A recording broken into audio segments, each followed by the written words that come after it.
Freddy vs. Jason, a novel by Stephen Hand. This audiobook was created by Patrick Predator.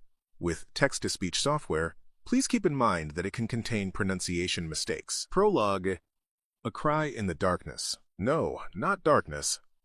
The room was dimly lit by the flame from an old furnace, and there was a smell of rusted iron in the air. Or maybe, just maybe, it was the smell of blood. Another cry. Someone was in the room, but the cry didn't come from him.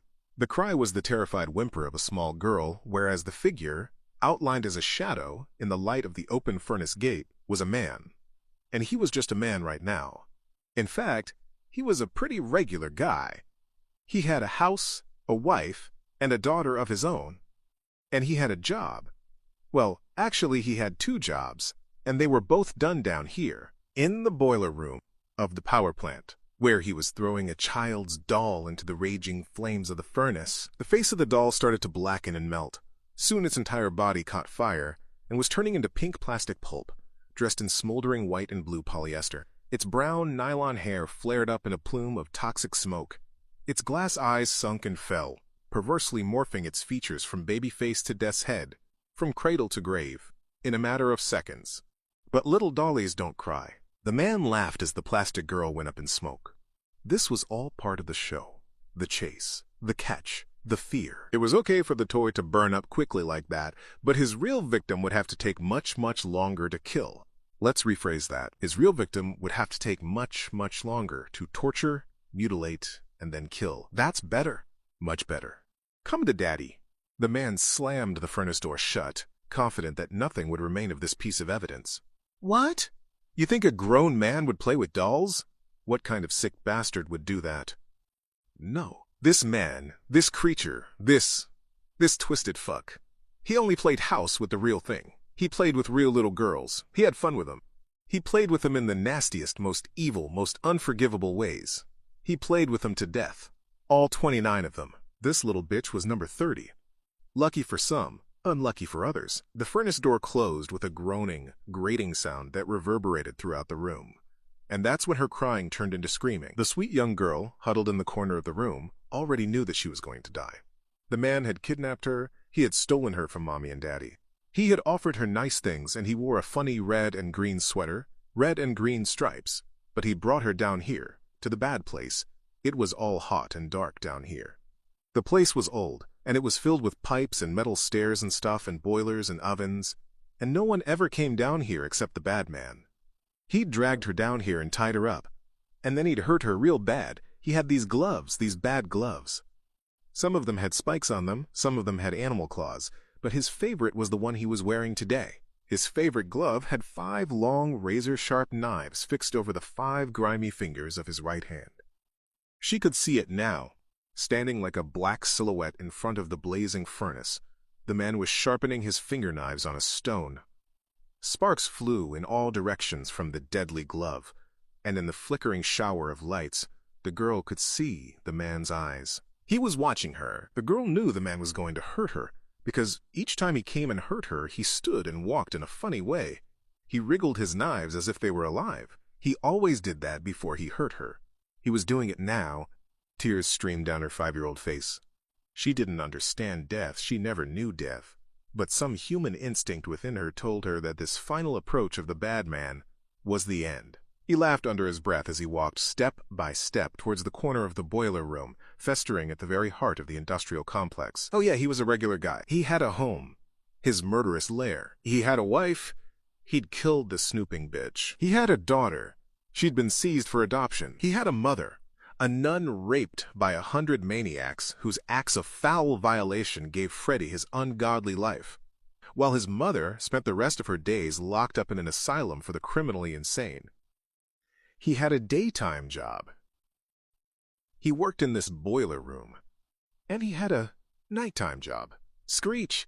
He was dragging the blades of his glove hand along one of the twisted old pipes surrounding him. Sparks flew as the 5 killing razors drew nearer and nearer to their pretty little victim. She wanted to beg with him, to plead, but she'd already tried that, and it was no use. It only made him laugh. Her sad little face would have broken any normal man's heart, but this was no normal man. Now he was above her, tall, powerful. All she could do was huddle on the floor and scream. Freddy breathed deeply, his face running with sweat. He wanted to slice her up so bad. Inside the furnace, the baby doll was melting away into nothing. Outside the furnace, Freddy Krueger moved in for the kill. This screaming little brat was getting on his nerves. Quick as a rattlesnake, Krueger sprang forward with a deadly glove. He flicked his fingers apart and aimed 2 blades right for the whites of her tear-stained eyes. Pretty girl. Pretty girl. The knives found their mark, and the girl screamed in agony. Suddenly, Krueger was upon her, savaging her flesh in the darkness of the boiler room. The chamber echoed to the sound of her helpless screams and to the blood-soaked rending of butchery. It was all over in just a minute. She was his. God, it felt freeze! Before he knew it, Krueger was caught in the beam of 2 flashlights. Cops. With their guns leveled right at his face, the sick bastard just stood there, his cutting blades dripping with the blood of the dead girl. Officer Perry couldn't believe it. Except for the glove and the crazy striped sweater, Krueger looked like an ordinary guy. Black boots, brown pants, blonde hair. But that glove. Only an hour earlier, Officer Perry had received a tip-off that Krueger was the killer. And everyone in Springwood knew another child was missing. So Perry had no time to waste if he wanted to save the poor kid's life. He had broken into Krueger's house, but Freddy wasn't there. Perry had searched the place and found something he would never forget. He found Krueger's lair. He found the place where Krueger planned his attacks, the place where Krueger kept his private bloody trophies, the place where Krueger made his special equipment. Back outside, Perry had put out an APB on Krueger, but he and his partner already knew where to look. They'd raced over here, to the power plant on the south side of town, where Krueger worked. Perry knew he was breaking the rules, but a kid's life was at stake. If only he could have got here a minute sooner, he might have been able to. But no, the girl was dead.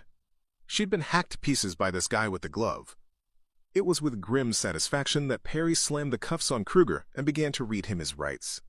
But Officer Perry had fucked up bad. Krueger was made to stand trial for the abduction and murder of 30 minors. Or at least, that was the plan. On the first day of the first session of the trial, the case was dismissed. Officer Perry had gone into both Krueger's house and the power plant without a search warrant, which meant that every single piece of evidence the cop had found was inadmissible in court. Questioned about the incident at the boiler room, Krueger had the balls to say he'd been trying to save the girl. He said he'd heard the girl's cries and had gone to help her. His performance was nauseating. People in the public gallery, parents of the children he'd slaughtered, had to sit there and choke back their anger as Krueger got up and gave his statement. He told the judge, "I heard the screams and I ran there as fast as I could, but it was too late. By the time I found her, the girl was already dead. I was worried the killer might still be around, so I put the glove on for self-defense. I found it lying on the floor, by the body. I guess I wasn't thinking straight. I can't tell you how relieved I was when Officer Perry showed up like that." The courtroom exploded with outrage. Everybody knew Krueger was the killer. When, prior to Krueger's arrest, Officer Perry had broken into Krueger's house, he'd found enough evidence there to have the bastard fried. He'd found photos of the dead kids along with some of the kids' belongings, scraps of clothing, toys, bits of hair, that Freddy had kept as grisly trophies. Perry had even found the tools Krueger had used to make his sick gloves. The cops were certain that if they searched the power plant where Freddy worked, and where he was arrested, they'd find cremated remains of all the missing children there. But just because Perry hadn't followed proper procedure, all the evidence had to be left just where it was. The judge's hands were tied. It was crazy. For Christ's sake, Krueger had been caught red-handed. Literally. Fresh blood was found on each of the blades Krueger had been wearing when he was arrested. There was even blood on the damned clothes Krueger was wearing in court. But for what? Krueger, you bastard. Freddy just sat there smiling, not a hair out of place, dressed neatly in his red and green sweater, safe in the fact no one could touch him. They had no legal evidence. There was nothing anyone could do to stop Krueger as he swaggered out of the courthouse into the bright, sunny afternoon of a perfect Springwood day. Some of the murdered kids' parents came out after him. But what could they do? They pushed him and shouted at him, but he'd had worse fights with the dead kids, and they hadn't bothered him, so it was no big deal. He could just sharpen up his glove, and then start all over again. Ah ha ha ha ha ha ha ha ha ha. But the grin on Krueger's face that afternoon lasted about 5 minutes. The moment he reached the bottom of the courthouse steps, the real trouble started. People attacked him. They punched him, hurled abuse, threats. Yeah, Kruger might have made a few lawyers rich, and he might have postponed his date with the chair, but he wasn't going to escape justice. That night, the newspaper headlines all shouted the same unbelievable fact: suspected child killer set free. But in the main square of Springwood, a lynch mob had formed among the good people of the town, and Kruger had fled for his stinking life. As the vigilantes gathered, Perry didn't know whether to arrest them or join them until Sheriff Williams showed up. The sheriff, Principal Shea from Springwood High School, and some of the other municipal leaders soon took charge of the mob and got everybody organized. Williams sent 2 men over to the Kruger house, but the place was empty, which meant just one thing: Kruger had bolted to the only place he would feel safe: the power plant. The boiler level at the base of the power plant was huge. A guy could hide down there for weeks, and nobody knew that infernal place like Kruger. Long, uneventful workdays had driven Freddy mad with boredom. He'd started exploring the plant just to pass the time. But after a while, he came to see the potential of the place. All those abandoned rooms, all those dark, empty corridors, all those bolted cellars where no one could hear you, no matter how long and how hard you screamed. The boiler level was a rusted maze, the ultimate in tortured, bloody privacy. That's why he'd taken his victims there. His victims? Kids. Children, little boys and girls, aged no more than 7 years old. He'd killed them and cremated their bodies in the furnace of the power plant. How many Springwood light bulbs had been powered by the corpses of the townsfolk's own dead children? That bastard! Okay, if Kruger wanted to stay in the boiler room, he could stay in there forever. He could die in his filthy murder hole. By sundown, Springwood's finest had gathered outside the power plant. They were all there. Sheriff Williams, Principal Shea, Officer Perry, parents of the kids Kruger had murdered, parents of kids Kruger hadn't murdered. Goddamn. And they were all armed with Molotov cocktails, standing outside the boiler room, ready to turn up the heat. It was a fine, clear night, and the air was still when Sheriff Williams lit the first bottle and hurled it clean through the broken, dirty pane of the boiler room window. And that was the signal for the people of Springwood to get their revenge. Bottle after bottle burst its explosive contents through the doors and windows of the boiler room, and in no time at all the place erupted with the intense heat of an all-consuming flame. Perry took his newspaper, rolled it up, put the scroll of paper into the gasoline-filled bottle, set fire to the paper with his lighter, and got ready to hurl the Molotov cocktail through the main window of the boiler room. He'd seen Kruger standing over the body of that poor little girl. Kruger had stabbed her through the eyes. Fry in hell, you bastard! And Kruger was a bastard, the bastard son of 100 maniacs.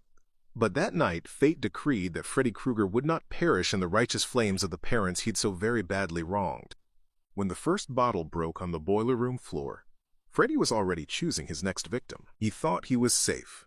He had retreated to his special room, the place he had set up in the bowels of the building, where he took all his little friends for some razor fun. It was the only place the cops hadn't found. He laughed. The page he'd ripped out from the local school yearbook he'd stolen was a font of inspiration.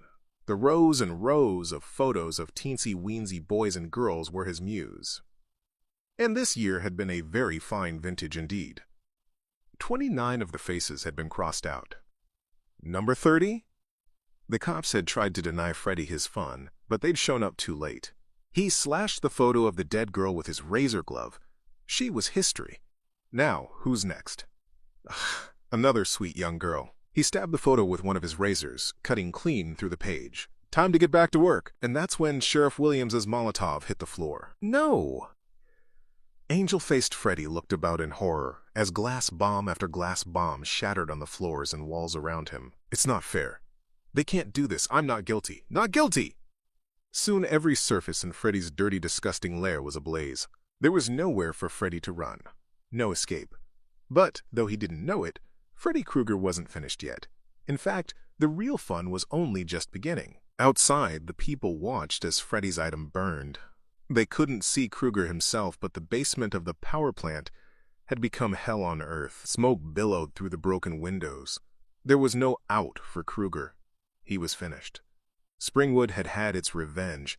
Justice had been done. Sheriff Williams set the gas canister to the ground.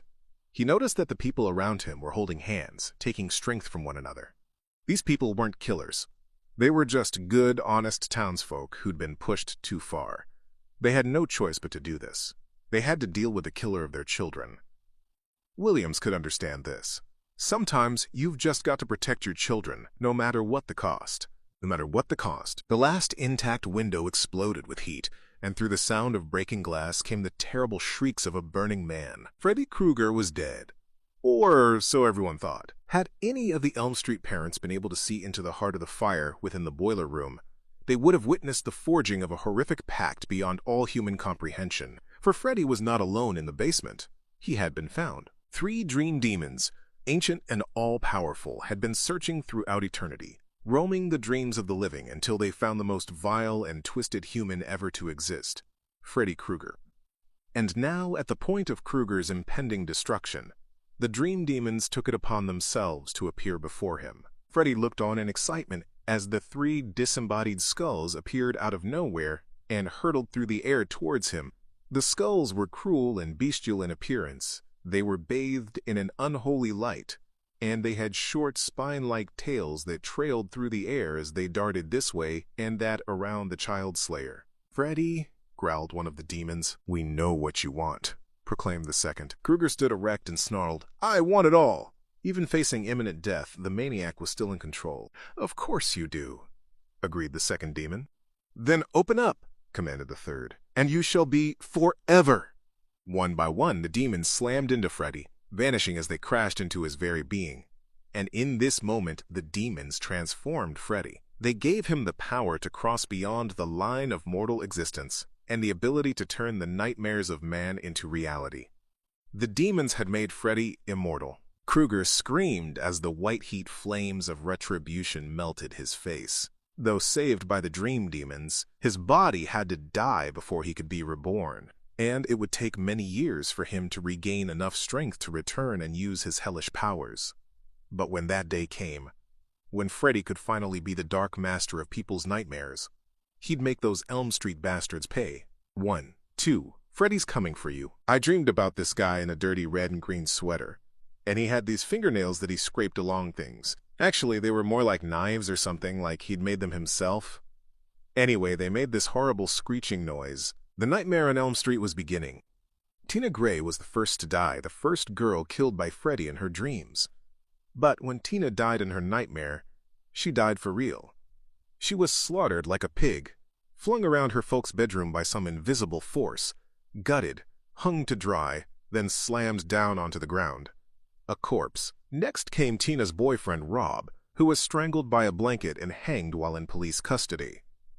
The cops called it suicide, but Rob had died in his sleep. His nightmare had killed him. One by one, the kids on Elm Street were being murdered, but no one could work out how. No one realized that the victims were all children of those people who had burned Freddy Krueger to death. It took Tina's best friend, Nancy Thompson, to see what was happening, and Freddy returned the compliment by taking a special interest in Nancy. He appeared in her dreams, his face and hands stretching through the wall above her bed as she slept.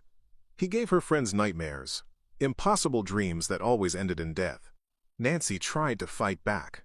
She warned her friends, "Whatever you do, don't fall asleep." But it was no use. Every night, Freddy came back.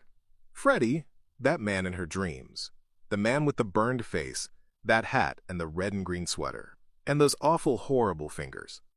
Krueger seemed to delight in tormenting her. "I'm your boyfriend now, Nancy." That's what he said, and just to prove it, Freddy murdered Nancy's real boyfriend, Glenn. In fact, Krueger liquidized the little bastard Glenn's remains, spat up out of the bed in a tower of blood, spraying his entire bedroom crimson. It was Freddy's best dream kill yet, but all the time the kids were dying, they didn't even know Freddy was real. They didn't know he'd once been a normal guy. They didn't know Freddy Krueger was Elm Street's guilty secret. Nancy had tried talking to her mom. "Fred Krueger, do you know who that is, Mom? You better tell me if you know, because he's after me now." "He can't get you. He's dead. Mommy killed him." Marge Thompson had been part of the crowd that had torched Krueger's hideout. So had Nancy's father, police officer Donald Thompson. They had killed Freddy. They had heard his screams. They were there. They had seen it with their own eyes. And they had buried Krueger's torched remains in a secret location, So whatever Nancy was thinking, it all had to be in her imagination somehow. But Nancy wasn't imagining it. In her dreams, she saw Kruger's boiler room, she saw Freddy's scarred and disfigured face, and she saw that glove made of razor-sharp knives. And then came the real horror. When Freddy next attacked Nancy's dreams, she struggled with him and grabbed hold of his battered fedora. And when she awoke, she still had his hat in her hands. She had pulled it out of her dreams into the real world. This set the scene for the final showdown, alone, with no one to help or even believe her. Nancy dragged Kruger out of her nightmare and into the reality of her home on Elm Street, where she set fire to him and denied him the fear he needed to exist. Nancy stood up to Freddy and sent the bastard straight back to hell. Darkness, it always ends in darkness. He had tried so many ways to get back, to get some soul food, but it always ended in darkness. They had saved him from the boiler room fire. They had promised him he was eternal. They said that as long as he served them, he would live forever. But it always came back to this long, solitary darkness with only the sound of his ragged, depleted breathing to remind him he was still unalive. At first, when Kruger was just a guy in the boiler room, the kids had been for kicks a hobby. But now those meddling Elm Street parents had made him into something else. Kruger needed the kids for strength. He needed to feed on their lives, their fear, their very souls. Every now and then, he would find a way to break free of this place. He would slip back in through the minds of some horny, pimple-faced brats with too much dreaming time on their hands.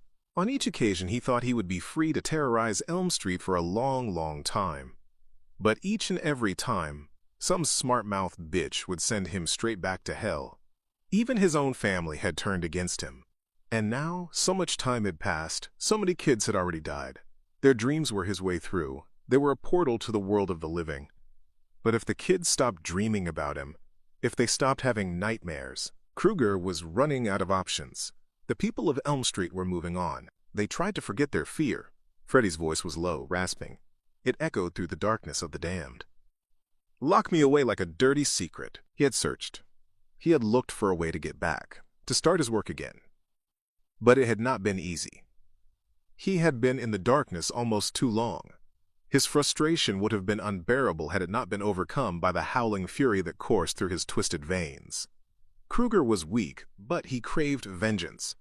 He lusted for torment, for pain, for more fucking nightmares. And now, after finding so many doors in hell closed to him, Freddy had come upon the answer. There was another way to make the people of Elm Street afraid. But I found someone, he purred, someone that'll make 'em remember. Freddy turned his bitter, angry eyes down into a dark corner of oblivion and saw. The hockey mask lay on the ground where, after the final battle, the dark denizens of hell had left it. The mask was no ordinary face protector. The face it shielded was that of an abomination who had claimed hundreds and hundreds of innocent lives. Like Kruger, the owner of the hockey mask was a creature beyond death and a true killing machine. Until this moment, no man alive had been able to put an end to its relentless bloody onslaught. But then, it wasn't a man who had killed the evil known as Jason Voorhees. Less than a week earlier, Jason had been caught in a police ambush and shot to pieces. Over 100 rounds of ammunition had been pumped into Jason before a mortar shell had blown his massive body into hunks of charred meat. But this didn't kill him. Jason's foul life force survived, to possess and take over a series of human victims. But these were only temporary hosts. Once Jason entered them, their bodies quickly started to degenerate. There was only one way Jason could return to full strength, and that was to be reborn through the body of another Voorhees. So Jason had returned to his hometown of Crystal Lake, where he had murdered and entered the body of his long-lost sister Diana, and through her, Jason had been reborn. But the killer had not been long behind the hockey mask again, before Diana's daughter, Jessica, had plunged an ancient dagger into his heart. A local proverb ran, "Only through a Voorhees can he be reborn, and only a Voorhees can kill him." When Jessica's blade cut into Jason, he erupted in a starburst of lost souls and found himself trapped in a brilliant light from above.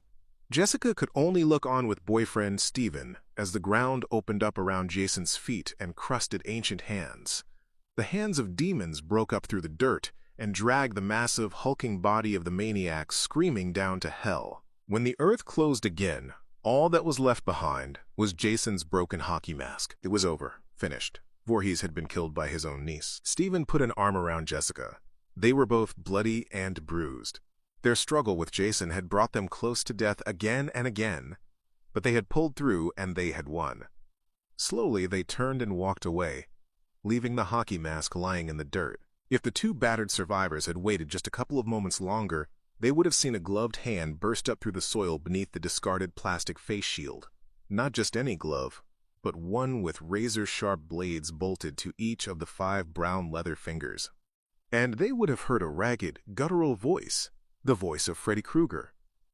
"I've searched all of hell for someone like you." Freddy sounded almost playful. "You're my ticket home." Ah ha ha ha ha ha ha ha ha ha. The razored blades locked into the holes of the cracked white hockey mask, then snatched the mask down through the earth, where it would join Jason Voorhees and Freddy Krueger in hell. Chapter 1. Despite the silvery glow of the full moon high above, the mist rolling in from the lake made it hard to see in the steady darkness of the night. The lake was immense. It reached from Higgins Haven in the north to Crystal Point down in the southwest. A wide passage over on the far east side connected the lake to the sea, which most visitors found hard to believe because the lake was always so still, so quiet. Even tonight, even in the mist, the water rippled only gently, calmly, the surface of the lake forming a perfect mirror image of the twisting coils of gray vapor shimmering above it. Yet despite the tranquility of the lake, something was not quite right here. Much of the lake was surrounded by a dense forest of coniferous trees, hilly woodland, made even more impenetrable by a thick tangle of undergrowth. But there were places where the evergreen wall was broken. The perimeter of the lake ran for miles, and here and there the trees suddenly gave way to open stretches of rocky and dusty shoreline. It was only natural, then, that people would build roads to these places so that they could come and enjoy the beautiful scenery. And it was also only natural that people should want to come out and live by the lake, or maybe just come here for some fun. In reality, the roads leading up to the lake were little more than dirt tracks, and the few settlements that had been built by the water were nothing more than feeble efforts to tame an indomitable wilderness. Not a single week went by when the people who lived here didn't have to put up with at least one power outage. And when the people here went shopping for groceries, they stocked up for months. But all that uncertainty somehow made everyone feel closer to nature, as if living by the lake was somehow more real. Staying here was an adventure. You could swim, you could go fishing, or you could just idle your time away in a rowing boat and get away from it all. And the lake was a natural for kids, which all goes to explain why, back in 1935, someone thought it would be a good idea to build a summer camp here. They called it Camp Crystal Lake. The camp occupied the largest area of open shoreline by the lake, and was nothing more than a few wood cabins built beside a long, floating jetty that ran out onto the surface of the water. It was late now, and the cabin lights had all been turned out, all except one. Heather was getting impatient. She had somewhere she really needed to be right now, but as a full-time camp counselor, it was her job to make sure that all the kids in all the cabins were put to bed. So she had gone round the cabins one by one and called for lights out. This was the last one. Thank God. Heather hit the light switch and smiled. She looked back along the room. Although it was misty outside, there was just enough light from the outdoor lamps to show that all the kids were quiet and curled up for the night. They almost looked cute, lined up in their rows of little camp beds. Cute? What was she thinking? They'd been driving her mad all day with their constant noise and running around. It was about time the little monsters ran out of energy. And it wasn't as if it had been easy to get this particular cabin quiet. It was the kids from New York. They were always a handful, and she always left them till last. But now they were asleep. All of them. Convinced no one would see her, Heather reached into the straw bag she was carrying. Beer o'clock. Heather pulled out the bottle of booze, opened it up, and took a swig. Then she took another. What was she doing here? Why had she taken this dumb summer job? Funny, but she couldn't remember. Whatever. Another swig. Time to go. Heather reached out for the door handle and Heather... A voice called from behind her. Heather almost jumped out of her smooth teenage skin and spun around. It was Billy. He was stood there right behind her, wearing his pajamas, a sad little look on his 8-year-old face. "I had a nightmare," he sobbed, half asleep. "Will you stay with me?" Heather snatched a quick look round the room. "Good. No one else had woken up. If she could get Billy back to bed quick, then she could probably get away before they all woke up and started whining. "Come on, you're a big boy. Back to bed now." She smiled and tried to look reassuring, but he didn't budge. Now that Heather's eyes had fully adjusted to the dark, she could see the poor kid look terrified. Then she saw his eyes flick down to the bottle in her hand. "Go!" she snapped, suddenly on the defensive. If that kid told anyone... Billy raced straight back to bed, more frightened of Heather's sudden outburst than by the boogeyman of his bad dreams. "Damn it!" Heather shook her head and dropped the bottle back in her bag, where it landed snugly on a red and white beach towel. Billy was still scared and shaking in his bed when he heard Heather walk out of the cabin and gently close the door after her. Then he heard her lock it. Despite the mist, it actually wasn't a bad night to go swimming. The fog was due to evaporation.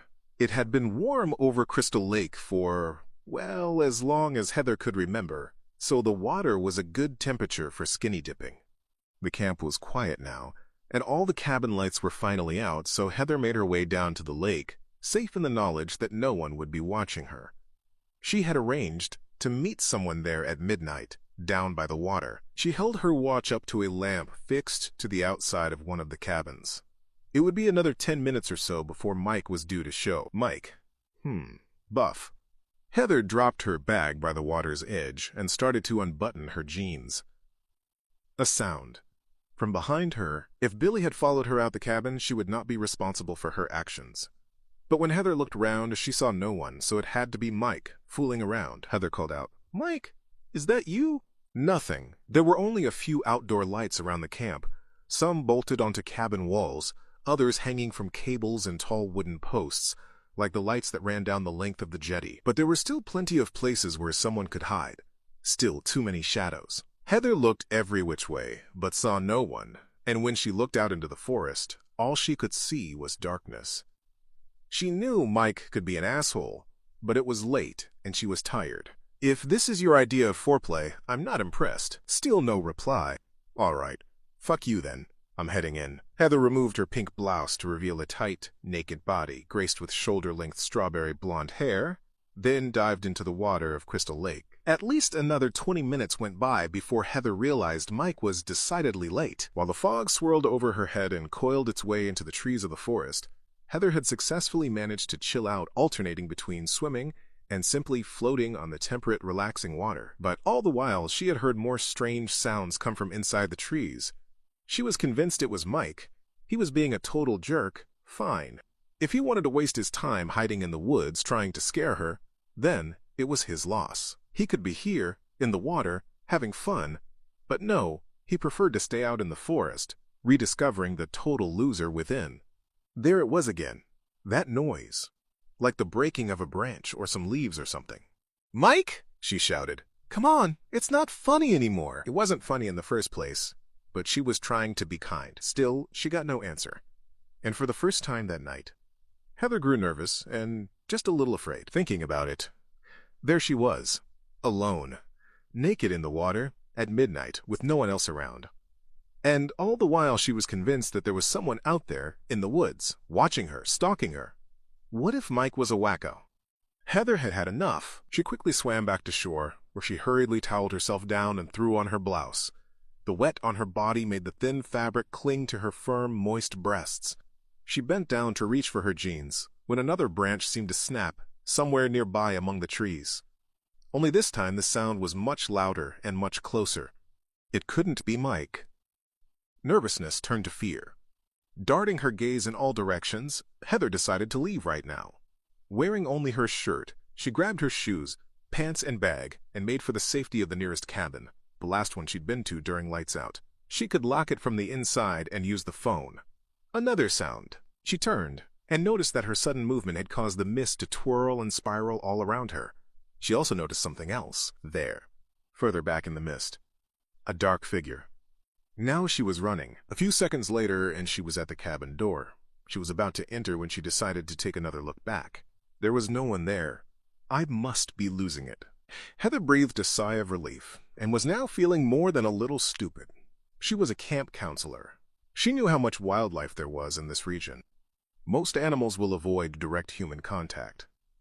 She was being retarded. Okay, crazy time's over. She grabbed the handle of the cabin door and turned it. Locked! Heather cursed under her breath. She had locked the damned thing herself, so she should have known. She opened her bag, raised it towards the light, and looked inside for the key. She couldn't see it, so she searched through the whole bag, then through her clothes, the breast pocket of her blouse. Shit. The key was missing. She knew she had it when she went down to the lake, so there was only one place it could be. No way. There was no way she was going back. Not now. Maybe if she could get one of the kids to open a window for her, she could climb through, then maybe sort things out in the morning. Taking another quick look around her, and happy that she was alone, Heather nipped barefoot along to the cabin window nearest Billy's bed. Of all the kids most likely to still be awake, Billy was the one what with his nightmares and everything. Heather was about to tap lightly on the window with her knuckles when, goddammit, Billy's head popped into view, his sudden appearance scaring Heather half to death. She really had been rattled by this whole thing, Billy. Heather was trying to sound calm and control. Can you open the window for... Billy gave her the finger. He didn't even wait for Heather to finish her sentence. He just flipped her the bird, then went back to bed. Heather could not believe it. She was a camp counselor. She was much older than he was. She had to go back and find the key. The fog was closing in. But she couldn't hear a thing. Only the gentle lolling of the lake.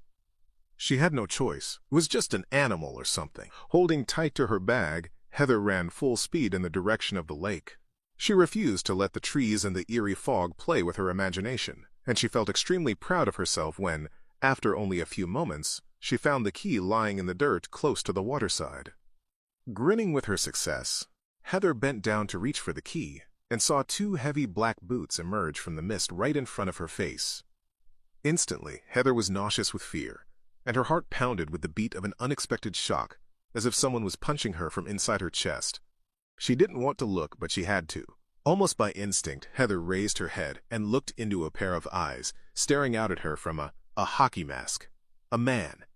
Huge, hulking, ragged and rotten, easily way over 7 foot tall, broad, powerful. Oh my God, what she could see of his head was deformed, misshapen. The bald skin was blackened, decayed, withered, rotted, and the skull was bulbous, almost mutated. A few long, fetid strands of straggly gray hair trailed down from a dead patch on the back of the man's head. And when Heather looked into the dark, emotionless eyes inside the mask, she knew she was staring into the face of death. This was Camp Crystal Lake. This murderous behemoth was Jason Voorhees, and Jason Voorhees was going to kill her. The swinging machete blow almost took off Heather's head, but she ducked just in time, somehow able to overcome at the very last minute the terror that had almost paralyzed her. It was sheer instinct that led to the blade slicing through Heather's hair instead of through her neck. Heather screamed and started the flight for her life. Blinded by panic, she ran out into the fog, and before she knew it, was soon headed into the forest, away from the lights, away from where that man, that thing with the machete, could see her. Branches scratched at her bare legs, leaves whiplashed across her face, and her feet were cut by thorns and sharp stones, but she kept on running. Until finally, crying and scared, she tripped on a moss-covered tree root and fell flat on her face. This couldn't be happening to her. It couldn't be real. CRRACCKK.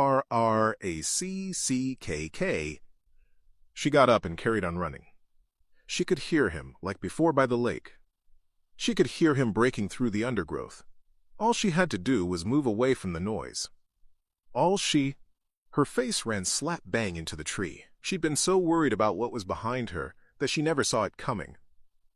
All the same, she felt relieved that it was a tree she'd run into, and not... She turned. Jason Voorhees. No. He stood right in front of her. No. She cried out. It was pathetic she was crying. The machete plunged into her gut with such force that Heather fell straight back against the tree she'd run into. The blade of the machete pierced through skin, through muscle, through intestine, through spine, through muscle, through skin, then out through the back of the fucking pine tree. Jason had stabbed Heather with such force that he'd scooped the girl off her feet and pinned her up against the tree trunk. Poor Heather just hung there, bolted to the trunk by Jason's machete, her feet dangling above the ground. Blood poured out of the gaping wound in her stomach and ran down her legs until it was dripping down from her toes. As Heather's life slowly ebbed away, she tried to lift her head. Her eyes crawled slowly upwards in their sockets, until her fading sight came to rest on the impassive white plastic of the hockey mask. Then she was gone. Jason stood for a moment. He looked at the body. Then he titled his head and looked at it from another angle. There was something familiar about his victim.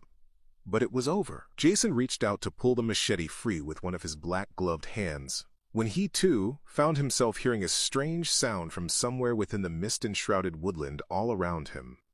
He paused, looked around. As Jason turned to see where the noise had come from, he failed to notice the head of Heather slowly rise up behind him. He did not see that the dead girl had somehow come back to life. He certainly did not expect the dead girl to speak. "I should have been watching them." Heather's voice was gasping, unnatural, and her tone was more of spite than remorse. "Not drinking," she sneered. "Not meeting a boy at the lake." Jason wheeled round to see who was talking, but it was not Heather he saw pinned to the tree by his machete. It was a different girl. It was someone else. Someone familiar. This new talking corpse continued in the same theme as living dead Heather. "I deserve to be punished," she said almost contemptuously, before changing in front of Jason's very eyes into a dead young man. "We all deserve to be punished," he moaned, before changing into another body. And another, and another. In moments, the body on the tree was constantly changing, constantly in flux, constantly shifting from one bloody young corpse into another. A young blonde-haired woman with an ice pick through the side of her head, a fat curly-haired chump in a wetsuit, a cute guy dressed in nothing but jeans, a hippie guy and his chick, a puny little fuck in a paintball outfit, a whole series of punks and gangbangers, teenagers, camp counselors, cops, all victims. Victims whose voices seemed to blend, to merge in an undead chorus of guilt. "We all deserve to be punished, for what we did to you, for what we did to your mother." Jason knew these people. He had killed them all. Every last one of them. Unsure what to do next, Jason missed the figure creeping stealthily through the mist behind him. Suddenly, Jason knew what to do. He had killed all these people once. Now he would kill them all again. Stirring into action at last, the brute withdrew his machete from the ghostly crowd corpse. He was about to hack the shifting body into a dozen bloody pieces, when it completely dissipated into the mist. Gone. Heather was gone. Dr. Cruz was gone. Creighton Duke was gone. His victims, they were all gone. Jason stared at the tree. The hole made by his machete was still there. So was the figure behind him. A hand reached out and tapped Jason on the back of his shoulder. The hand was wearing a glove with 5 razor-sharp knives bolted to the fingers. Machete raised to kill. Jason spun sharply on his heels. But there was no one there. Or was there? Slowly, coming forward out of the mist, a woman. Not a teenager. A woman. She was familiar. Another victim? No. Familiar. Her coarse, short gray hair. Her thick, heavily knit sweater. Her strong, mature build. Was she walking, or was she gliding through the mist? He knew her. Jason, that voice. Jason! My special, special boy. Do you know what your gift is? It can't be. No matter what they do to you, you cannot die. You can never die. She was right. As Jason stood there, impassive, motionless, watching her, his mind was ablaze with the truth of her words. And suddenly his lives exploded before him. He had been stabbed, chainsawed, shot, hit with an axe, hanged, chopped across the face with his own machete, drowned, battered with a claw hammer, electrocuted, set on fire, blown up, melted by poisonous chemicals, and dragged down to hell. Hell! Where was he? What was he doing here? You've just been sleeping, honey. But the time has come to wake up. Mommy has something she wants you to do. Mommy? That face, that voice. Jason was looking straight into the eyes of Pamela Voorhees, his mother.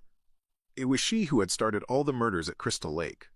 When 2 camp counselors let her son drown in 1957, because they were too busy necking and screwing, Pamela took out her mother's revenge on the whole damned camp.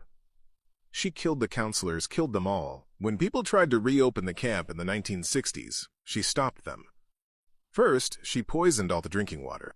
When that failed, she resorted to arson and burned down some of the cabins. The police never found out who was responsible for all the trouble, and eventually the camp was closed. It stayed closed until 1980 when local do-gooder Steve Christie spent over $25,000 rebuilding the place. It took him over a year to get the camp ready again, but his project was doomed from the start. No sooner had the new counselors showed up for work than Pamela Voorhees began to kill them. 5, she cut up with a hunting knife. 2, she pinned with arrows, and 1, she dealt with by an axe blow to the face. For his troubles, Steve Christie took a knife in the gut. Soon, only one of the counselors was left, Alice. As Pamela chased the terrified teenager, she thought she could hear the voice of her poor drowned boy Jason, urging her on to slaughter. But the voice Alice heard that night at Crystal Lake was Pamela's own. "Kill her, Mommy, kill her. She can't hide. No place to hide. Get her, Mommy, get her. Kill her, kill her, kill her, kill her, kill her, kill her, kill her." Pamela Voorhees was quite insane. Finally, she cornered Alice on the shore by the lake. And it was there, in a moment of sheer desperation, that Alice took hold of a machete and hacked Pamela Voorhees's head clean off her shoulders. When Pamela's headless corpse hit the ground, blood spat forward and mingled with the sand. But when the cops came to clean up the mess, they couldn't find the machete or Mrs. Voorhees's head. Some of her clothes had gone missing too. Jason had taken them. He had seen the killing of his mother, had stolen her remains, and had taken them to his hovel shack in the heart of the forest, where he created a shrine in her sick memory. From that day on, Jason lived alone, roaming the forests around Crystal Lake like a wild, savage beast, until the day came when the kids returned to the area, when he embarked upon his own reign of bloody vengeance. They had killed his mother. Now he would kill them. It was soon after the outsiders returned to Crystal Lake that someone had tried to fool him, a girl. She'd tried to kill him, tried to get near him by pretending to be his mother. Thunder and lightning crashed over Crystal Lake, casting Jason and Pamela Voorhees into violent relief. He merely stared as she smiled at him, at Jason, her beloved son. Was she real? Jason had lived through many deaths. Perhaps his mother also was somehow alive beyond the grave. But Jason was not standing by Crystal Lake. As even he himself had just dimly recalled, the last time Jason walked on Earth he had been pulled down to hell. Even now, his real body lay resting in the dirt of the damned, while his spirit, his vile undead energy, existed here, in the illusory Crystal Lake of the abyss. Jason had been good to hell. He had relentlessly, ceaselessly carried out his bloody killings time and time again. In return, hell had been good to Jason, preserving his crushed life force in this perpetual fantasy of homicide. Jason had butchered Heather over 1,000 times, in a predictable, unyielding loop of machete wipeout. Only now, the loop had been broken. Another of Hell's most wretched servants had used what power remained to him to break into Jason's mind, to break into his dreams. As lightning flashed its brilliance across Jason's hockey mask a second time, Jason's real body, in its real unmarked grave, jolted into life. Pamela Voorhees was triumphant. "Rise up, Jason. Your work isn't finished. Hear my voice and live again." Within the grave, the massive, decomposed body of Jason Voorhees began to shake, to regenerate. Wounds and injuries began to heal. His black heart started to beat. He was somehow becoming stronger, younger, more vital, more powerful. The two dead eyes inside the hockey mask flicked open. This was no ordinary grave, with a casket and a neat 6-foot trench. Jason had been dragged to hell. He had been buried alive, pulled down and down through layers of earth, and left to rot in the soil. But now, as more strength returned to Jason, he started to claw his way up. Inch by inch, he fought his way up through the packed dirt, until at last his hand broke up through the surface. And then the earth above him exploded, as Jason burst up out of his grave. Jason Voorhees had been reborn! Back in the memory of Crystal Lake, Pamela Voorhees watched the spirit of her son fade away. "Make them remember me, Jason," she called as her son vanished into life. Pamela Voorhees, mother of eternal vengeance. An evil grin crossed her face. She had sent Jason back. He would do as Mommy told him. He would kill everyone in his path to avenge her murder. It's a pity Jason was too stupid to realize that his mom was long dead and was never coming back. Once Jason had finally departed Crystal Lake, Mrs. Voorhees's face began to melt away, the flesh dripping and withering almost as if beneath the heat of a blowtorch. And when Pamela next spoke, It was with the voice of Freddy Krueger. Make them remember what fear tastes like. He sniggered. Suddenly, Crystal Lake was gone. In its place was the darkness again. The darkness Freddy was desperate to escape. And where once was the sound of the whispering waves of Crystal Lake, there were now only the cries of tortured souls. All signs of Pamela Voorhees were gone. Jason was back on Earth, and the pretense was over. But the game had only just begun. Freddy Krueger was now himself again. The hat, the razor glove, and the striped sweater, and the fires of hell blazed in Freddy's eyes as he looked beyond the darkness and across the infernal wasteland surrounding him. Everything was going to plan. All he had to do was move his pawn into position, and then the final round could begin. Freddy thought about all the fresh souls he could look forward to swallowing. I've been away from my children too long, he brooded. It was time for Jason Voorhees to go to work. Chapter 2. Rain poured down from the early evening sky. It was dark, and the water splashed on the tarmac of the road, where it formed puddles that reflected the streetlights and the beams from occasional passing cars. The road was lined with houses in the colonial style. The lawns were long and well kept. The vehicles parked out front were all less than 3 years old, and there was no gum on the sidewalk. Welcome to suburban Money Central. Thunderstorms were rare over the town of Springwood. Many of the older residents associated lightning storms with bad news, and tonight they were right. When the blinding electricity flashed once more across the sky, it revealed the hulking, menacing figure of Jason Voorhees. Where was he? He had expected his mother to return him to Crystal Lake. That's what he always does. Jason goes home. But this was definitely not Crystal Lake. This was somewhere else. A town with cars, people, houses. He needed to find. The lightning flashed once more. He was standing by a signpost on the corner of the street. He looked up. Thunder boomed overhead. The sign read, Elm Street. When the rumbling subsided, Jason heard a sound he knew very well. It was being carried to him on the wind of the storm. Jason cocked his head and heard the sound. Voices. Teenagers' voices. Okay, marry, fuck, or kill. Your choices are the Three Stooges. Gib had asked the party game question, but the Three Stooges was just as good a way of describing Gib and her two friends, Kia and Lori. The three of them had been close since the beginning of elementary school. They'd been through a lot over the years and had shared some good times.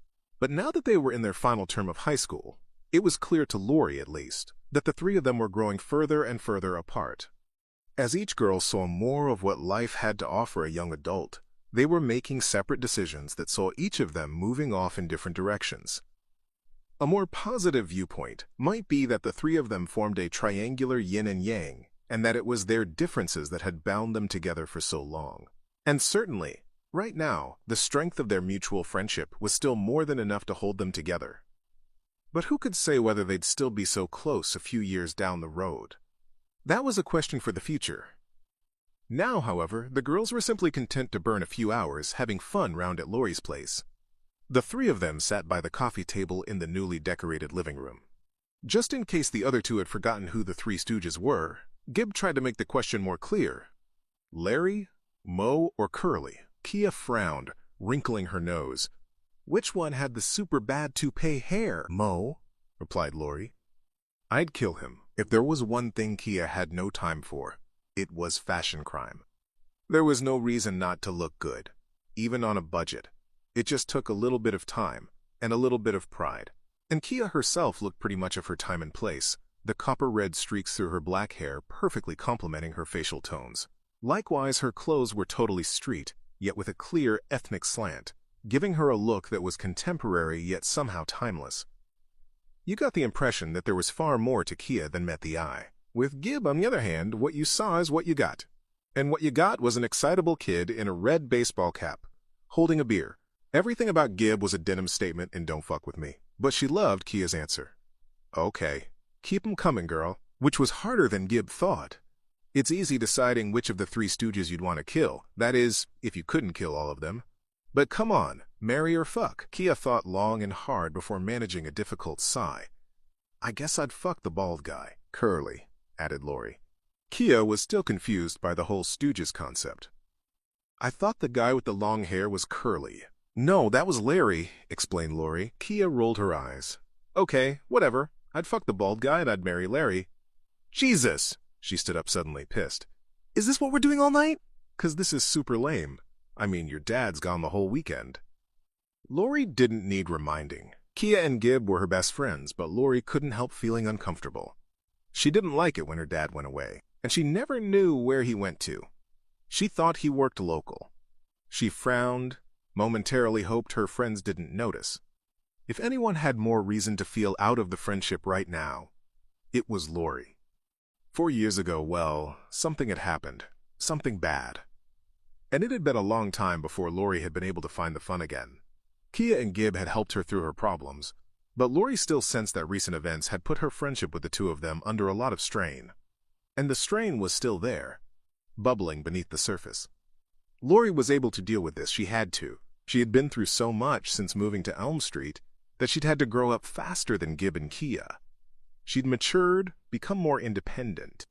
She'd developed a fierce inner strength, because if life had taught Lori anything, it was that when push comes to shove, we all have to deal with the tough things in life on our own. Lori couldn't rely on her friends, she couldn't rely on her father, and she couldn't rely on. Don't even think his name. Lori was just 17 and at first glance seemed like any other attractive young woman, but the green eyes framed by her flowing blonde hair betrayed a wisdom beyond her years, and every gentle line on her beautiful face delineated the great strength of her character. Whatever it was that had happened to Lori, it had only made her stronger. Yib took the opportunity of Kia's tantrum to get up and walk over to the living room window. She now had a cigarette in her hand, along with her beer. Lori was not impressed. Sure, Gib was going to smoke by an open window. The room wouldn't stink so much, but smoking was such a bad scene. Gib, I thought you were gonna quit. Lori didn't mean to complain, but she felt she had to say something. Gib laughed and raised her beer. I only smoke when I drink now. Kia saw the flaw in the plan. But you're always drinking. Yeah, smiled Gib. I gotta work on that next. Gib threw open the window and lit up. Outside, the storm was in full throttle. Some of the rain started to blow in through the window, but somehow that only made the cigarette more satisfying. Gib's tiny puff of nicotine fire was defying the elements. All right, she said. I got another one. Fred, Shaggy, or Scooby? Despite herself, Kia had to laugh. Lori just groaned. Fuck Scooby-Doo? Gib could have at least included Scrappy-Doo for killing. He had found the voices. Soaked by the pouring rain, dazzled by the lightning, and buffeted by the wind, Jason Voorhees had homed in on the giggling female voices. Suddenly the voices became louder, and he saw it, the house across the road. A window had just been opened. Ground floor. A girl was sitting there. She was holding a cigarette. Smoking is bad for your health. She would be the first to die. There was no way that Kia was going to waste a single second of her time on choosing a cartoon character to marry. Screw the dumb game. Besides, she had more urgent matters on her mind. She opened up her compact and started to adjust her makeup. Do you guys think I should get a nose job? Lori groaned.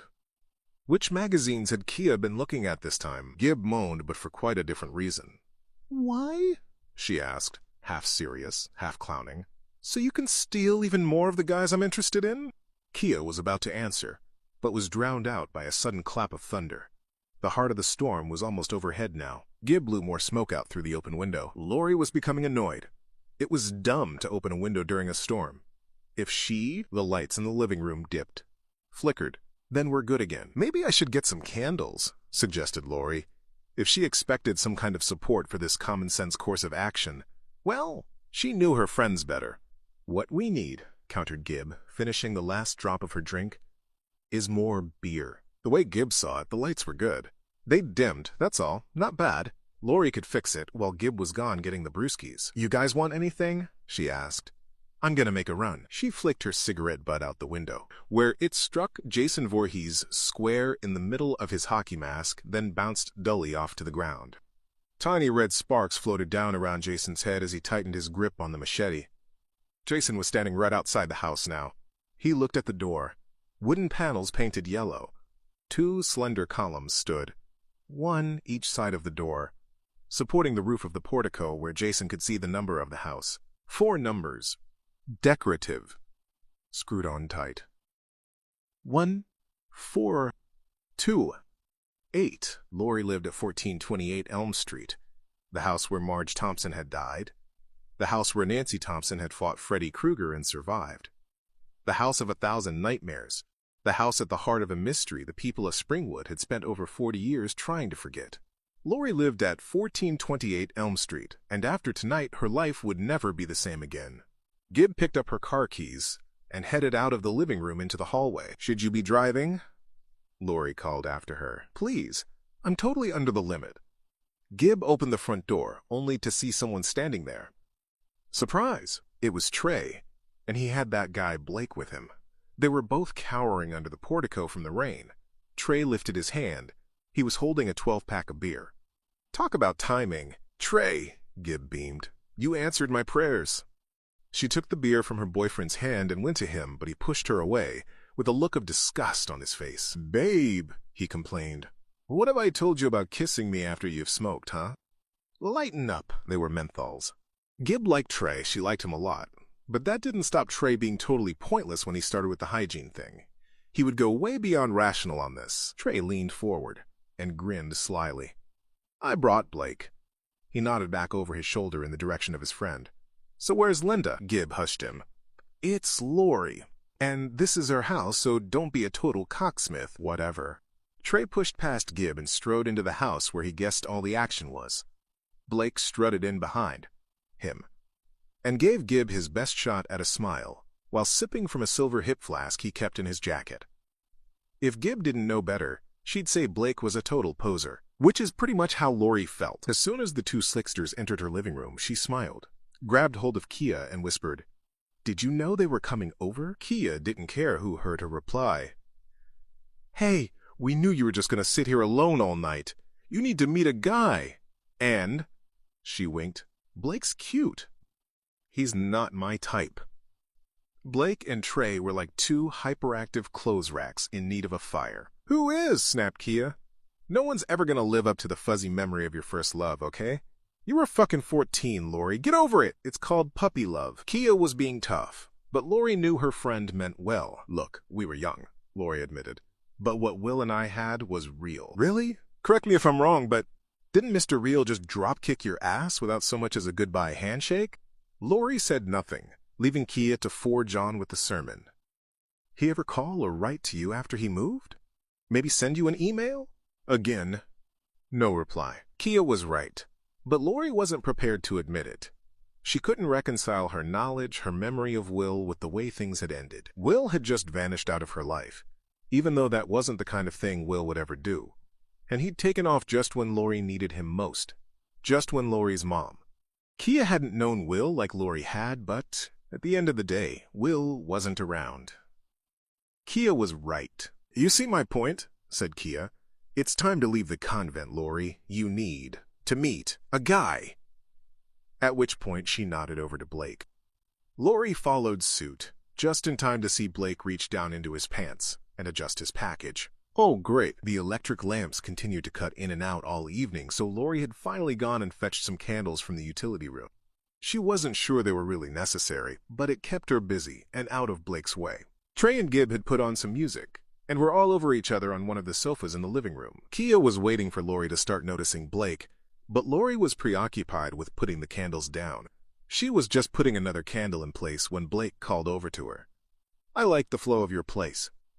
Got good feng shui. You know about feng shui? You should see her bedroom. Great flow in there," Kia chimed a bit too eagerly. "Lori, why don't you go upstairs and let Blake see your feng shui?" Lori shot Kia the dirtiest look, when suddenly there was a deafening crack of thunder, and all the lights finally gave up the ghost. Kia tutted quietly to herself. Lori was right again. She struck a match and started to light the candles. She didn't think the power would come back anytime soon. Lori put one of the lit candles near the love-hungry couple, but Trey abruptly stood up. He looked knowingly at Gibb and said, "Come on, I got a kink in my neck. You can give me a massage." Gibb smirked back. "I think I need a couple more drinks before there's going to be any massaging." Trey didn't see the joke. He was nursing a hard-on that could knock a hole in a fence, and in true hot-blooded style was growing mightily impatient. "Babe? Don't make me ask you twice, okay?" Then he got up and headed off upstairs, expecting Gibb to fall in close behind. Lori didn't get it. "What do you see in him?" she asked. "You mean besides a really cute ass?" smiled Gib. Then she picked up a couple of beers, took a lit candle from Laurie's hand, and went off upstairs after her guide. Blake watched Laurie intently. He hoped she might be inspired by Gib's example. He was nursing a hard-on as well. Laurie watched Gib drift out of the room and shook her head. It was going to be a long night. Chapter 3. By the time Gib got to the bedroom, Trey had already taken off his clothes and folded them all neatly on a chair. Everything was tidy and precise. It was Dr. Campbell's bedroom, Laurie's dad's room. The room had a good-sized double bed, but the decor clearly lacked a woman's touch. Gib put the candle down on a nightstand by the side of the bed, then started to pull back the sheets. "Hey!" barked Trey. "What are you doing? Those sheets are probably filthy. Just pull back the comforter. We'll just lay on top, okay? That damned hygiene thing again." Gib was not impressed. "God, you're a freak." The atmosphere was just as awkward downstairs, only the people in the living room weren't going to have all the hassle made worthwhile by a long, satisfying screw. Instead, the three of them just sat there in silence. Blake still felt he could make the feng shui angle work for him. I mean, come on. It made him sound so deep. "So, Laurie," he said, "am I gonna get that grand tour?" "Why don't you start in the kitchen?" she replied, bored. "And get us a beer while you're in there." Blake didn't smell the condescension. He was only too glad to be of service. The way he saw it, he was slowly breaking Lady Laurie's ice. He shot Laurie what he thought was a sexy nod, then got up to go play fetch. "He's a total foolio, Kia. Get him out of here." "Oh, come on, just give him a chance." "I don't like him." "You don't like anybody. I mean, you've barely gone out since—" Laurie cut her off. "Since what? My mom died? Look, my dad needs me, okay? I can't just go out all the time with guys. And if I did, it wouldn't be with someone like Blake." Although they were talking about him, Blake's ears were not burning. He drunk too much booze from his hip flask to be at all sensitive to anything. He didn't even notice that the back door was open, nor did he spot the wet puddle on the floor, just inside the doorway. He just stumbled into the kitchen with his candle. Blake threw open the fridge door and grabbed some beers. The refrigerator door was tall, the height of a man. He closed it. And that was when a gust of howling wind blew his candle out. Oh, man. Blake felt the draft on his hand and followed it to the open door. It was dark. Slowly, he walked across the kitchen floor until he reached the back door and closed it. When he got back into the living room, there was a pause between tracks on the CD, and he could hear the distant sighs and moans of Trey and Gib screwing from upstairs. Lucky bastard. Trey had told him Gib always liked to be on top. Lucky bastard. He put the beers on the table. "Your back door was open," he told Laurie flatly. "I closed it." He didn't notice the curious look Kia and Laurie gave each other, just kept thinking about the action going on upstairs. Trey was done. He and Gib had finished their high beats per minute screw, and were lying side by side, indulging in what some textbooks call the intimacy stage. Gib leaned over to cuddle him. Her smile was incredibly sexy, the kind of smile that could arouse almost any man. But Trey had finished. He'd shot his load, and it was over. "Babe, you know I don't like to be touched after, okay?" There he goes again with the freak thing. Gib angrily sat up and got out of bed. She should have been used to this by now, but she wasn't. He still pissed her off. Was he incapable of sharing? It was as if making love was some kind of function for him. Like taking a leak. Didn't it mean anything at all? Gib grabbed the comforter, wrapped it around herself, and headed for the bedroom door, shaking her head. "Fine, I'm taking a shower." "Good," Trey mumbled. "Your hair smells like menthols." "You bastard, Trey." Gib took the candle and walked along to the bathroom, leaving the self-satisfied asshole to stretch on the bed in darkness. Trey heard the shower come on. What'd I know? Left her beer behind. He rolled over onto his stomach and stretched a hand out to reach for the beer. It was pretty dark, but he could just see the lightning. What the? Crystal sharp in the white flash, Jason Voorhees was standing next to the bed, towering over the naked, sprawling body of Hygiene Boy. "No, please, no." Trey gasped as he saw Jason raise the machete, but he had no time to speak or cry out before the blade came down and drilled right through his body and through the bottom of the mattress of Laurie's father's bed. Blood and springs burst through the bottom of the bed, and Trey's body spasmed and writhed as Jason twisted the machete in Trey's guts, before finally withdrawing the awful smeared weapon. "Trey," Gib was calling from the shower. She thought she had heard something. Trey wasn't leaving, was he? Jason paused. He looked down at the gutted youth with detached fascination. The voice from the other room could wait until... What was that? Trey's finger twitched. It was the twitch of a death nerve, and it triggered a further angry onslaught from the maniacal juggernaut. Jason would not permit anything to live, anything to breathe, or anything to move. Voorhees put the machete aside, then took hold of both ends of the bed frame in his powerful hands. He then folded the bed in half, collapsing the metal and wooden frame on Trey's body, crushing him, silencing him forever. The joints in Trey's body popped and snapped as his bones were compressed into the bloody flesh of the boy's remains. Jason had squashed this living being with all his life ahead of him, into meat. He had crushed his victim into mangled flesh. He had broken him. Trey's finger stopped moving. He was the first victim of Jason on Elm Street. "Trey, what the hell are you doing?" Gib had turned off the water and was listening intently. She could sense that Trey was up to something. Dripping wet and increasingly annoyed, Gib stepped out of the shower and wrapped a soft white towel around her body. What was the idiot playing at? She left the candle behind her and went back into the bedroom. Trey hadn't found another candle. It was still dark in there. Gib slipped on a pool of something wet, her bare feet completely losing their grip, and in a moment she was flat on her ass. What the fuck? And then the power returned. Gib was sitting in a pool of blood. Not just blood.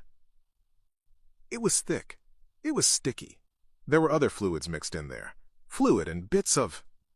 She looked up, towards the bed, where Trey's smashed face and pulverized remains glistened among the broken bedstead, like some kind of fucked-up slaughterhouse sandwich. Wrapped only in her blood-soaked towel, Gib came tearing down the stairs and bolted straight out of 1428 Elm Street, screaming loud enough to wake the dead. She didn't care about the storm. She didn't care about the rain. She didn't care that she was barefoot and naked, save for the bloody white towel. And Kia, Lori, and Blake soon followed her, screaming. They had gone upstairs to see what had happened. They had gone up into Dr. Campbell's bedroom and seen the body. The four of them ran in blind terror, desperate to escape whoever or whatever it was that had violated and murdered their friend. It was Kia who first caught sight of the patrol car.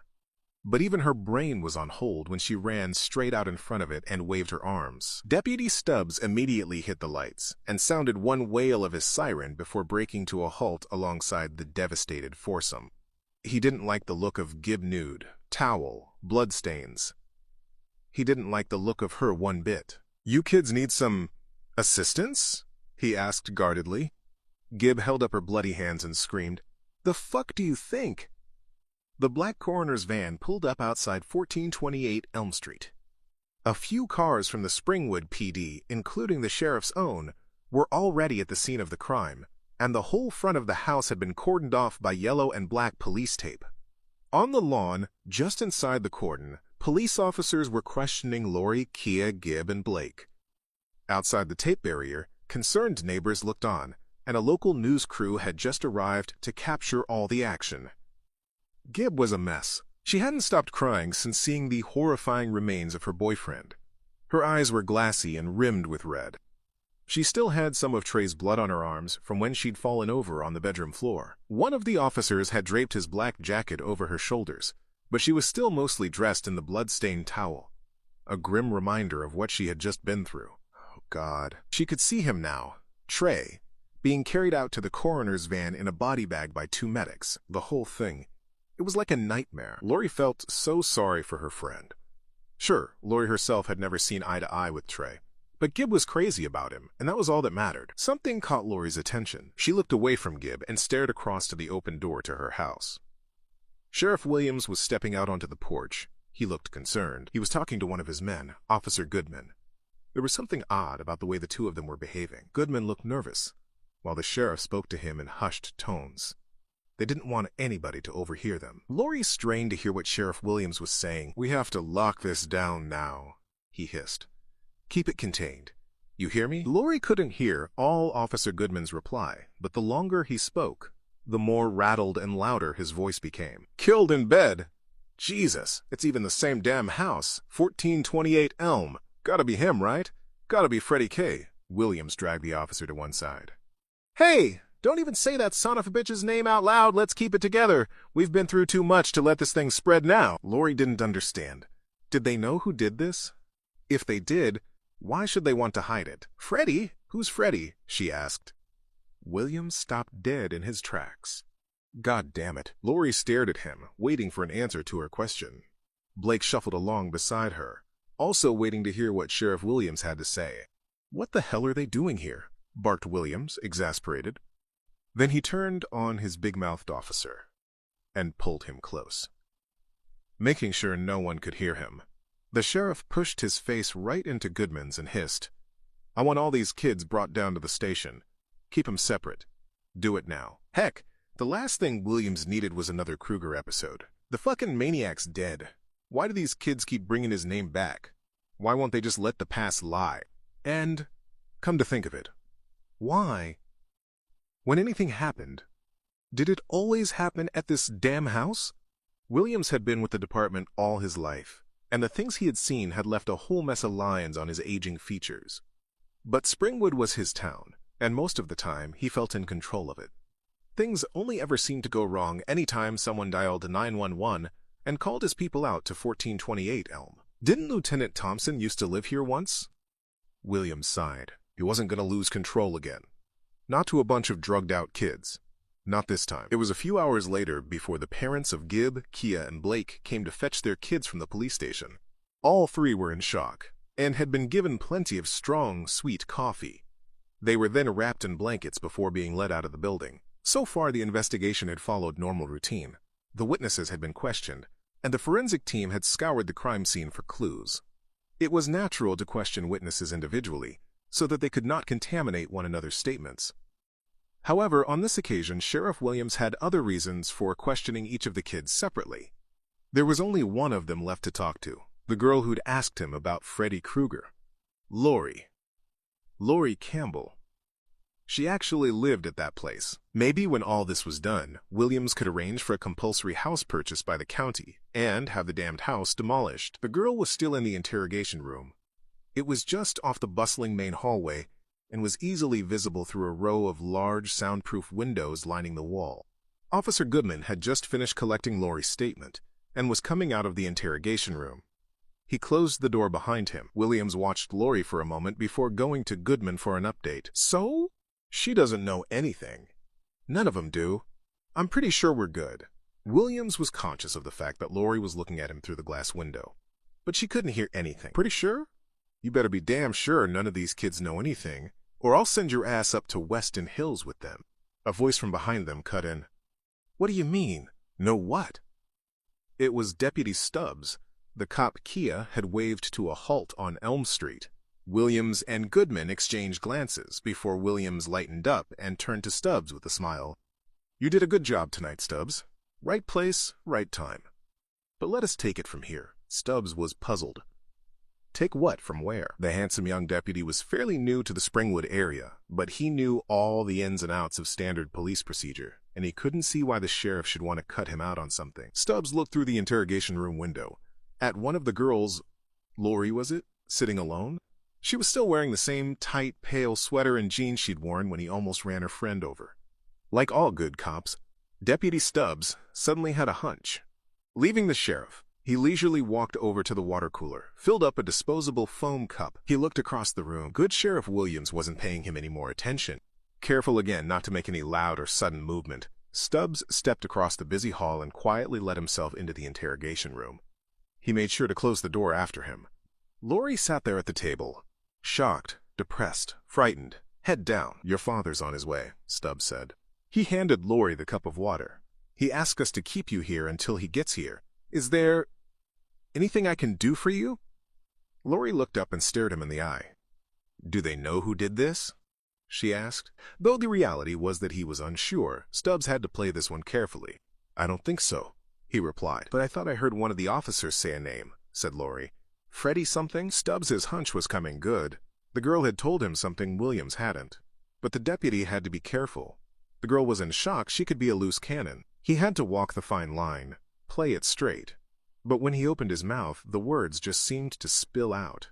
He couldn't lie to those intelligent green eyes. Truth is, he said, I just moved here a month ago. If they suspect someone, they haven't let me in on it yet. Something about this touched Lori. She'd felt that the man who'd questioned her, Officer Goodman, was almost working against her in some way. And the sheriff, why was he so hard on her and her friends? Why were they being treated this way? But this cop, the new guy, maybe he could help her. They asked me all kinds of weird questions, she said, about my dreams. Why did... Lori was interrupted by someone knocking on one of the interrogation room windows. It was Sheriff Williams. He looked pretty annoyed. Williams waved Stubbs out into the hallway.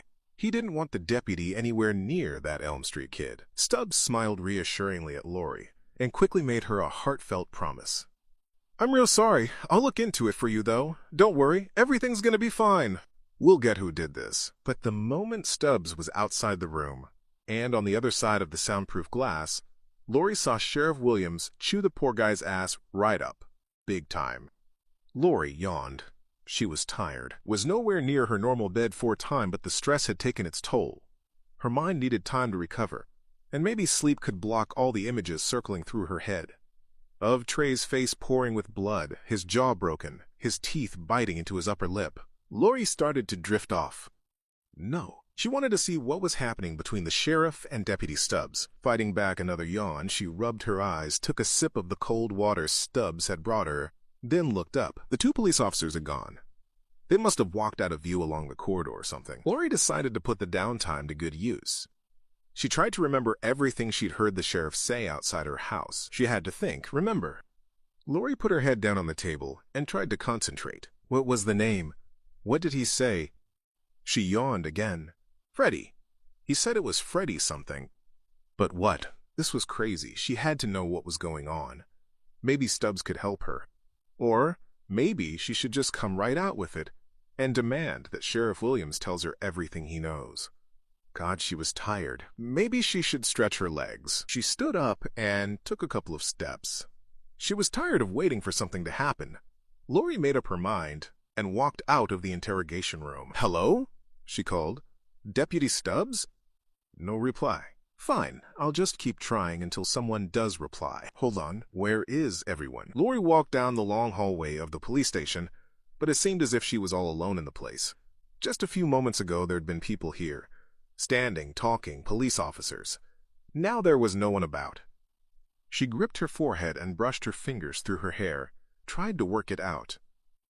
Her friends had gone home. Her dad hadn't shown yet, and presumably most of the cops still working were searching for clues over at her house on Elm Street. Yes, that must be it. And Stubbs was probably with Williams in the sheriff's office, so that the two of them could argue in private. Right, that was it. All she had to do was find Williams's office. That's where they'd be. Lori set off down the hall, her footsteps echoing along the empty corridor. A gentle breeze blew in from somewhere. It brushed alongside her, stirring the sheets of paper that were tacked to the walls. Lori hadn't noticed the papers before. They were all missing person sheets, each sheet bearing a name and a monochrome photo portrait, the details of someone who had gone missing. There were dozens of these sheets, and they all showed children. My God, so many kids. Then she heard it. It sounded like a whimper from the other side of the station. Drip. What was that? Drip, drip. Lori's eyes widened with fear. She could see red drops. Blood? Falling to the floor a few feet ahead of her. She looked up at the ceiling, but it was clear. No blood. And now she could see that the blood drops were leading away from her, down the corridor. Surely the killer hadn't struck again. He couldn't have. Not in the police station. But where were the drops coming from? Curiosity overcame fear, and Lori decided to follow the gruesome trail of blood, wherever it might lead her. She hurried down the hall, listening to the dripping sound, watching the glistening red drops on the polished wood floor. And as Lori walked quickly on by, every single child's face and every single missing person photo on the walls turned to watch her. The flat black and white portraits swiveled in unison, their eyes following Lori as she hurried past, all except one. The photo on the last missing person sheet had no face. The photo was empty. The face of the very last child was missing. Chapter 4. Lori heard another whimper. She didn't know the missing kids were watching her, and suddenly she found herself trying to locate the sound of that voice rather than the origin of the blood drops. Another whimper. It came from just round the corner of the hallway, which was precisely where the trail of blood was headed. The fluorescent strip lights overhead seemed to be working at full strength, but somehow there were shadows along the corridor. Lori found herself pausing to take a deep breath before peeking her head to see round the corner. But whatever it was Lori expected to see, or whatever it was she feared, she did not expect to see a little girl, crying with her head in her hands. The girl stood halfway down the corridor, with her back to Lori. She wore a pretty white dress and had sandy-colored shoulder-length hair. She couldn't have been more than 8 years old. What the heck was she doing here so late? Why wasn't anybody looking after the poor kid? Lori's fear was gone in an instant, and she ran forward to help the little girl. "Are you okay?" asked Lori. The girl said nothing. She just sobbed. Lori was with her now. She bent and placed a gentle hand on the crying girl's shoulder. The girl turned to face Lori, and she wasn't crying anymore. Lori screamed. The girl, she had no eyes. They'd been stabbed out. A vertical cut-a slash ran down through the center of each empty, bloody eye socket, starting above the brow and ending just below the lower eyelid.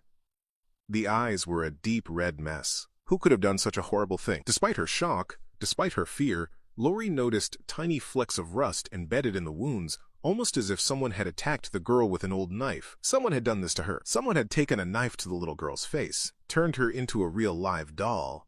Drip, drip. Oh, God, no! The trail of blood spots Lori had been following had fallen from the girl's ripped-up eyes. The blood trickled from her 2 gaping wounds like tears of pain, only to fall slowly to the floor at the girl's tiny feet. Lori stifled back a sudden gut rush of puke.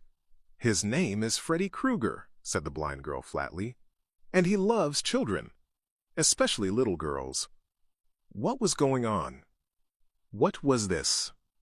How did the girl know who this Freddy was? Why won't the sheriff do something? Lori wanted to help, but found herself backing away from the girl in terror. But the girl, even without her eyes, merely turned and looked Lori in the face. "Freddy's coming back. Soon he'll be strong enough. It's okay to be afraid. We were all afraid. Warn your friends. Warn everyone." Behind Lori was a large wall-mounted map of Springwood, on which were tacked a number of wanted posters and crime scene photographs. The little girl took a step forward, causing Lori to step back involuntarily. And again. Soon, Lori was almost pressed up against the police map. Only it wasn't a map anymore. It was the door to her home, 1428 Elm Street. Something touched her head. Blood. Lori ran forward with a scream and turned to see blood seeping through the tight gap between the white door frame and the top of the painted yellow door. Then the blood began to run, to flow. It poured down, and soon the entire front door of her house had turned red beneath the liquid sheet of fresh blood. 1, 2, Freddy's coming for you. Where the hell was she? This was her home, she was sure of it, but it looked different. Older, dirty, and decrepit, all boarded up. 3, 4, better lock your door. And the door was covered with blood.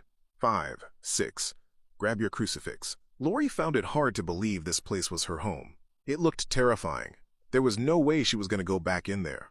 What had the police done to it? 7, 8, gonna stay up late. That singing. Lori turned around and there were graves, tombstones, memorial slabs, stone crosses, headstones, graves, all over her front lawn, and on the neighbor's lawn, and across the street. Lori gasped. Every house on Elm Street had been turned into a graveyard. 9, 10, never sleep again. Playing on the graves of 1428 Elm Street were 3 pretty young girls wearing their finest white satin party dresses, their hair clean and immaculate. No girls dressed like this anymore. They all looked like something from an old photo album. 2 of the girls held on to the opposite ends of a jump rope, and they twirled it over and over while the 3rd girl stood between them and jumped over the rope. Over and over the rope cut through the air. But that thing, that rhyme they were singing, "Freddy's coming for you?" What Freddy? Ha ha ha ha ha ha ha. What was that? Lori didn't think she could be any more afraid until she heard that laugh low, guttural evil. What was happening to her? The children carried on playing jump rope as if they hadn't heard a thing.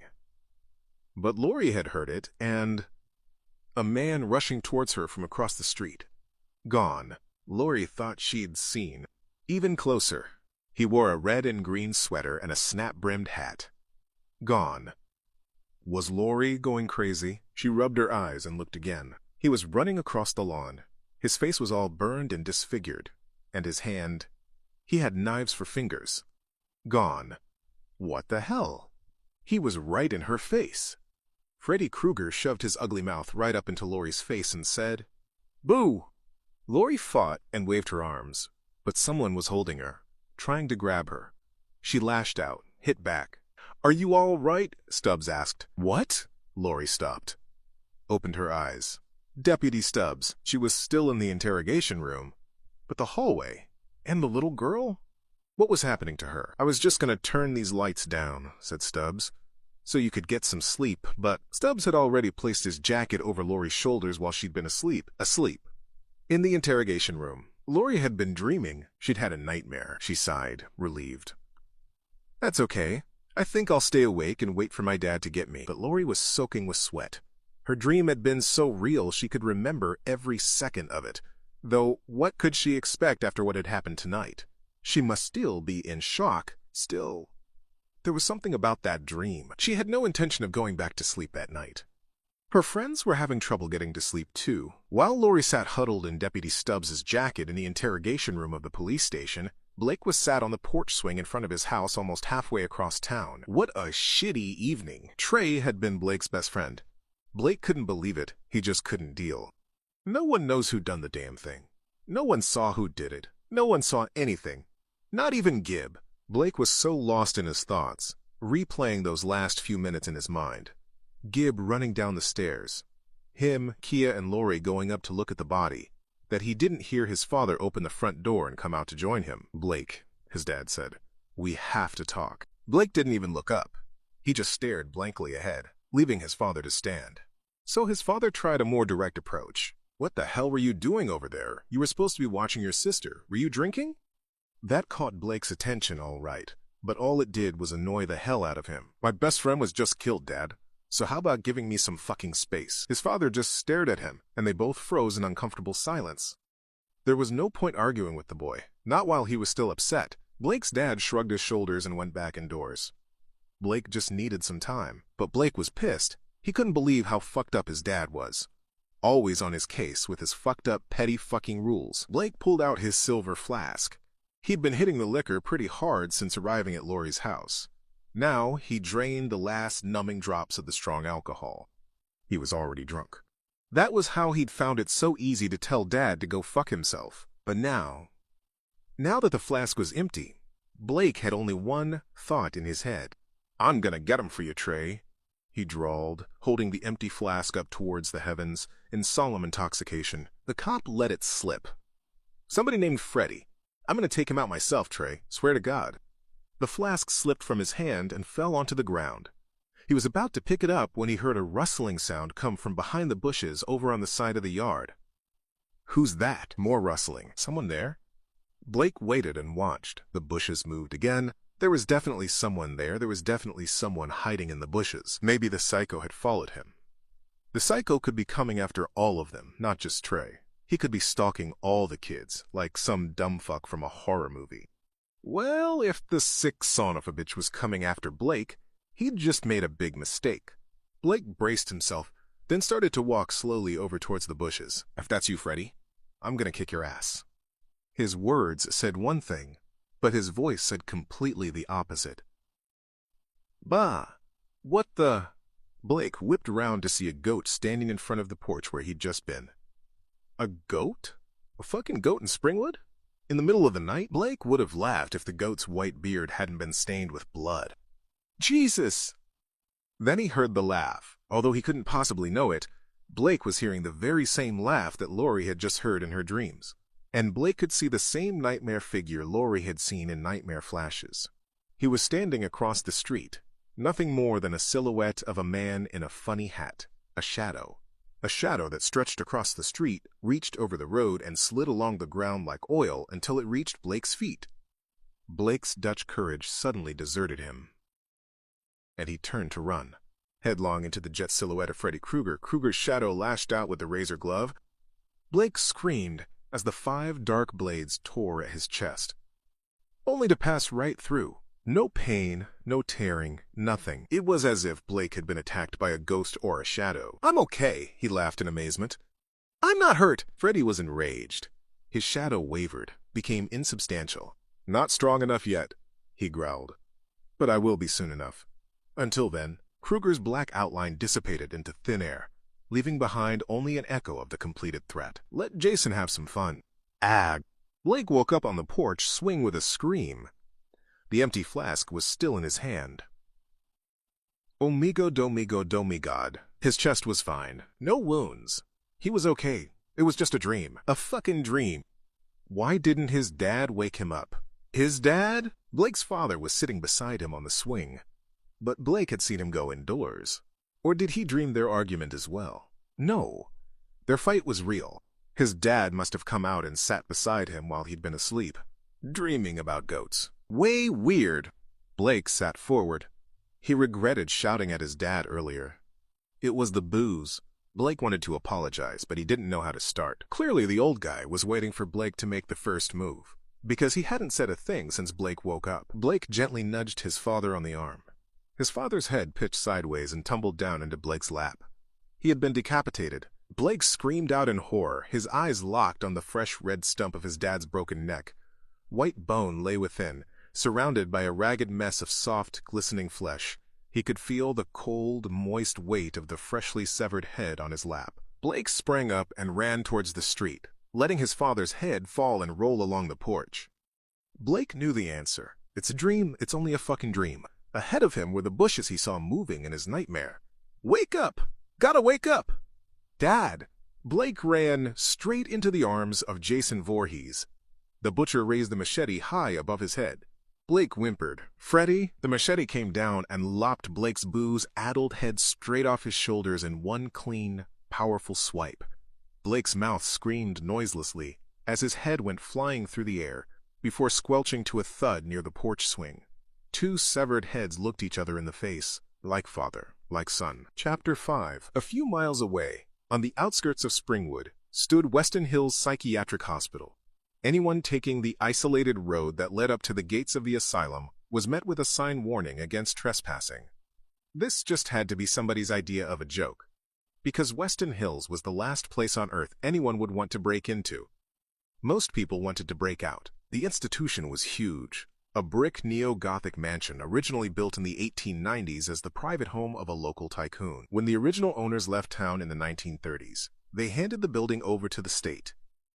The remote location and the impressive size of the place made it ideal for the incarceration of the criminally insane. The people of Springwood weren't too happy to have a mansion full of murderous lunatics opened on their doorstep, and no one wanted to work there save for a handful of medical staff who had to rely on charity workers for general support and nursing. So folk weren't too upset when in 1946 the place was shut down. There had been a scandal. One of the nurses, a nun, had somehow been captured and held prisoner by the inmates. They'd kept her hidden for days, during which time they'd raped her hundreds of times until she herself had become totally insane and pregnant.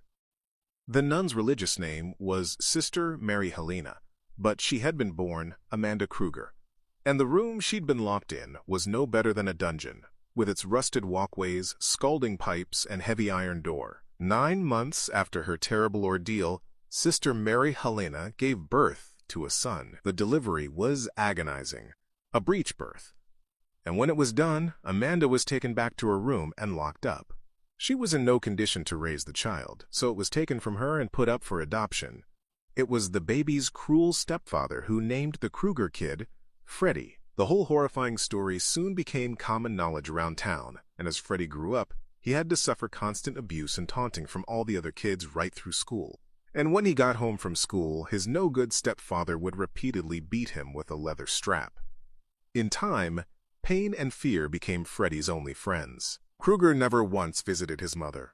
As far as he was concerned, she was to blame for everything that was wrong with his life. When he crushed small animals with his bare hands, it was Mommy's fault. When he slashed his own stomach with a straight razor, Mommy was to blame. When he stabbed his drunken stepfather in the eye, his mommy made him do it. The fucking bitch. When Kruger was arrested and killed in 1966, it was generally believed Amanda Kruger had hanged herself. There was even a headstone with Amanda's name on it in the town's cemetery. But the grave was empty. It wasn't until many years later that Amanda's body was found walled up in a room inside the high tower at Weston Hills, by which time the hospital had long been in use again. Developments in medical practice had led to Weston Hills being reopened in the late 1960s as a more enlightened center for the treatment of general psychiatric illness, which it continued to be until the present day, save for a brief period in the 1980s when the place was closed down, owing to yet another malpractice scandal. Now, however, Weston Hills was very much a progressive institution. It prided itself on offering good, proactive, up-to-the-minute health care that was perhaps at odds with the intimidating haunted house exterior of the building itself. There was certainly no truth to the rumors that any of the patients currently being treated at Weston Hills were being held unnecessarily or in any way against their will. Kinsey shone a penlight into the eyes of the patient sitting in the wheelchair. The pupils completely failed to react. Kinsey stood back. Drool ran down from the patient's open mouth. "Nobody home," declared the male nurse. "This guy's ready for D-Wing." He motioned for an orderly to wheel the patient away. Mark and Will watched the scene from their seats in the hospital common room. Both guys were pretty young, about the same age as Laurie, and neither of them looked like they really belonged here. Granted, Mark looked pretty intense, and one of his eyes had a slight tick, but you could find people in much worse condition any night, in any downtown of America.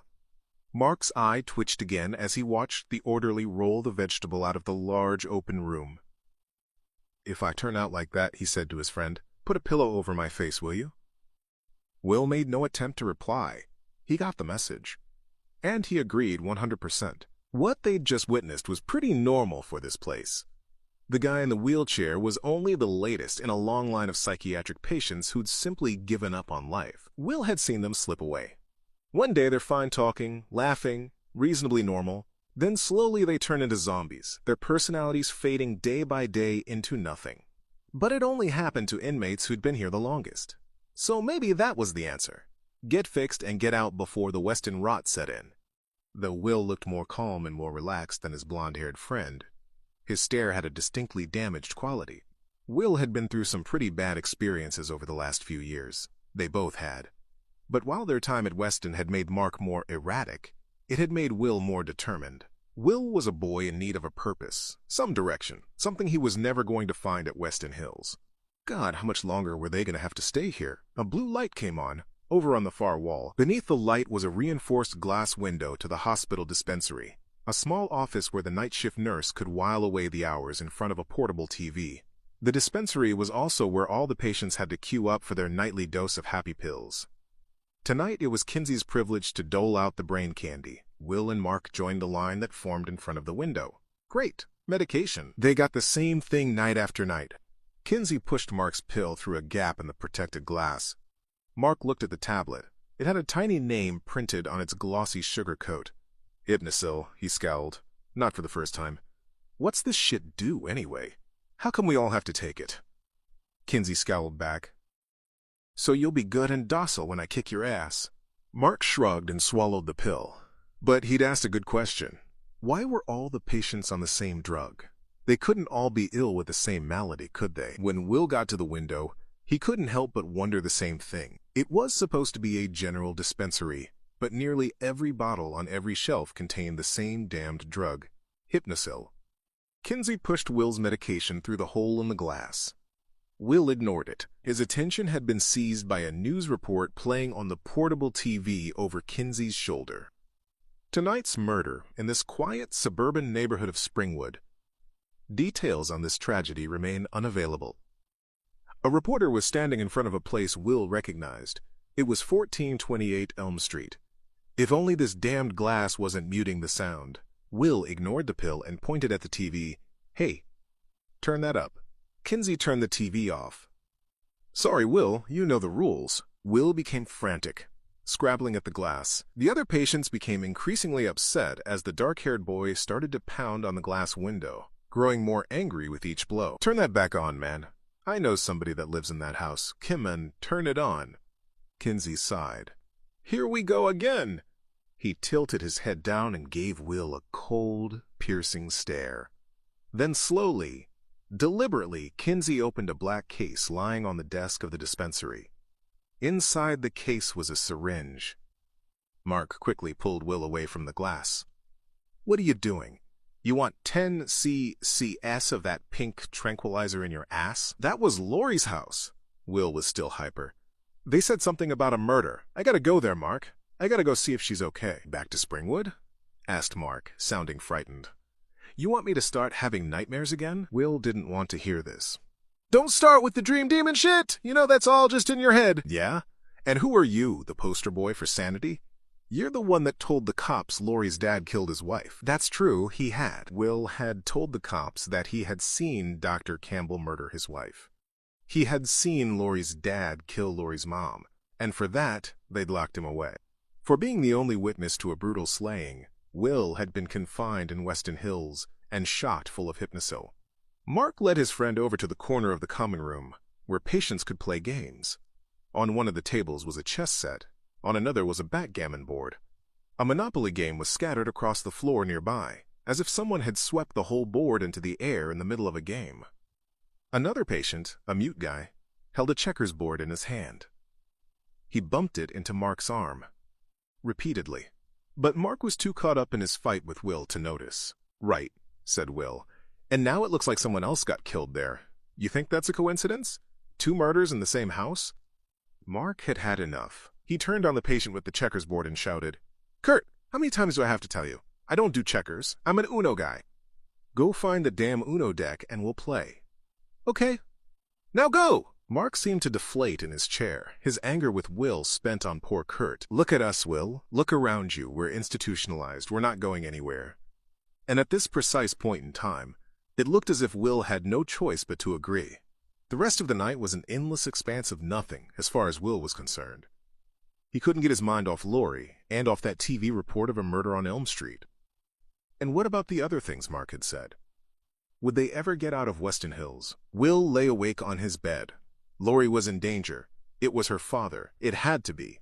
He was going on a rampage, like that night 4 years ago, when Will had seen him the knife.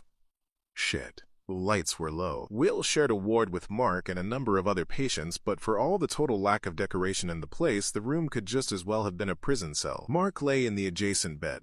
He was also thinking about the future and the past. He had met Will here, at the hospital. They hadn't known each other before then. Will had told him some paranoid story about being locked up under some kind of conspiracy. From the day they'd met, Will had insisted he'd been sent to Weston Hills to keep him quiet. He said that only he knew what had happened at 1428 Elm Street that night 4 years ago. No wonder he'd totally bugged out when he'd seen tonight's news. But Mark wasn't sure if he even believed the guy. Maybe the whole Dr. Campbell thing was all part of Will's delusions.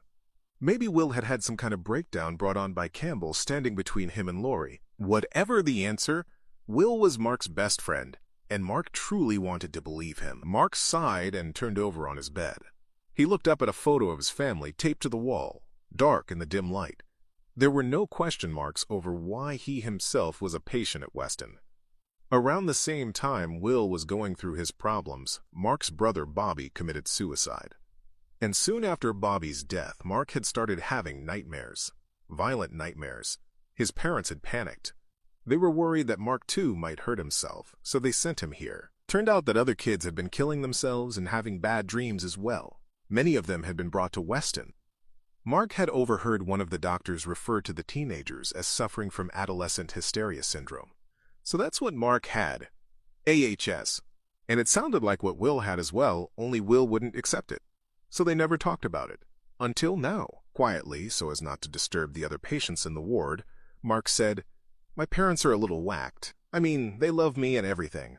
But one son in the loony bin, the other committed suicide."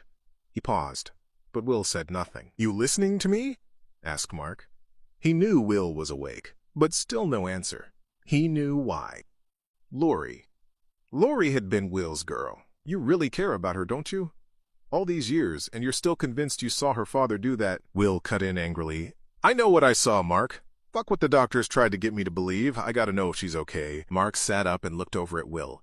He didn't like to see his pal like this. He didn't like the fact that there was nothing they could do about it. No one they could talk to. No one they could call.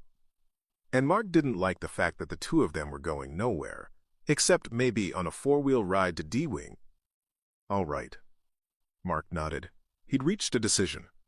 It was quiet in the common room now. The fruitcakes had taken their hypnosil like good dogs, and had gone to bed, leaving Kinsey alone in his cramped office to watch some TV. Someone stepped up to the dispensary window. Holy, Kinsey relaxed. It was just one of the kids, Mark. Except that the next thing the male nurse knew, Mark was throwing his night clothes off and shouting and banging his fists on the reinforced dispensary window. The idiot clambered on one of the tables, hooting and capering like a demented monkey. He turned and waved his bare butt at Kinsey through the window. Enough was enough. Oh, you want to play? Kinsey switched off the TV, reached for the black case containing the syringe full of tranquilizer, and picked up a nightstick. As soon as Mark saw Kinsey reach for the baton, he ran off down one of the long hospital corridors. There was no way he was going to let that moron beat on him. Well, not until Mark had achieved what he had set out to do. Moments later, the hospital hallways were alive with the sounds of Chase Mark shouting and slamming doors, and Kinsey and 2 orderlies running after him, calling out every threat imaginable. For Mark, the whole escapade was scary, but great fun, even though he knew it would end only one way. Eventually, drugged and drowsy and sporting a few new cuts and bruises, Mark was strapped down tightly onto his bed by the orderlies. Kinsey opened up his little black case and gave Mark his second dose of sleep juice. Sweet dreams, monkey boy! Then the nurse and the orderlies were gone. As soon as they were out the door, Will got up and crept over to his friend. The restraints on Mark were really tight. What the hell was that for? Will asked. Mark smiled and flicked his eyes down toward his left hand. Will looked and saw that his friend was clutching Kinsey's keys, his swipe card, and his ID badge. Mark had been beaten, he had been drugged. He was drowsy and exhausted, which is why Will had to half-carry Mark as they crept along the quiet road that would lead them away from Weston Hills Psychiatric Hospital. But the slow speed didn't matter. It would be hours before anyone would even know they were gone. Will was ecstatic. Mark, you're a fucking lunatic. You know that? I know you are, slurred Mark, but what am I? Somehow, the 2 of them had beaten the odds. They had escaped from that rat bastard place and were on their way to Elm Street. Chapter 6. It was dawn before Dr. Campbell arrived at the police station.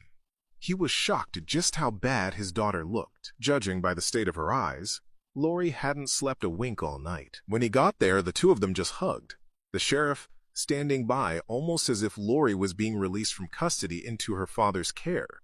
By the time they arrived back at home, they found the police still at work. There were a few cop cars outside the Campbell home, 1428 Elm, and there were officers in almost every room of the house, searching, sifting, checking, looking for anything that would help identify Trey's killer. Campbell offered to make breakfast, but Lori wasn't hungry. However, she did agree to a glass of orange juice. It would refresh her, help her stay awake. The 2 of them were alone in the kitchen. Lori could hear the cops milling about upstairs and in the adjacent living room. She felt awful, tired, numb. Dr. Campbell finished pouring Lori's juice. He glanced back over his shoulder. Good. She wasn't paying any attention. While Lori wasn't looking, Dr. Campbell took out a small bottle of pills from inside his jacket. Then he opened the bottle and dropped one of the pills into the glass of orange juice. Written in tiny letters on the pill was one word: Hypnosil. You sure you didn't see anyone? Campbell sounded casual as he put the tumbler down in front of Lori. None of us did, Dad. I already went over this with the police. It was hard for him to find the right words. I don't know what I'd do if I lost you. You're all I have left. Lori looked at him warmly.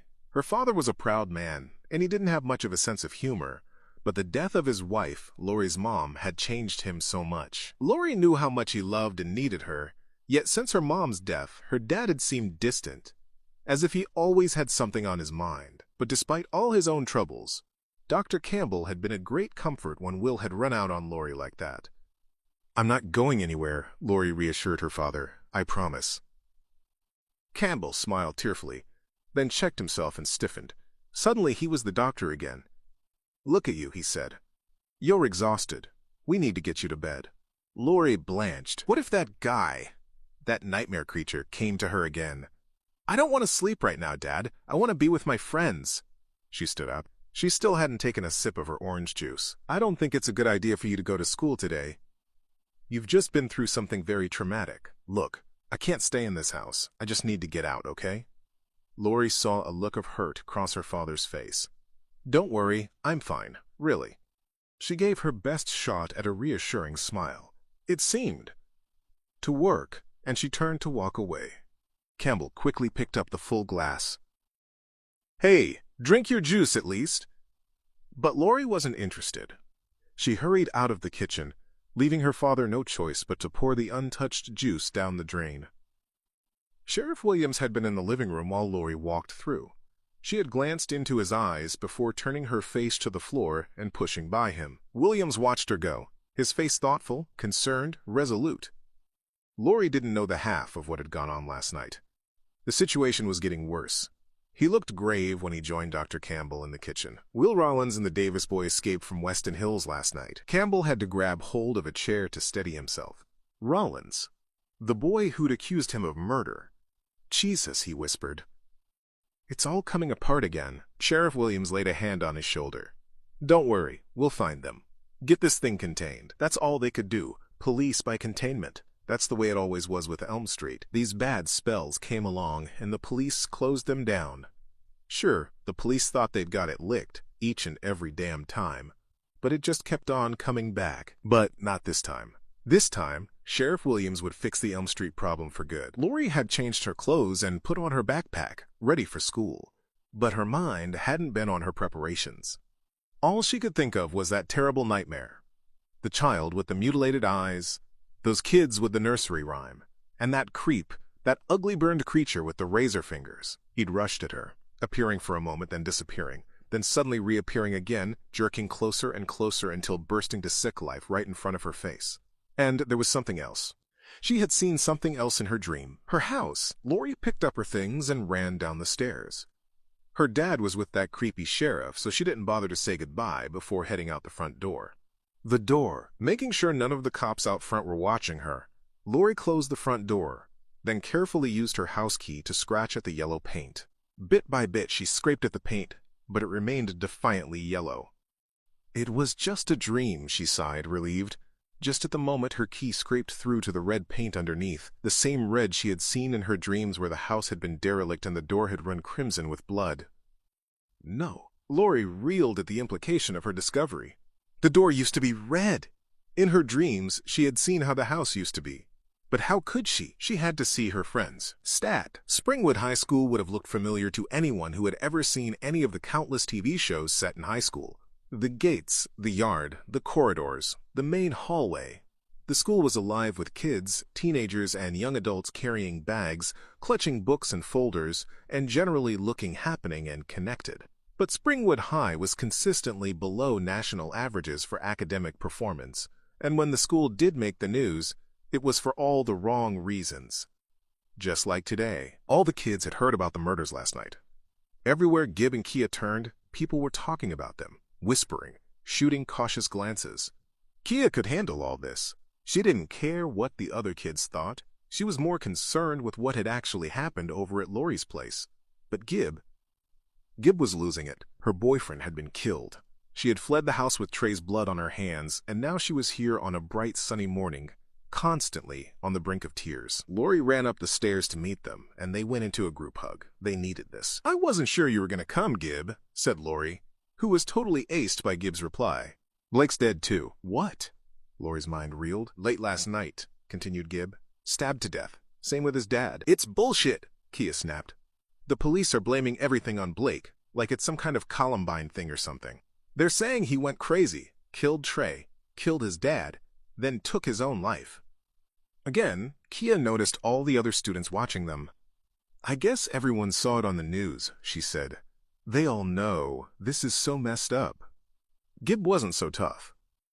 Sick and tired of being stared at being talked about, at being treated like a freak, Gib broke away from her friends and shouted out for the benefit of all the kids slowly filing into class, each and every one giving her a pitying look. Stop staring at me!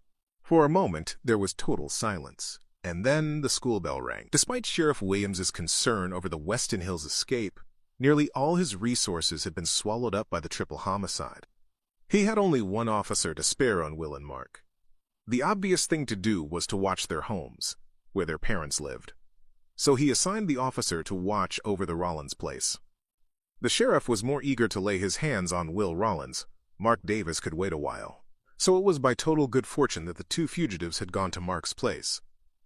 They'd waited until Mark's parents had left for work, then went inside and grabbed a change of clothing. By the time they'd finished, They looked just like any other Springwood teenager, which was a good thing, as they were now making their way on foot, by the back streets, to Springwood High. "Hey," said Mark suddenly as they jogged along, "what if Laurie's not here? What if she was the one that died?" Will stopped and grabbed Mark by the arm. "Don't say that, man! Don't fucking say that!" All right. Just calm down. We'll find her." That first morning back at school had been rough. One way or another, everyone had wanted a piece of the three of them. Either people expressed their condolences, or they asked intrusive questions. Some of the other students even made jokes of it all. When class finished, Laurie hurried out into the hall before anyone else could bother her. Kia tried to keep up, but Linderman got in the way. Linderman didn't even notice Kia. He was too busy trying to catch Laurie. Laurie? Laurie stopped and turned. "What is it, Linderman?" Linderman was the class nerd. There was nothing particularly offensive about him. He wasn't a grade A fool or anything. He just happened to have a bit of a baby's face, and sometimes a total inability to say the right thing. At times, his lack of emotional maturity was just too much to handle. "Well," ventured the boy, "I heard what happened, and I just wanted to, express to let you know how sorry I was." Kia came in at the end of this demonstration of embarrassed stuttering and just rolled her eyes. Laurie tried to be polite, but it still felt awkward. "That's sweet of you, thanks." "Right. Okay, but, if you need someone to talk to, to maybe grieve with, I could..." Kia had heard enough. "Let me give you a tip, Linderman. Put your hormones back in the box and quit while you're ahead, okay? We don't have time for data dork right now." That was Linderman's problem. He meant well, but suddenly realized that he had been cracking onto Laurie in a really dumb way. He didn't know how it happened. He'd wanted to tell her how sorry he was about the murder and everything. "Right," he said, nodding with intense agreement. Sorry.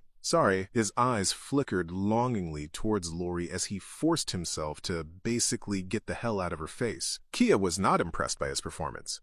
She watched him slink away into the crowd. "Every day it's the same thing," she said in Laurie's ear. "He's like one of those fucking frou-frou dogs that keeps humping your leg." Laurie was looking over the way at Gib. Heck no, what was she doing with that stoner Freeberg? And Shaq, the guy who put the moron in jock. Freeberg was handing out bright yellow cards to any student who walked by, but Gib was clearly the focus of his attention. Hey, she was almost a celebrity right now. "That's why you should go, Gib," he said. "Be among friends, where it's safe. There's going to be a lot of love there for you and Trey." Laurie saw someone take one of Freeberg's flyers. He was promoting yet another of his infamous raves. "Fuck it." "You're right," said Gib. "I could use a few dozen drinks."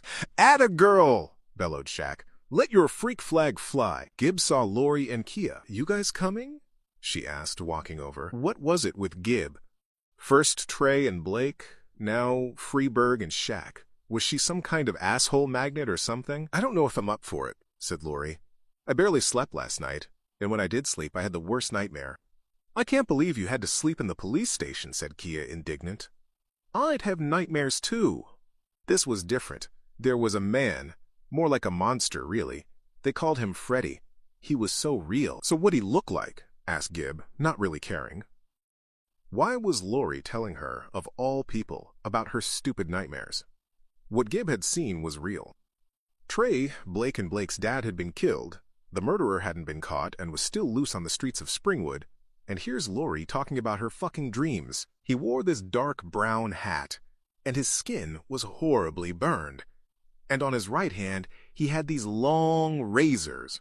Fingers. Laurie was so lost in trying to recall what the nightmare guy looked like that she didn't notice a number of passing students had stopped to listen. Then there were these little girls singing this strange song like a jump rope rhyme. 1, 2, Freddy's coming for you. Who was that?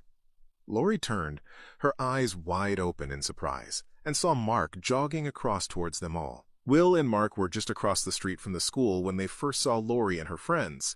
They'd tried to cross the road at the same time, but Will nearly ran into a passing car, so had to hold back while his friend went on ahead.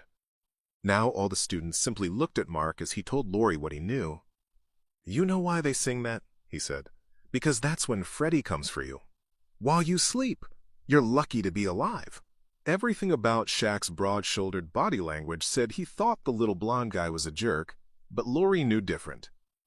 This intense-looking kid with the tic somehow knew the words she'd heard in her dream. "Who is he?" she asked Mark. "Please, Tell me. There was a lot of bitterness in Mark's voice when he replied. He'd had too much history with this whole nightmare thing. He'd come here as a favor to Will, but when he heard Lori talk about that guy in that nightmare, the whole world had turned 360 for him. Suddenly, this was as much Mark's fight as it was Will's. Mark spat the words out. A child murderer that some parents from around here burned alive. But then, he came back for revenge in our nightmares. Funny no one ever told us about him, huh? Lori's head started to spin, and she swayed a little as if she was going to faint. She looked terrified, and her fear was spreading through the rest of the kids. He's real, she cried. But what? How do you... Mark motioned for her to be quiet. You want some free advice? He said almost cruelly. Coffee, make friends with it. Suddenly a hand grabbed Mark from behind and pulled him away. Another guy, his friend, who seemed more than familiar. That's enough, Mark. Can't you see you're scaring her? That face. That voice. Out of nowhere after all this time. Could it be?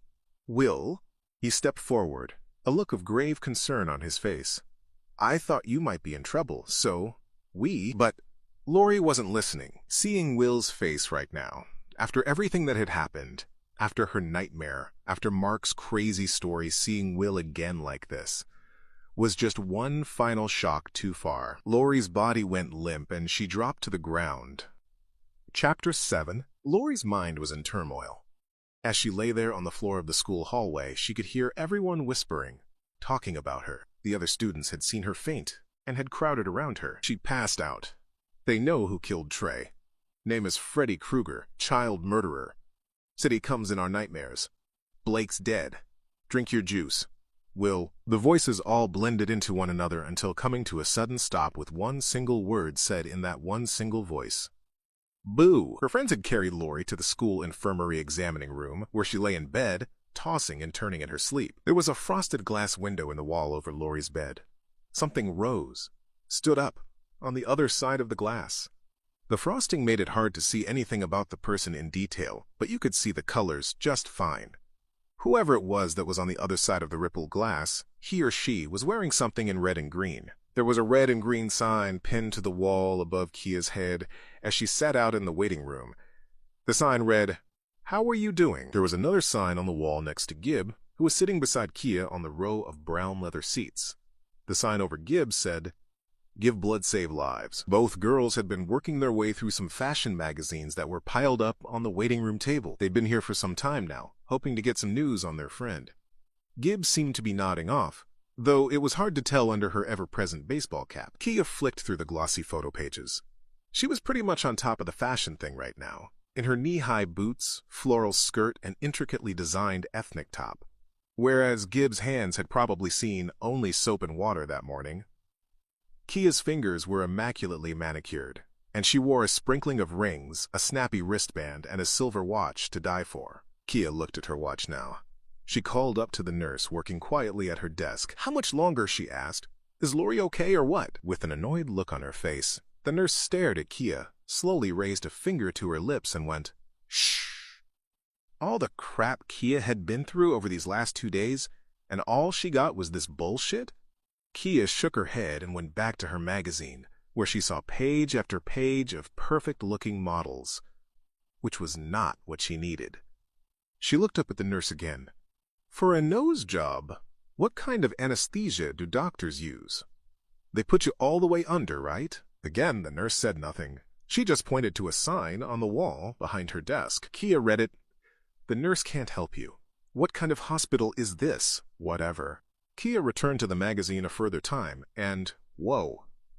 When she turned the page, she saw there was a section on cosmetic surgery. The models. All women were semi-naked, but they had marker lines on their faces and bodies, showing where surgical incisions were going to be made. It was horrible. Okay, it was only a marker pen or something, but it made them look like human jigsaws. Kia turned the page. Oh, like, gross. The magazine showed totally real before and after photos of people who'd had plastic surgery done on their faces, only the after shots had been taken immediately after the operations. The faces looked bruised, scarred, cut, blooded, scabbed over. Kia turned the page. And another, and another, and another. But the pictures just got worse. She couldn't believe that anyone would want to print this kind of stuff. It was horrible. When Kia got to the photographs depicting a veritable arsenal of bizarre and terrifying surgical instruments, she nearly hurled. And no way. No way. She was looking at pieces of bone chipped and hacked away, and mounds of flesh and fat, all red and glistening in shining metal receptacles. And people with scars, injuries, amputees. She turned the pages. Faster, faster.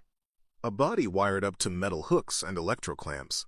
Faster. A hellish collage of vivisected women. Faster. More flesh. Faster. More horror. Faster. A glove with long rusty blades fixed to the fingers, forming a deathclaw. The glove shot forward out of the photograph, reaching out through the flat pages of the magazine to tear like a frenetic slicing machine into Kia's nose and face. She flung herself back, the great gaping hole in the middle of her face spraying hot crimson blood across the fashion magazine. "Got your nose?" laughed Freddy. Kia howled and woke up. The magazine lay open on her lap at an article entitled, "Is Red an Amp? Green the New Black?" She tossed the journal to the floor, as if it were a venomous snake. Beside her, Gib recoiled in shock. Then she just stared at Kia, afraid. No, big. Kia had just been daydreaming, but the memory of the daydream was still fresh in Kia's mind. Without thinking, she touched her nose to see if... Kia shuddered. She was having a nosebleed. "Strong work," complained Will. "I came to make sure she's okay, and you put her in the infirmary. What were you thinking, telling her all that stuff, man? We're not in group." Will and Mark were waiting in the school hallway outside of the infirmary. To say that Will had not been impressed by Mark's callous behavior would be an understatement, but Mark was taking nothing back. Something was starting to add up here. Mark shot straight back at Will. "I'm thinking for the first time in my life that maybe I'm not crazy. She had the same dream. My brother was right. Before Bobby had killed himself, he'd told Mark everything. In fact, he'd told everyone he could about his nightmares, about the children in the rhyme, about Freddy Krueger. He'd said Krueger was coming for him. Bobby had said that Krueger was going to kill him. But no one believed him, so Bobby had died. How could Laurie have dreamt the same thing as his brother? Unless, suddenly a voice called down the corridor. "Will, Mark, I need to talk to you." It was Principal Shea with a couple of police officers. "Shit," said Will under breath. The school principal was dressed in smart casual clothing, and he had that lived-in look typical among 60s flower children who'd found themselves on a regular salary and voting Republican 30 or 40 years down the road. However, unlike many of his peers, Shea took a progressive approach to education. Indeed, when he first came to Springwood High, he'd soon learned that a formal or heavy-handed method only made things worse. But there were times when you had to draw the line. The cops fanned out either side of Shea as he tried to defuse any potential situation here. "Take it easy, boys," the principal continued. "Nobody wants any trouble. The important thing is that you're safe. Now, if you'd let these officers take you back to the hospital," which was all Will and Mark needed to hear. They ran like crazy, catching the cops off balance and forcing their way through a nearby emergency exit, triggering the alarm. It didn't take long for the police officers to gather their wits. But by the time they reached the street by the side of the school, the two boys were plain out of sight. One of the officers reached for his radio. Those lunatics wouldn't get far. There were only so many places they could go, but Will and Mark didn't go to their homes. Nor did they go back to Springwood High. Instead, taking care to dodge every cop and patrol car they came across, the two of them made their way to Springwood Town Library. Will didn't see any sense in this. It had been Mark's idea. He had got to thinking about the past, he said, about what his brother had said all those years ago, and about Laurie's dream. How could Laurie have had the same nightmare as his brother? Why did they both dream about the same maniac killer? "This doesn't make any sense," said Mark. The two of them were huddled around a Stone Age microfiche viewer. "There's nothing on Krueger. Not his arrest, death, not even a birth certificate. Maybe he never even existed," suggested Will. "You ever think of that? Maybe they just didn't put the stuff on film or computer yet. Wait a second. Look at this." Will moved over and looked at the copy of the newspaper front page Mark had found. It was the local Springwood Daily from some years back. Large sections of the page had been blacked out, leaving only partial headlines and the occasional picture. Mark scrolled forward. "Check it out, man. Whole sections of the records are gone. Look at all these blacked out obituaries." Mark was onto something. Quickly, he pulled out another microfiche roll, and put it under the viewer. He was looking for a specific date. Again, more missing sections, more blacked out paragraphs. This was scary shit. January 18th, he said at last. The day my brother committed suicide. Why isn't that in here? This was getting too much for Will. It was beginning to sound crazy, even for two escaped inmates from Weston Hills. All these years he'd had trouble convincing Mark that he'd seen Laurie's father commit murder, but now Mark had turned the tables. It was Will who was having trouble believing. I don't know, he said, but I'm sure there's a good reason. Remember in group how they told us not to jump to conclusions before? Mark grabbed Will by the shirt. Jesus, listen to yourself. You hold on to that psycho babble like a security blanket. Let it go, man. He himself let Will go, as if to illustrate. They covered him up, Will. They never told us about Freddy, because that's how they decided to beat him. They went after him like he was a fucking disease. Locked up the kids who'd made contact with him so they wouldn't infect the others. That's crazy, is it? How come we were never allowed to call any of our friends? How come none of our friends ever called us? We were in fucking quarantine, man. That's what Weston was for. The really crazy thing is that it worked. Until now? Will asked, shaking his head in disbelief. Mark took no pleasure in nodding the affirmative. It was just beginning to fully sink in that some bastard could have murdered his brother after all. And all this time their parents, their friends, everyone had thought it was suicide. The kids diagnosed with AHS?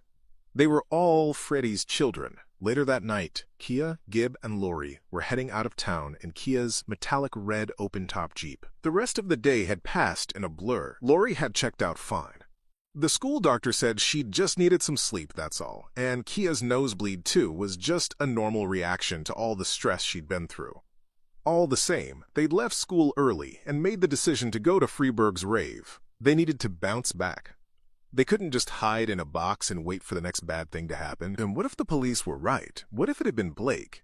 The guy had been pretty drunk all night at Laurie's house. Dr. Campbell certainly was in total agreement with Sheriff Williams on this issue, but he'd still been acting a little strange before Laurie's friends came to pick her up. By now, a strange unreality had descended on the three of them.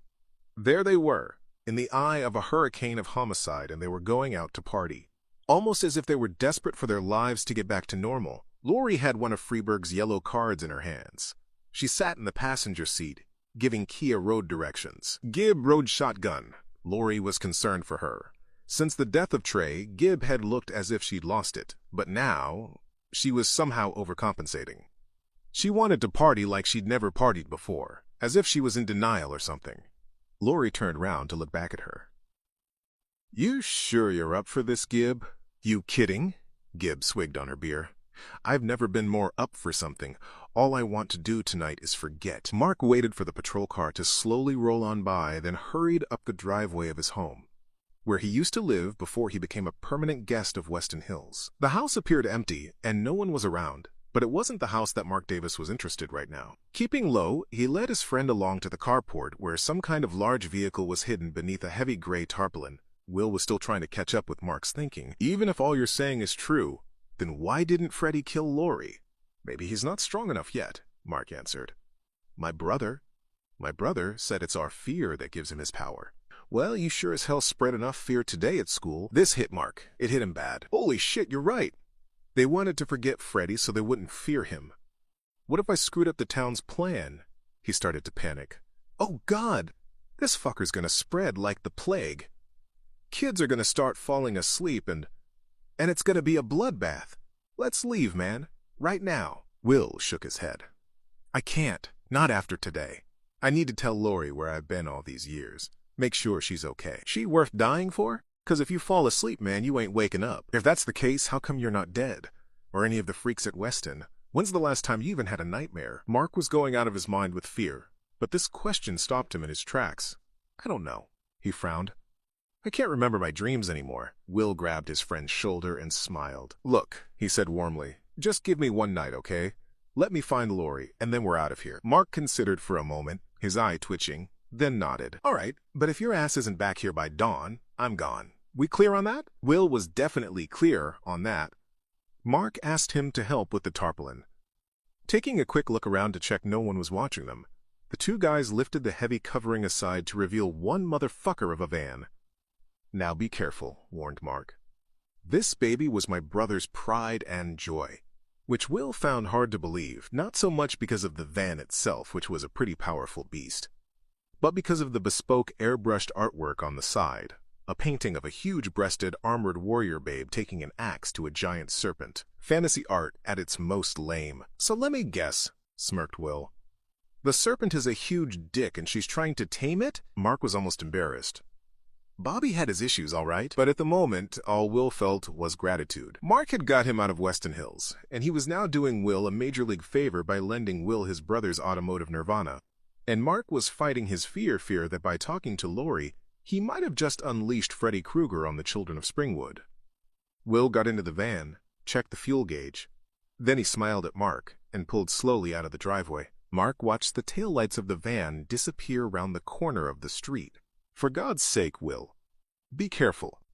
Chapter 8. Kia turned the Jeep down a long, dark road. They were out in the country.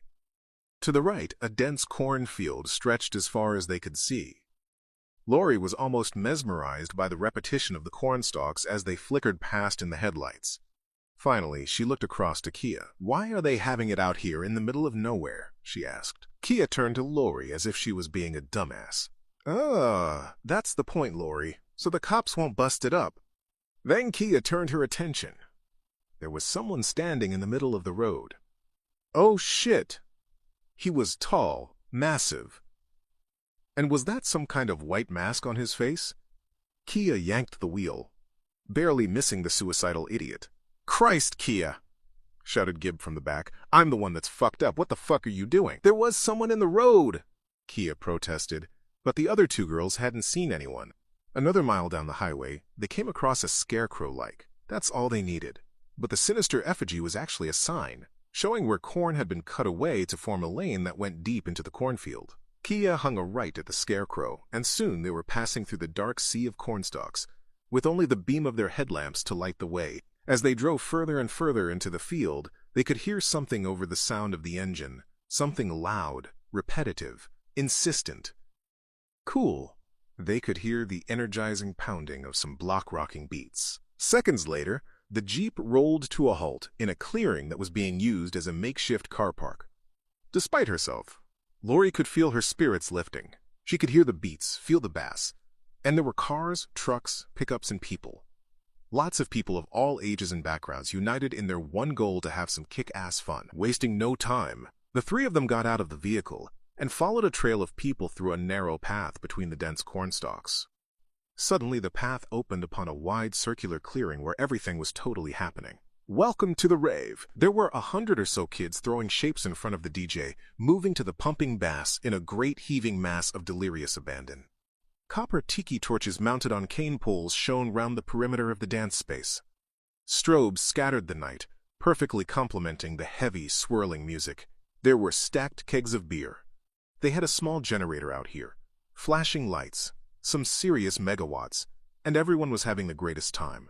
Surely here they could lose themselves amidst the music, the lights, and the pure energy of the dancing crowds. Some of the party people had parked their cars round the edge of the clearing and had left their headlights on, pointed in towards the dance reaction.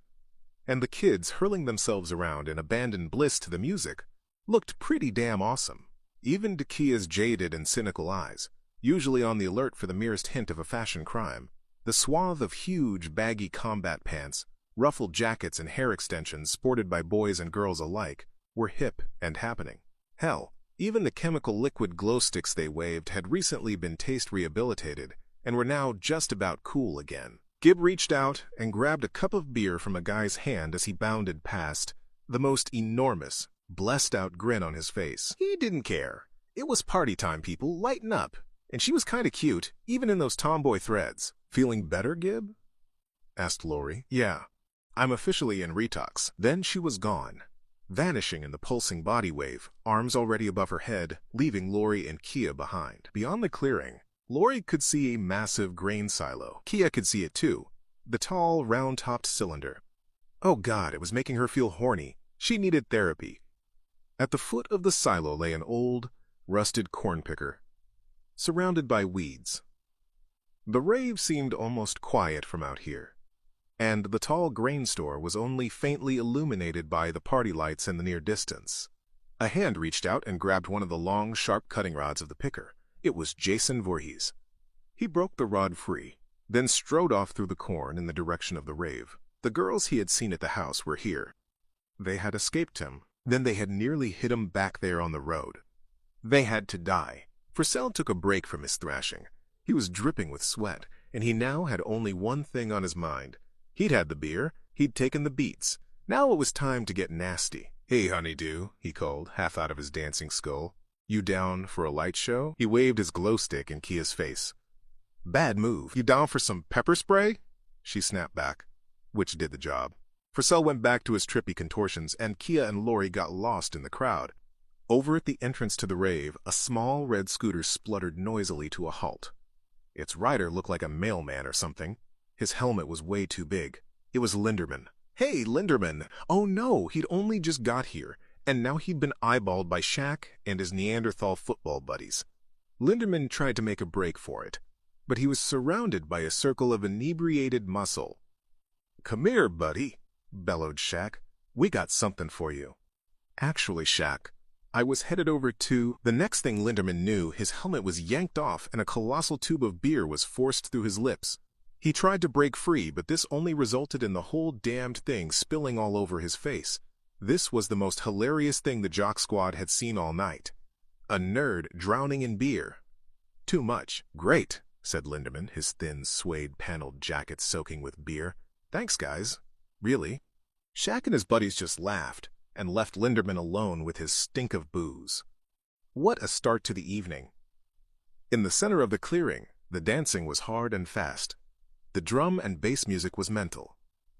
At the heart of the roiling bodies amidst flickering the strobes, Linderman could see Gib. Wow, she's changed since this morning, and she had.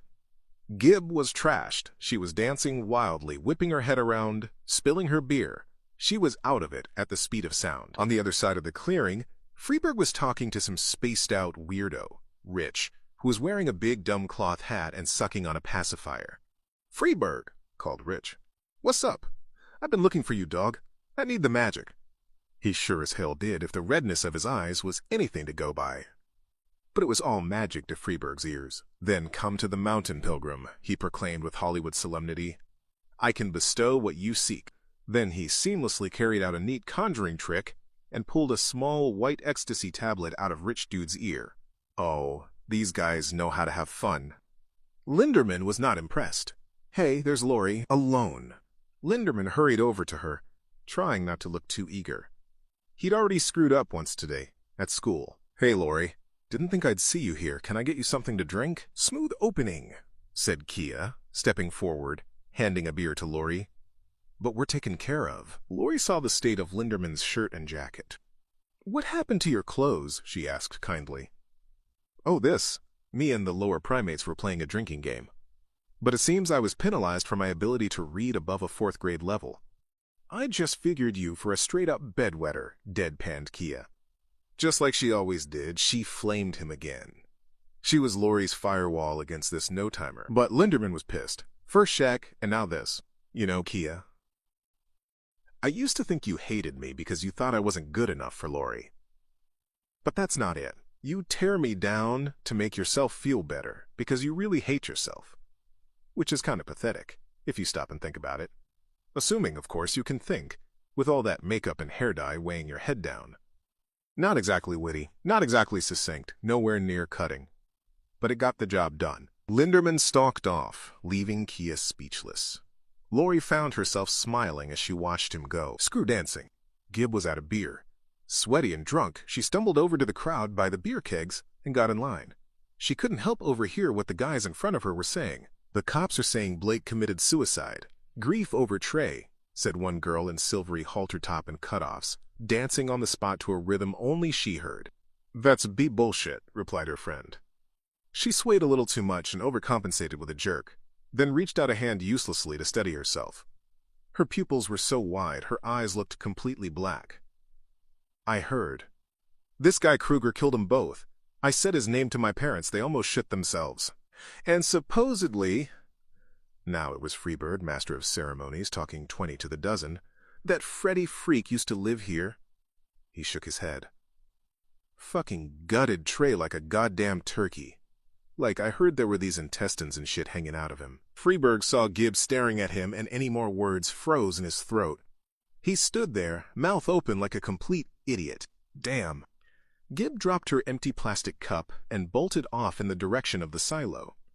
Suddenly she needed some peace and quiet. Look who's here. Lori followed Kia's pointing finger and saw Will. Finding Lori had been easy.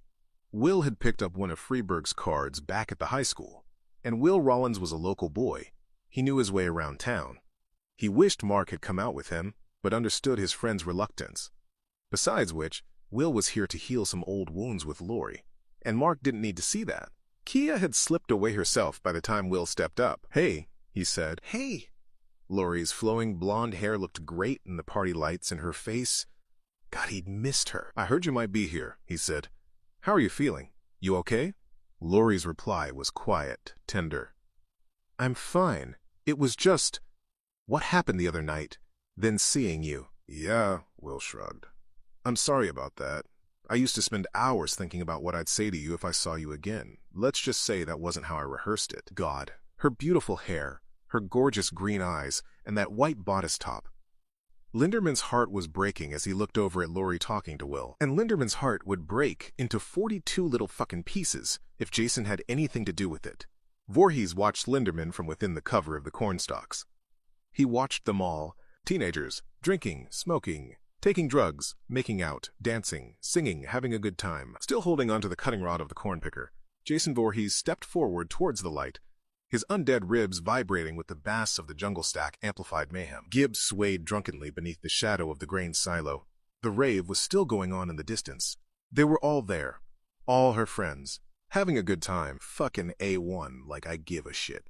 In extreme contrast to the rain and thunder of last night, it was dry and warm.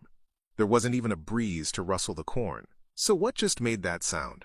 The sound of rustling in the corn. Gibb turned and saw Trey, her boyfriend, her dead fucking boyfriend, walked slowly out of the cornstalks. His skin was deathly pale, and his eyes were a sickly yellow color. He was dead. He had to be dead. Oh no. Trey opened his mouth to talk. "Babe, I'm dead one day," he slurred. "And you're already out getting shit-faced." Same old Gibb. "Trey, I can't believe it. Had there been a mistake down at the morgue? How? Who?" "Come on," said Trey. "Let's go." And he turned towards the red silo door. It was already partway open. Gibb couldn't move. She couldn't believe it. Trey was alive! Trey's eyes narrowed. "Babe, don't make me ask you twice, okay?" Flashback. Gibb could see him, standing on the staircase of 1428 Elm Street. He'd said that exact same thing to her just before going upstairs for his final rendezvous with sex and death. And just like he did on Elm Street, Trey left without her. Only this time, he was hobbling. He pushed the red door fully open, then limped into the darkness of the silo. Gibb was confused, too drunk and too frightened to figure it out, but it was Trey. She could make sense of it all later. For now she entered the silo behind him. Steam blasted in her face. Steam. Gibb looked up. Since when have there been pipes in a grain silo? Water dripped down on the ground. And why is it so hot in here? Trey was walking ahead of her. He was still limping, only now he seemed more hunched. Gibb couldn't see him too clearly. There was a faint light coming from somewhere, an iron furnace. But Trey was mostly in shadow. And why did he keep touching his face and his chin? "You're walking funny," called Gibb. "What's wrong?" Trey turned sharply, savagely. "The hell do you think's wrong? I had a fucking machete shoved up my ass." His face was mangled. His neck was broken. That's why he kept holding his head, to stop it falling to the ground. Trey was balancing his fucking mangled head on his fucking broken neck. Gibb screamed in abject terror. She turned to run back towards the silo door. But the silo door was gone. Ah ha ha ha ha ha. The deeply sinister laughter echoed all around her, causing her to cringe in fear. Lori couldn't remember when she'd last had so many shocks, so many surprises in just 24 hours. She touched Will's face. Was he real? Or just another dream? "Where have you been, Will?" "Didn't you get my letters?" "What letters?" "Jesus, Lori, I must have sent you hundreds of them. You never got one?" In an instant, Mark's words flashed through Will's mind. Mark's conspiracy thing. The whole damned Kruger deal. Maybe the town was trying to cover it all up. Hide it. Stop Freddy. By locking away the only kids who'd been dreaming about him. The only kids who'd given him power. He grew angry. It's funny.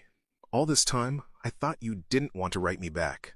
But they must have never even mailed them. Who? Asked Lori, having to deal with yet another shock. The doctors at Weston Hills. Weston Hills? Will turned his face to the ground. He didn't want her to see him like this, but she had to know. I've been in a psychiatric hospital, he said. Mark was with me there, some other kids too. Lori was still struggling with Weston Hills. I don't understand. This was no surprise to Will. He hadn't fully understood either until today. Only now was he beginning to comprehend the immense scale of the problem. Whether or not this Freddy was real, the townsfolk seemed to think so. Which is why all the kids were being locked up. And Dr. Campbell was at the center of all this somehow. Lori just had to roll with it for now. Will would tell her everything she wanted to know the moment he was certain they were out of any immediate danger. I saw the news the other night. The kid that was killed at your house? I needed to know that you were safe. What happened? I don't know, said Lori, bewildered. We didn't see who did it, and the police have been acting weird, like they know something. I heard them mention a name, Freddy someone, but in my dreams I heard the name. Freddy Krueger. Will's eyes opened wide at the mention of that bastard name. But his next question came straight out of nowhere. Where was your dad? Out of town. Lori didn't get the connection. Are you sure? What was he getting at? Lori stared at him, wondering what his deal was. What's going on, Will? Oh God, oh God, oh God. Will didn't want to do this, but he had to. She had to know. It all tied in somehow. He couldn't just give her half the picture. If they didn't communicate, they could all wind up killed. Will took a deep breath. See, 4 years ago, I thought I saw... Fuck, this is hard. I know you're never going to believe this. Lori wanted the truth. Why was he asking these questions about her dad? Just try me, she pressed. Will took another deep breath. Okay, let's dive straight into the deep end. Hey, well, what do you know? She must have fallen from the skies. Like an angel, man, a fucking angel. Purcell, curly hair all over the place, leather jacket rolled up at the sleeves, waved his glow stick absently as he danced over to where she lay. Okay, so that other chick had somehow managed to resist his magnetic charms. But she did have 2 mightily tasty friends who were certain to know a fine-looking hunk of man when they saw one. All night he'd kept an eye on one in particular, the foxy drunken chick in the baseball cap. But then he'd gone and lost her. Blame it on the beer. Maybe he had been putting too much away. Only now, God had smiled on him. He'd come out here to take a leak and got lost. If lost is the right word, because Frizzell had stumbled on his angel. Gib, lying on the ground, fast asleep. She was like something from Da Vinci, man. She just lay there in a frame of discarded beer cups, and her legs went on for fucking ever. Frizzell scoped the lay of the land. He could see a good 20 feet, thanks to the glow sticks he'd pinned all over himself all evening. Roughly 1 every 10 minutes at last count. But he still found it hard to make sense of anything. The corn kept swaying like the fucking ocean. Whatever. He didn't think anybody was out there. Out there? Get it? Rubbing the side of his addled head, he staggered over to Gib. Whoa. The way she was flinching and kicking, she either had a taser up her ass, or she was having a real bad dream. Screech! She was in a boiler room. How the hell did she get there? More importantly, how was she going to get back out? Screech! There was that horrible noise again. It was like someone scraping the world's worst fingernails down the world's worst blackboard. Gib didn't know that the awful screeching was actually the sound of metal knives on rusted boiler pipes. This was Kruger's favorite bit, the chase. Oh, the fear it created. The lovely, lovely fear. Screech! The sound was getting closer, so she ran. She didn't know where she was going or where the exit was, but she knew that she had to get away from that terrifying noise. What the fool? The walls. They were moving, stretching like sheets of elastic, showing the prowling form of a man as if someone was crawling inside them. The pipes as well. The place was a boiler room, a fucking boiler room. It was all metal. It shouldn't move like that. Ah ha ha ha ha ha. You're the one that killed Trey, Gibbs shouted. Her words echoed around the boiler room. She couldn't see who was after her, but she knew who it had to be. The walls were still now normal once more. Something threw a shadow across the wall behind Gib. It was the shadow of a gangling man wearing a distinctive old-fashioned hat, a fedora, and he seemed to have very long fingers on one hand. "Forget about my errand, boy," growled Freddy from his hiding place. Gib turned and ran. She ran as hard as she could, but the place was like a maze. There were walls and pipes all around her, and no matter how fast she ran, she kept seeing glimpses of her stalker. He seemed to be everywhere. It wasn't possible. "The only thing you have to fear," came the voice of Kruger as he leapt out right in front of her, "is fear himself." Gibbs screamed sweet music for Freddy to drink in. This is what he'd been waiting for. This made all the years in hell worthwhile. Bathed in a repellent red light, Kruger savored the moment, then let the bitch go running and screaming away down the metal walkway. They just didn't get it, did they? How kickin'? Purcell was now lying next to Gib on the ground, and as she fled from Freddy in her dreams, her sleeping body twitched and jerked on the soil of the cornfield. Purcell positioned himself where Gib's shaking legs could take best effect. "All the fun one man can stand without batteries," he laughed. Then he leaned across and kissed Gib on the cheek. She stank of beer and cigarettes. Awesome. The catwalk took Gib past a series of lockers, which is where she stopped. Running was getting her nowhere fast. Quickly she opened a locker and slipped inside. Then quietly, ever so quietly, she closed the locker door and looked out through 3 slits at head height, comprising an air vent. She didn't have to wait long. The moment she heard Freddy's shoes clang on the metal floor, Gib held back on the heavy breathing. Then she saw him. Freddy. Gib held her breath for as long as she could see that ugly bastard deep-pan face through the locker vents. Her lungs were on the point of bursting when he finally stepped out of view. Phew! Gib got her breath back, trying desperately to contain the sound of her gasping. When she was done, she slowly moved up to the slits in the door. She peered left. Nothing. Then right. Nothing. She reached for the door, and Freddy's face burst into view, filling the 3 horizontal gaps in the metal panel. But he was upside down. Gibbs screamed and threw herself against the back of the locker interior, her eyes not able to believe what they were seeing as Freddy's face turned clockwise, rotating like a wheel, until finally his foul features were the right way up. She was trapped. His strength returning, Freddy threw open the door of the locker and began to pull back his razor claw for the kill, when blood spurted over the pockmarks and scars of his flame-ravaged face. Gib was already bleeding. She had a wound in her stomach. Blood was spreading across the belly of Gib's shirt, and she started to cough up gouts of scarlet-rich internal fluid, her eyes uncomprehending. He hadn't touched her. He hadn't... Right before Freddy Krueger's very eyes, Gib slowly began to disappear. "No!" he bellowed. Then he lunged forward and slashed at her fading form with the 5 knives on his fingers. But he was only slicing thin air. "I had you," he raged. "You were mine." Krueger dived into the cabinet and hacked at the empty space like his death depended on it. Chapter 9. Purcell and Gib were dead. They had been pig-stuck to the ground by the cutting rod from the corn-picking machine. Jason had impaled them both while Purcell had been lying on top of Gib, rubbing his groin on her. Now they both lay bloodied and dead, the rusted shaft passing through Purcell's back, into Gib's stomach, and then out Gib's back into the soil. They were locked in an unholy coupling of bad dreams and dry humping. It was this merciless harpooning that had snatched Gib from Freddy Krueger's nightmare world. Krueger had been unwittingly thwarted by the unstoppable locomotive of death named Jason Voorhees. Jason stopped for a moment to twist the long steel skewer. He shook it, almost curiously, so that both bodies flapped about like scarecrows with realistic entrails. When he was done, he tried to pull the rod free.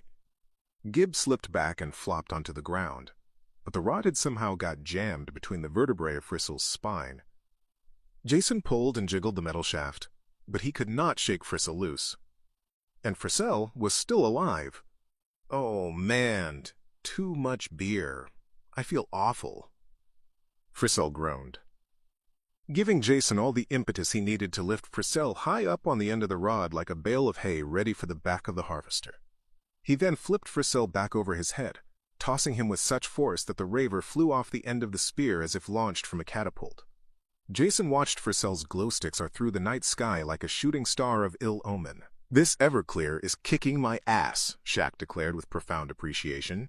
Although they'd entirely missed the event, he and his teammates were standing quite close to where Fricelle had just landed with bone-breaking force. The guys had been drinking all night, and were now gathered on the edge of the clearing beneath the glow of a tiki torch. Shaq smiled as he watched the blissed-out crowd doing its thing. Oh man, the babes. Check out this fucking guy. Shaq's buddy had seen Jason walk out into the clearing. He called out, "Hey buddy, you can have right tackle, center, guard any fucking slot you want." But Shaq was not so impressed by Jason. The big fat fuck was dressed in fucking rag sackcloth or something. And what gives with the mask? There's no way Freeburg sent any invites down to buttfuck Texas.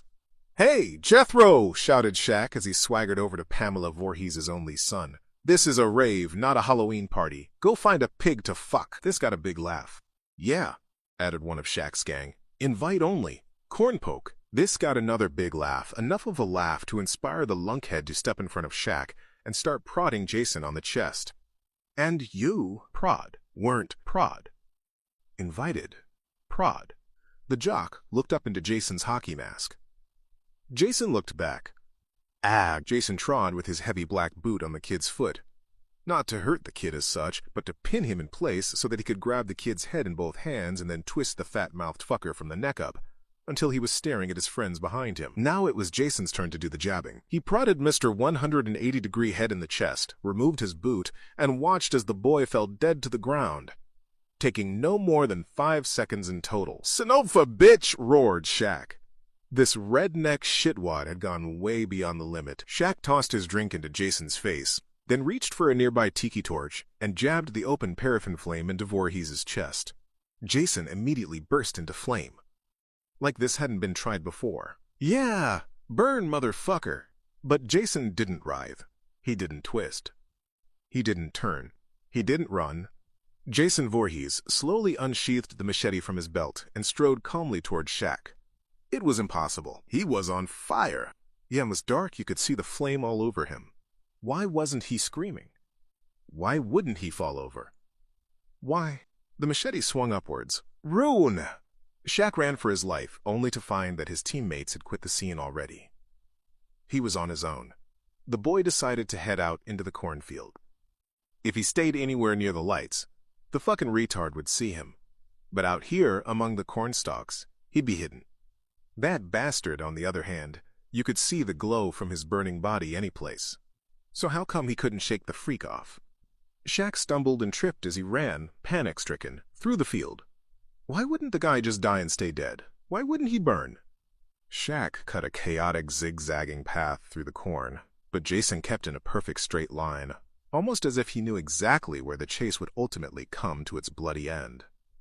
And as Jason walked, he left a trail of fire behind him.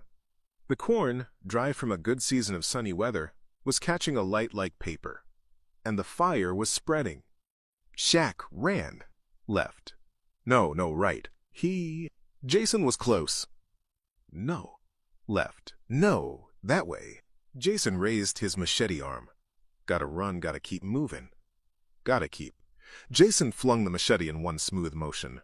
The blade cut through the air like an arrow, cleaving a straight, clean line of turbulence through the corn until at last. Woke. The machete buried itself deep in Shaq's back. The machete was on fire. Shaq screamed as the flames spread across his shirt, and whimpered as Jason withdrew the machete, knelt down over the young boy, and brutally hacked his body to pieces. Thwatke. Jason cocked his hockey mask up from the dismembered remains and glanced over in the direction of the party. He remembered the girls, the ones he had come for. One of them was dead, but 2 remained. Then he moved. Jason's heavy, regular steps pummeled the soil into submission. He pushed his way through the tall cornstalks like they weren't there, setting fire to them in his juggernaut wake. 6 steps further, and the masked killer broke through into the clearing and the rave. The flaring strobes lit up his mask in fragmented slivers of light and dark. To his left, 3 lines of kids were refreshing their cups at the beer kegs. But one sight of the walking psychotic inferno, and the ravers screamed and ran for their miserable lives, all except one, Rich. Whatever Freeburg had given him, it had some serious fucking mojo. Rich took one look at Jason and roared with admiration. "Dude, Burning Man, awesome. Jason swung his machete at a fleeing girl. Kap pitch dam. Conic. Pitch. Two back decked 20ans, Contergo Watcherin. Missed. Instead, the deadly blade had hacked a gash in one of the pressurized beer cans, causing the liquid to spray up into the air. The fluid shot out with such force that it covered Voorhees and put out the fire. Rich filled his cup from one of the undamaged kegs. This shit was just way too happening. Bow down to the Wicker Man, dudes. Bow down. Or, in Rich's case, fall down. As Jason's machete smashed through his stupid floppy hat and split his head in two. Blood trickled down the center of Rich's forehead, ran down his nose, and trickled into his fresh cup of beer. Bummer. Then he was gone. Jesus, there's a fucking maniac on the loose! Everyone scattered in all directions. Mostly people ran back to where their wheels were parked, but some of the ravers headed off in other directions. Either they wanted to get out of the light, or they were just too damned close to Jason. Whatever the reason and whichever the direction, the party exploded with panic. The moment Laurie and Kia first caught sight of the hockey mask, the sheer size of the killer, his bulk, his ragged clothes besmirched with grave dust, his enormous fucking machete, the moment Laurie and Kia first caught sight of all this, they knew they were in big trouble. This couldn't be a coincidence. It had to be tied in to the deaths of their friends, either that, or Springwood had just become host to an international psycho convention and the organizers had forgot to tell anybody. Teenagers, adults, men, women, everyone. They all ran screaming, trying to run as fast as they could to get away from the freak with the blade. Laurie and Kia had originally made for Kia's Jeep, but Will grabbed hold of Laurie's arm and nodded in the direction of his van. Almost immediately, and without saying a word, the two girls agreed that it would be best if they all just stuck together. But where was? Laurie fell. Will had taken a straight-line path back towards the van, cutting through the cornstalks, and in the darkness, Laurie had tripped over something lying on the ground. A scarecrow? No. Gib! Laurie was lying right on top of the bloody carcass of her childhood friend. Gib, lying there, her eyes open, staring, dead. Her clothes soaked with blood, dead. Skewered, speared. Gib, dead. Partying, drunk. So alive, so vivacious. Gib, as a child. Her first schoolyard fight. So, dead. Laurie's tears mingled with the blood on Gib's face. She could never know that her friend had been the simultaneous victim of two bastard maniacs from hell. A victim whose tombstone should read, "Here lies Gib, tortured in dreams, butchered in life." Oh my God, no! Laurie knew it was useless, but she grabbed Gib by the shoulders and shook her, hoping desperately for a spark of life. But as much as Laurie wept and as hard as she shook, Gib remained dead. More screams and shouts of terror came from what only 2 minutes ago had been the dance zone. This was all the encouragement Kia needed. She too had been horrified by Gib's discovery, but Kia was practical, a survivor. And the way she saw it, it was, run now, cry later. Surprised by her own strength, Kia grabbed hold of Laurie and practically dragged her to her feet. Immediately, Laurie knew this was the right thing to do. Kia was correct. Gib was gone. There was nothing they could do for her now. They would have to call the cops and get someone out there. Before there could be any hope of retrieving Gib's remains, Will was already ahead of them. He had barely glanced at the body before running in the direction of the van. By the time he got there, the ravers had already scattered. They were in their cars and tearing off in all directions, road, corn, whatever. They just hit the gas and drove for their fucking lives. A beat-up old convertible swung around and missed Will by inches as he threw open the van door. He climbed aboard and looked back. Kia and Laurie were running as fast as they could. "Get in!" he shouted. "Hurry!" Like the girls really needed motivation. Linderman had watched Laurie flee. For one ridiculous moment, he'd considered standing up to the burning gatecrasher, to show Laurie how brave he could be. But every which way Linderman visualized the confrontation, it ended with that machete in his face. His legs had a better idea. He was running before he'd even realized it, and in no time at all he was back in the saddle of his scooter. Kickstart. Nothing. Again. Zero. And again. Nix. And again. Nada. Every time Linderman kicked the damn stupid thing, all he got was a pathetic whir followed by a totally annoying silence. "Come on, baby," he urged. He tried again, almost crapping himself with fear. At the back of his mind, Linderman was faintly aware that he was suddenly the living, breathing embodiment of a cliché from 1,000 bad horror movies. the vehicle that wouldn't start. But this wasn't postmodern or ironic. It was fucking terrifying. Come on. Over his shoulder, he could hear breaking glass, screams, the moist chudding of machete hitting soft tissue. He looked back. Oh God, please. Jason was heading right for him. Grim, determined, resolute, dressed to kill. This isn't how the Linderman story is supposed to end. It was a neat narrative, very self-aware, but the powers that be were not listening. Linderman hit the kickstart over and over, but all he got for his efforts were the powerless grinding sounds of an obstinate mechanical bastard. Linderman was going nowhere. Just a short way ahead of him, Will hit the ignition of Mark's van. He was just about to get the hell out of there when Freeburg ran up and banged on the side of the vehicle. Freeburg was as close to panic as a drugged-out sap brain could be. "Hey, dude," he shouted, the flat of his hand banging on the van like a drum. "Let me in! Come on!" Will didn't pay Freeburg any attention, but Lori did. She threw open one of the doors, letting Freeburg dive inside. As he did, Lori looked out over his shoulder and saw Linderman working desperately to get the engine of his scooter started. She could also see the huge maniac in the hockey mask. He was only a couple of long, powerful steps away from Linderman. "Linderman!" Lori shouted. "This way!" But the guy couldn't hear her. Even if he hadn't been deafened by the cries of screaming teenagers and the roar of fleeing engines, Linderman would still have been lost in a world of his own. A world in which he could get the damned thing to start through sheer willpower alone. The Linderman story would not end this way. Start, start, start, start, start. Which was as close to praying as Linderman had come since kindergarten. Vroom! Yes! The goddamn little bastard's scooter was engaged. Linderman gunned the throttle and got nowhere. Why wasn't he moving? Dirt was being kicked up by his wheels. Linderman looked back. Jason was holding the end of the scooter with just one hand. In his other hand, he held the machete. Very slowly, very deliberately, Jason lifted the machete in a sweeping arc until it was poised high over Linderman's head and neck. Linderman was frozen in time, his engine revving with insufficient power, his body surging forward over the handlebars, trying to force the bike forward, but going nowhere, held by Jason, and rocking like some cheap plastic action figure with fucked batteries. It was useless. Linderman closed his eyes. Calm. Okay, so he was the guy in the red shirt who didn't make it to the end of the episode. So what? You can't make an omelet without breaking eggs.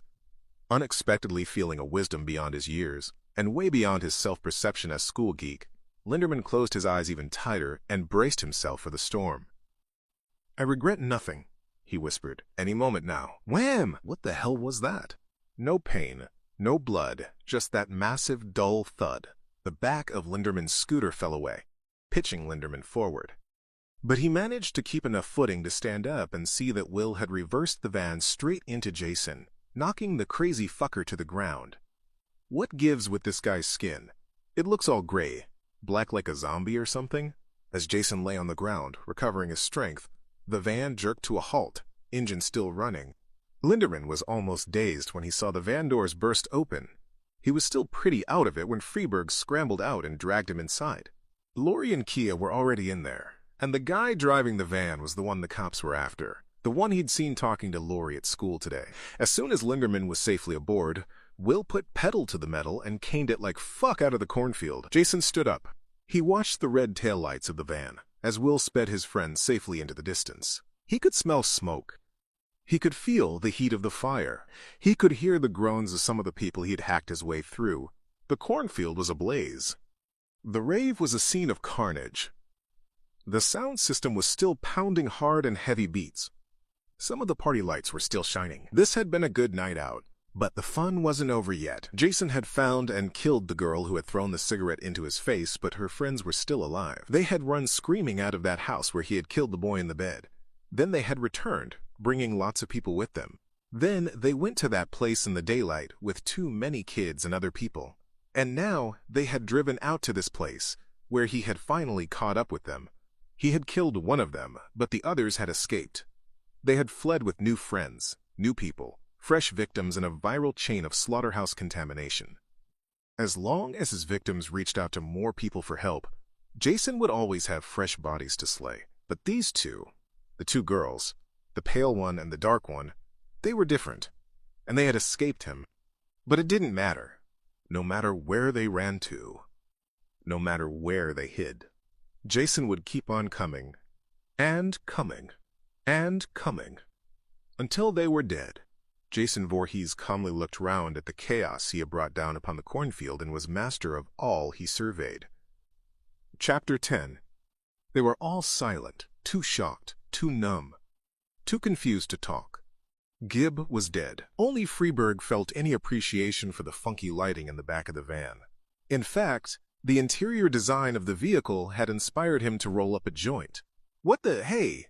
They were still at least half an hour from town. Kia and Linderman were totally frazzled. Linderman almost at breaking point. For one brief moment back there, he'd accepted death. He'd faced his own mortality. Laurie was crying quietly. Trey. Blake. Gibb. Gibb! Will kept his eyes on the road. A black and white Misfits air freshener hung from the rearview mirror. It was made of flat plastic, but its vanilla smell had faded years ago. Bobby had had strange tastes, but Will could have smiled if it wasn't for what had been happening.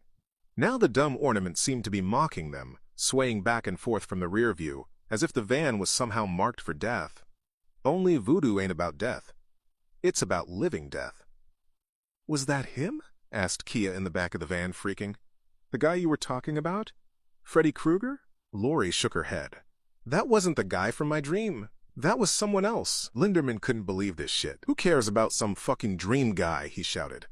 That psycho in the hockey mask was real! Freeburg flipped the joint between his lips and tried to light it, but his hands were shaking too much. Dude, that goalie was pissed about something, he said as he finally sparked the roll-up. No one disagreed. It was all too much to take in. Forget the murders, what about the guy in the hockey mask? If he wasn't this Freddy Krueger, who was he? And how did he manage to survive being set on fire? And how was he so strong? And why was he wearing that mask? And his skin? Kia took the cell phone out from her bag. We need to find the police. Fuck the police, shouted Linderman. Just get me home. The poor guy had lost it, but Kia had a point. A lot of people had been attacked and killed back there, and the whole field was going up in smoke. Someone had to do something about it, but the 5 of them sure as hell couldn't. Will disagreed. He was still on the run from Weston Hills, so he didn't want to get involved with the cops. Nor did Freeburg, not with all the gear he had stashed on his person. Most surprising of all, Laurie didn't want Kia to call the police either. Laurie had seen something, had sensed something that night at the police station. There was something wrong about Sheriff Williams, the way he had treated her after Trey's murder. Right now, Springwood's finest didn't fill Laurie with confidence. So despite Kia's protests, they all decided to leave it to someone else to call the cops. They would just lie low, get people home, and then decide what the hell to do. And they had to do something. Too many kids were dying in Springwood right now. It was raining when they arrived back in Elm Street. Just like the previous night, the night Trey and Blake got killed. Will had already dropped Linderman and Freeburg off near their homes. Linderman was a wreck, and Freeburg probably was as well. Underneath all the weed-induced fog, the van pulled to a quick stop beneath a streetlight. Rain trickled down the windscreen, the wipers not doing much to clear the glass.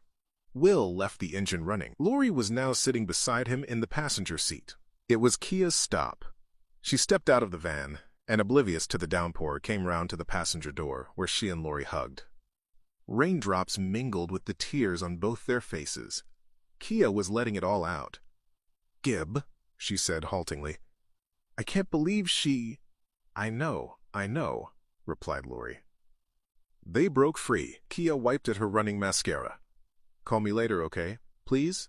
Just to check in? Laurie nodded, smiling. Will looked away so not to intrude on the moment as Kia turned and began to walk away. For a moment it looked as if Kia was going to stop and say something, but she checked herself and hurried off into the rainy night. Laurie closed the door of the van, save for the idling of the engine and the pattering of rain on the roof and windshield. The two of them sat in silence. It had been too much for them. Both Will and Laurie had been on this incredible journey, a journey that had started long before Trey's murder. Will had been dating Laurie some time before he saw her dad kill her mom. And then he'd been institutionalized, locked away inside Weston Hills. His parents had said he was sick, the doctor said he was sick. He wrote letters to Laurie, but she never replied. He wasn't allowed to call her.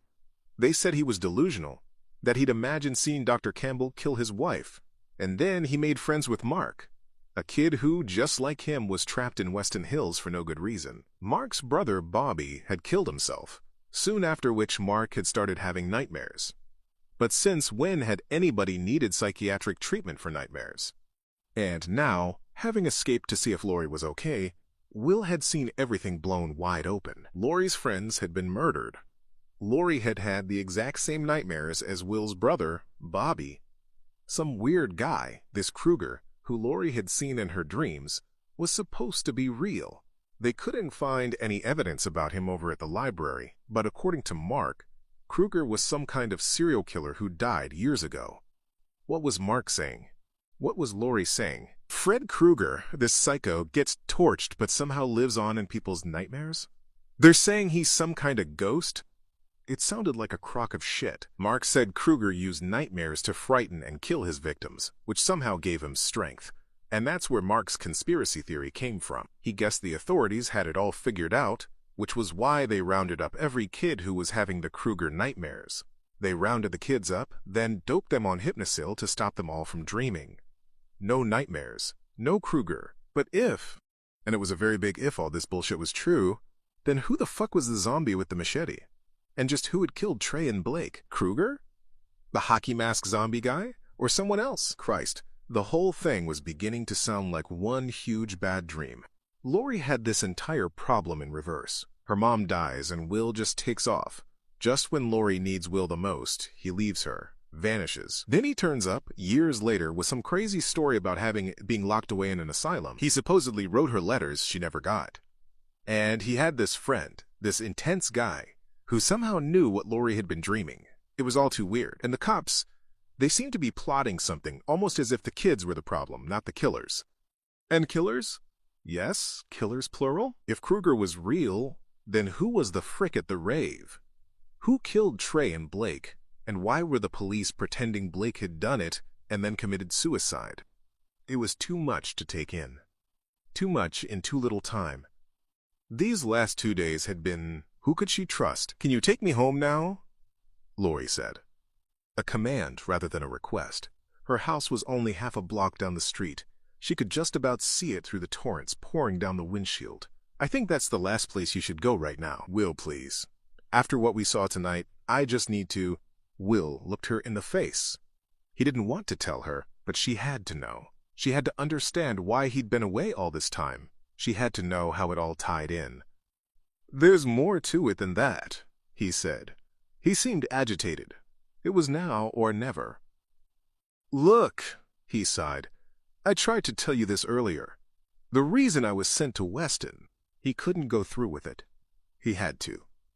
Deep breath. It's because I saw your dad kill your mom. No. No way. No. Laurie stared at Will, horrified. After everything she'd... After Gib, Trey, after... No, she... Will? She felt her mind losing its grip. She had to assert herself. She had to bring it all back under control. My mom died in a car accident. Will shook his head, adamant. That's what he wanted you to believe. But I was there, Laurie. I saw it. Who was he talking about, thought Laurie. That's what who wanted me to believe. Wonk, wonk, wonk. They both jumped out of their skins and yelped uncontrollably. Someone had hammered on the windshield. Loud. Insistent. Someone with a flashlight. The beam swept through the front of the van as the person holding it walked around to the passenger side and yanked at the door. The door handle rattled. In the darkness and the heavy downpour, Laurie and Will couldn't see who it was, and the flashlight blinded them. Surely it couldn't be the guy in the hockey mask. The door rattled again. Laurie shrank in her seat, her back pressed against Will, who was bracing himself for action. The engine was still running. All he had to do was... The passenger door was thrown open, letting in a flurry of wind and rain. Get out of the car, Laurie. It was Dr. Campbell. Her father. Campbell was standing there in the rain, flashlight in one hand, umbrella in the other. Campbell, the guy Will had just called a murderer. Campbell accused of killing his own wife, Laurie's mom. He put the flashlight in his umbrella hand and quickly grabbed hold of his daughter's arm. Dad? What? He ignored her question and pulled her out of the van, tugging her under the feeble protection of the umbrella. He could see she'd been crying. She looked distressed, tired. Where have you been, honey? He had to talk loud to be heard over the rainfall. I've been looking all over for you, and he had. Laurie could tell because he was dressed in the severe dark suit he always wore to work. only now it was soaked through with rainwater. Get away from her. Will, he had rushed out of the van and was now grabbing Laurie's arm. There was no way he was going to let her leave with that man. Campbell had other ideas. Will Rollins, you're in a hell of a lot of trouble. You know that, don't you? Will was defiant. Like I give a shit anymore. Before she knew it, Laurie was caught in the middle of a fierce argument between the only two men she'd ever loved. Campbell stepped away from his daughter and moved closer to Will. Just calm down. Let me take you back to the hospital, and we'll sort all this out. The first mention of Weston Hills sent Will into a desperate panic. No way, he shouted. No way! Then to Laurie, you can't trust him, Laurie. Whatever you do, don't go home with him. But Laurie didn't know what to do. Who to trust? Will, Anguish creased her young, beautiful face. There was only one thing for it. Will had to make her mind up for her. He tried to reach for Laurie, but Campbell dropped the umbrella and flashlight and reached out for Will with both arms, grabbing him, restraining him, pinning the young man's arms to his side like a straitjacket. Listen to me, Laurie, shouted Will, the rain pouring down his tortured expression. He was the one who had me committed. Laurie couldn't believe what she was hearing. She looked to see her father's reaction, but Campbell was too busy wrestling with one of his official medical patients. For your own good, Will, he panted. You don't know what you're saying. You're confused. You always have been. Will continued to struggle, but Campbell had him fast. Laurie's world was turning upside down, inside out, and vomiting. They were fighting. Her dad had locked Will away. All this time, and he knew. Her own father knew. Stop it! Both of you, she shouted. Get away from me, cried Will, grappling with the older man. Get away from me! But Dr. Campbell was a fully grown man, while Will was just a boy. Campbell used all the strength in his bulky frame to grab hold of him and slam him up against the van. Damn it, Will, I'm not going to let you endanger my daughter again, you hear me? Not after everything that's happened. In danger? Campbell then moved to pin Will against the van, which cut Will enough space to twist free and hurl a badly timed punch flat across Campbell's broad nose. But what Will lacked in technique, he made up for in force. Campbell's nose spat red. It wasn't broken, but the little bastard had. Campbell quickly recovered from the surprise of the attack and got ready to... A cop car came sweeping round the corner of Elm Street, locking the three of them in its headlights. Campbell couldn't hit the boy now, not in full view of, let the police handle it, lock him up, then sedate him, make it official. The doctor was still considering his options when Will ducked out of his reach and made for the driving seat of the van. Campbell went after him, but too late. Will leapt in, shot the van into reverse, then gunned the vehicle, tires squealing in the rain, off down the street. There was a dry patch on the road where the van had been standing. Almost immediately, the patch was covered by the police car as it came screeching to a halt, splashing water over onto the sidewalk. It was Sheriff Williams. He rolled down the window, then called out to Campbell, "You all right?" Campbell nodded. He was through wasting time.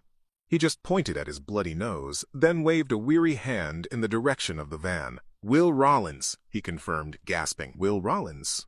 Sheriff Williams hit the lights, then went speeding after Will's van, the sound of police sirens tearing a hole through the breaking of the storm. As the police car went racing down Elm Street, something struck Laurie for the first time. Something about Sheriff Williams and her father. Two men, roughly the same age, both with lined faces, both with graying hair, both tall and heavily set. When the sheriff had spoken to her father in the kitchen yesterday, they'd seemed to share a common language. Both men seemed haunted by the same dark secret. Inside 1428 Elm Street a few minutes later, Laurie found herself becoming ever more disturbed. She had never seen her dad like that before. Fighting. And he'd admitted only now, only when forced, that Will had been one of his patients. Dr. Campbell had lied to Laurie. And what about Will's story? Could Dr. Campbell really have killed Laurie's mom? Where did her father's lies end? Dr. Campbell closed the front door and walked into the living room. Laurie sat down on the couch, shell-shocked, soaked to the bone but uncaring. Rain continued to beat down on the windows, on the roof, and thunder rumbled ominously overhead. It felt as if the whole world was shaking. And Campbell, Dr. Campbell, he stood there in the dimly lit living room, wet, disheveled nose still bleeding. He looked haggard, and she could see him breathing fast, his heart racing. He looked desperate. Cornered. Like a killer? Lori cut him off. "Did Mom die in a car accident?" she asked sharply. "Of course she did, honey." Lori turned to look right into his eyes. She needed to know the truth. In 2 days, her entire life, everything she thought she knew had turned to shit. Now she had to start rebuilding. She had to put a new life back together again, a life based on truth instead of lies. She didn't know what this new life would be, but she really had no choice. Time to lay the first brick. "Prove it," she demanded of her bedraggled father. "Show me the death certificate. Show me an autopsy report." Campbell walked over to her, tried to reach for her. "I really don't think now's the time to—" Lori brushed him aside and got up from the sofa. He took another step forward. She backed away. "Oh, I think now's the perfect time," she said, almost accusingly. Then she drove the stake right home. "Why don't you tell me about Weston Hills, Dad? Do you work there? Because I thought you were a fucking general practitioner." Lori was shouting now, upset. Campbell was hardly in a rush to defend himself, to prove she was wrong. "Yes," he offered. "I do some consulting at Weston. But it's not what you— Oh, God. So you knew where Will was the whole time?" Tears flooded Lori's eyes. She could see his shoulders sag. She knew she was right. She knew! "Listen to me, Lori." Unbelievable! That voice. Suddenly he was talking to her like she was one of his patients. "You're upset, we both are. What you need, more than anything right now, is some rest." He reached into his sodden jacket pocket and pulled out a small bottle of pills Hypnosil. "Let me give you something to help you sleep." He uncapped the bottle. "Then we can talk in the—" "I don't want to sleep, Dad," Lori interjected. "I want to know why you've been lying to me." But Campbell wasn't listening. She needed sleep. He had medication. He could control the situation. It was routine. "We'll talk in the morning, Lori," he said forcefully, tipping 2 of the pills into his hand. "Now just do what I say." Lori shook her head. She wanted answers from her dad, not damn pills. First he'd fought with Will, and now this. Lori turned abruptly and ran up the stairs. The stairs were firm, solid. She had no trouble reaching her room in double-quick time. Campbell ran after her. "Lori!" God damn it, his daughter. All he had left. Lori slammed the bedroom door hard in his face and locked it. He shook the door handle and knocked and tried the door handle again and again. "Lori, open this door right now. Honey, get away from me." Lori was angry, sad, frightened, confused, upset, betrayed. Why won't he shut up and leave her alone? Dr. Campbell kept shouting, rattling the door, barging at it with his shoulder. "No!" Lori was terrified. She clicked on the CD player and turned it up real loud. She didn't want to hear her father anymore, his banging, his shouting. Like a child, she hoped if she drowned out the noise, the problem would go away. But it wouldn't, and Lori was terrified. Terrified of her own father. Terrified of this Kruger guy and the psycho at the cornfield.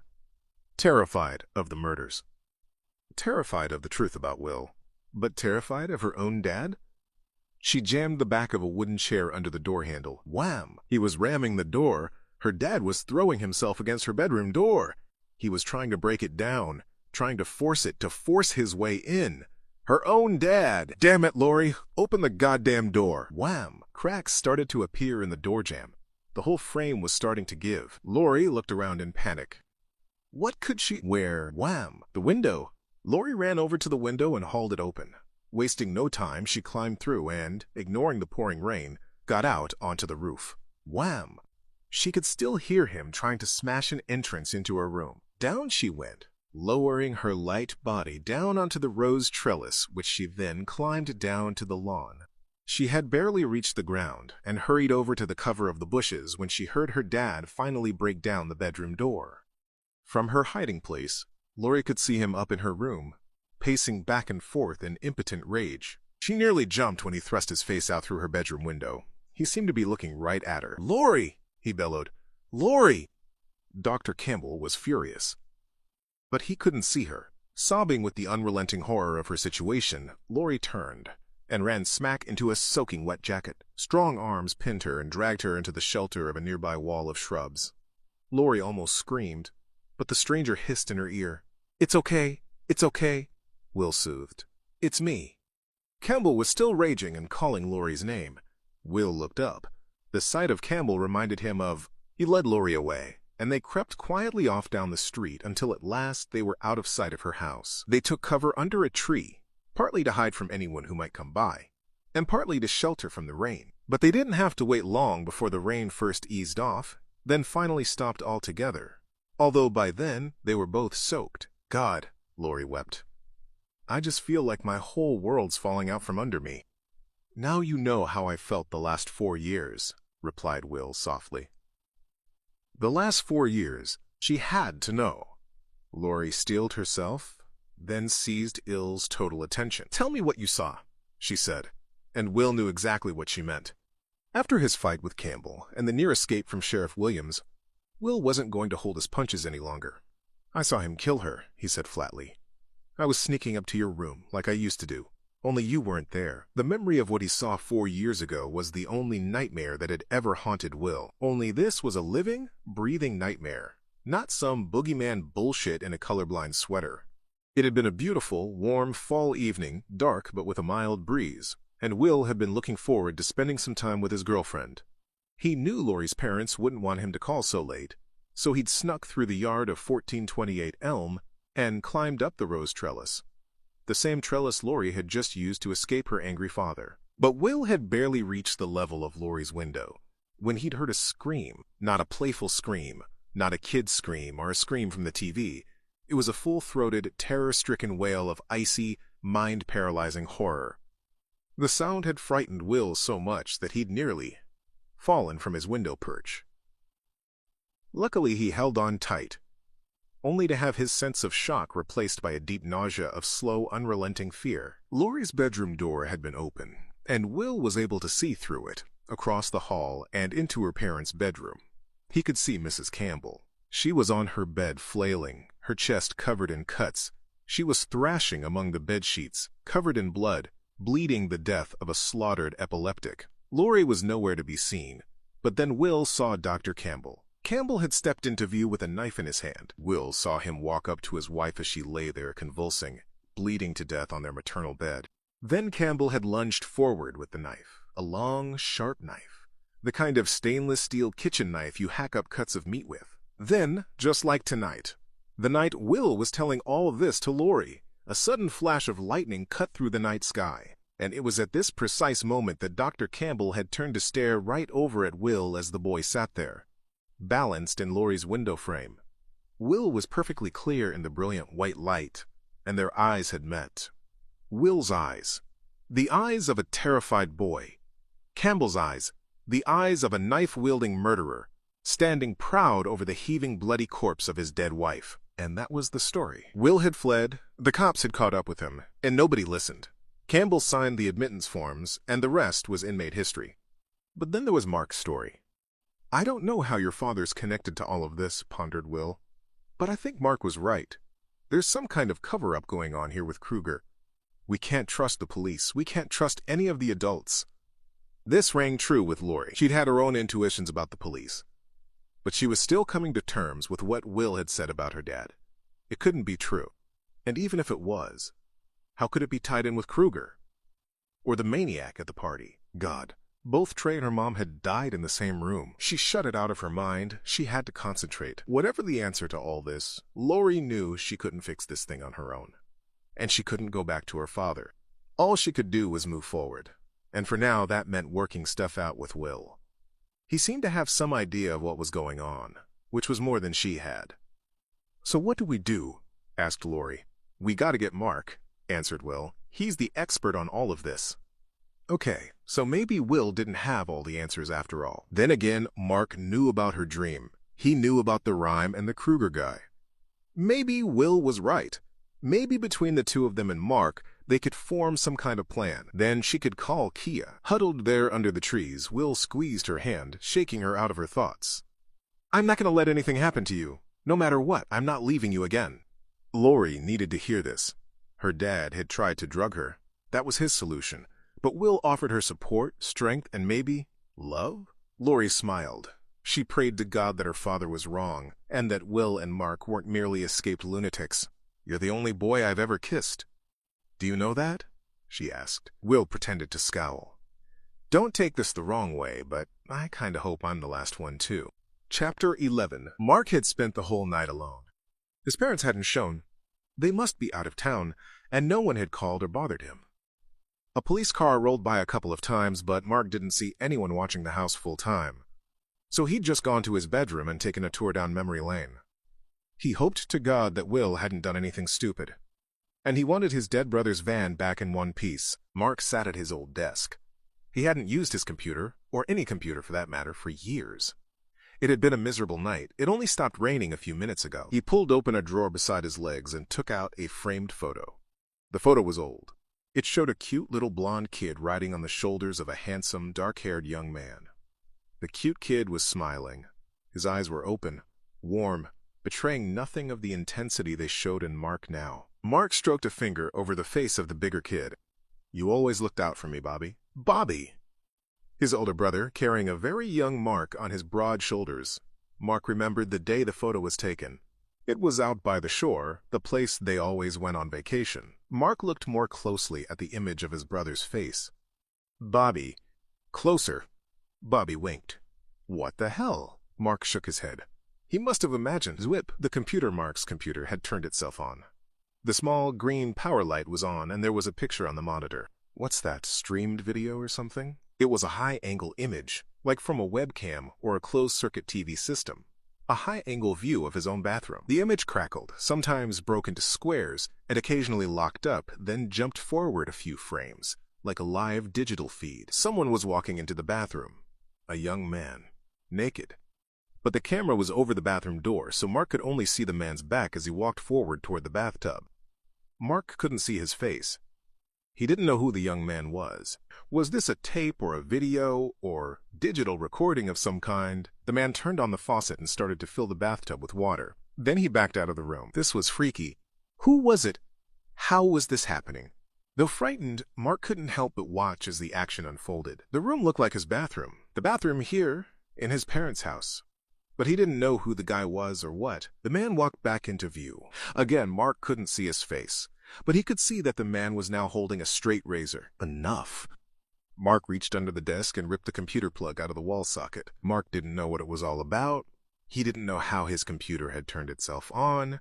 And he didn't give a damn. The pictures, still running on the screen, were starting to get creepy. Naked guy with a razor?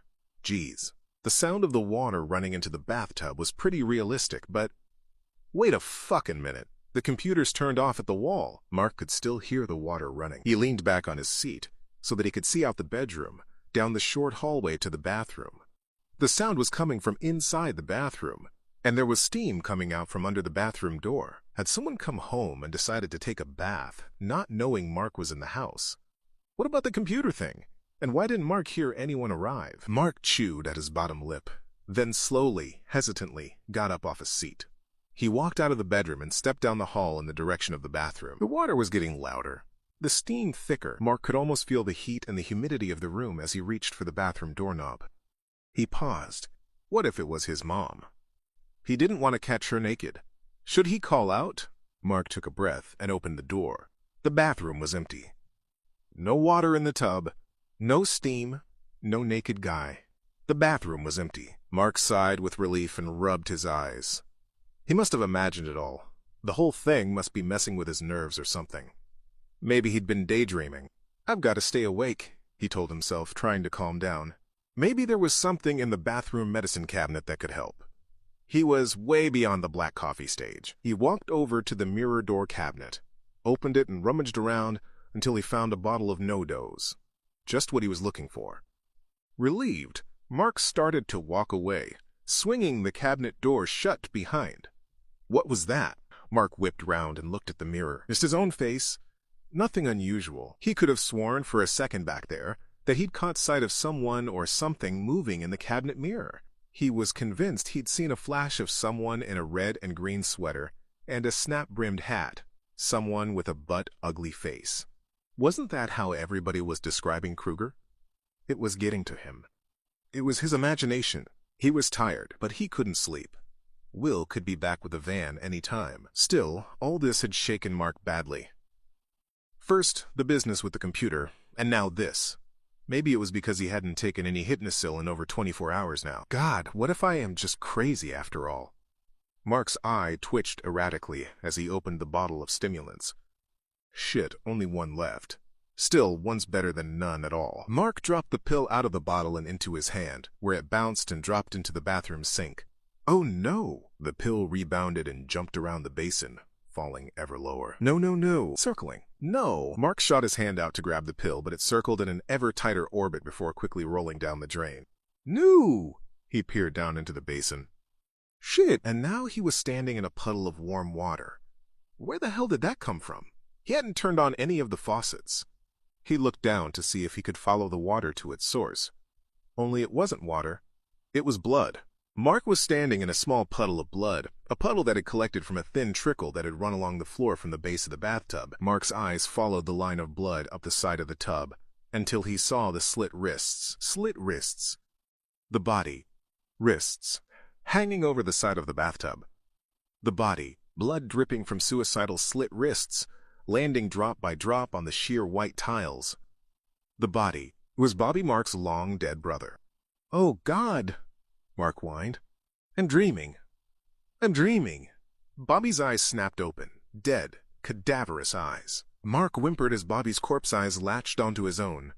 When last Mark had seen Bobby's eyes, it had been in the vacation photograph. Now Bobby's eyes were seeing Mark from beyond the grave. Hey, bro, how's it going? Unbelievably, Bobby's voice seemed perfectly normal, natural, almost relaxed considering he was dead. But the tone, the style, didn't sound quite right. It was Bobby's voice, but the speaker seemed more spiteful, more vindictive. You didn't forget about me, did you? Asked the suicide. Mark snapped. He turned to run, but his bare feet were stuck to the floor. What the fuck? His feet were glued to the bloody puddle, a puddle that began to mutate and take form as tendrils of blood rose from the tiles and stabbed themselves like corpuscular needles into Mark's feet, pinning the terrified boy in place. Oh, that's right, said Bobby with attitude. Everyone forgot. That's why they weren't afraid anymore. That's why I needed Jason to kill for me, to make them remember. What was his brother saying? It didn't make any sense. Jason who? This isn't real, Mark said determinedly. He had to wake up. Bobby ignored him. But now, Jason just won't stop. Somebody please wake me up, cried Mark. Hey, didn't Mommy teach you not to talk with your mouth full? Sneered the bleeding suicide. Something was wrong inside Mark. Correction. Something wrong was inside Mark. Something moving. Mark bent double and began to convulse, his feet still locked in place by the pins of congealed blood. He retched once, then again. Mark's whole frame shook as he heaved and puked, straining every muscle in his stomach wall. Tears filled his eyes as something dark and rank slithered out of his mouth. He groaned and gasped. Here came another, and another. A dozen slimy, squirming black eels thrashed at his feet. He was helpless to stop the agony. Mark folded in on himself, clutching his midriff, puking and gagging, wanting to turn himself inside out. Anything to get rid of the writhing eels he was now retching all over the bathroom floor.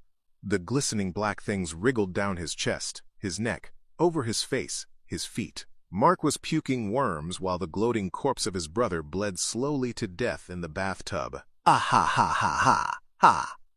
He's asleep. Will was looking in through Mark's window. His friend was fast asleep, slumped awkwardly in front of his computer, head down on his desk. Mark! Will tapped lightly on the window. He and Lori had driven straight over, but the last thing Will expected to find was his friend asleep. Will tried again. Mark! Bobby sat up in the tub. The voice wasn't his brother's anymore. It was low, growling, guttural. I need your help, Mark. I'd do the job on Jason myself, but that son of a bitch just won't sleep. Mark was still doubled over, weighed down inside a mess of black, writhing shit. Bobby rose and got slowly up out of the tub, naked, bleeding, spraying fine red jets of spent life over his bare chest and thighs. When Bobby next spoke, it was with the voice of Freddy Krueger. I own you. I own all of you. You're my children, not Jason's. Mark cringed, groveling and writhing before the feet of his dead brother. Finally, he understood. It was never Bobby. It had never been Bobby. From the moment his computer had turned itself on, everything had all been Freddy fucking Krueger. No! Mark screamed. I won't do it! I won't do it!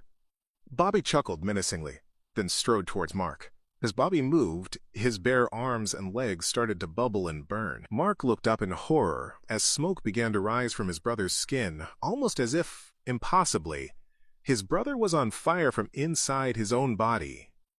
But it wasn't Bobby. Jesus! A nauseating smell of burnt flesh filled Mark's nostrils as the scalding form of his naked brother came closer and closer. The skin blistered. The blisters burned, the skin scarred over, wept pus, bled, shriveled, burned. The body, it became Freddy Krueger. "You won't do it?" Krueger snarled mockingly. "Then pass along a little message for me."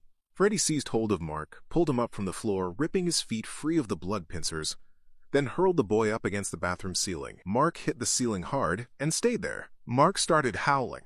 "Somebody wake me up! Please, please!" It was as if his body had been glued to the ceiling, his stomach pressed hard against the plaster, leaving his back vulnerable to the dream killer beneath.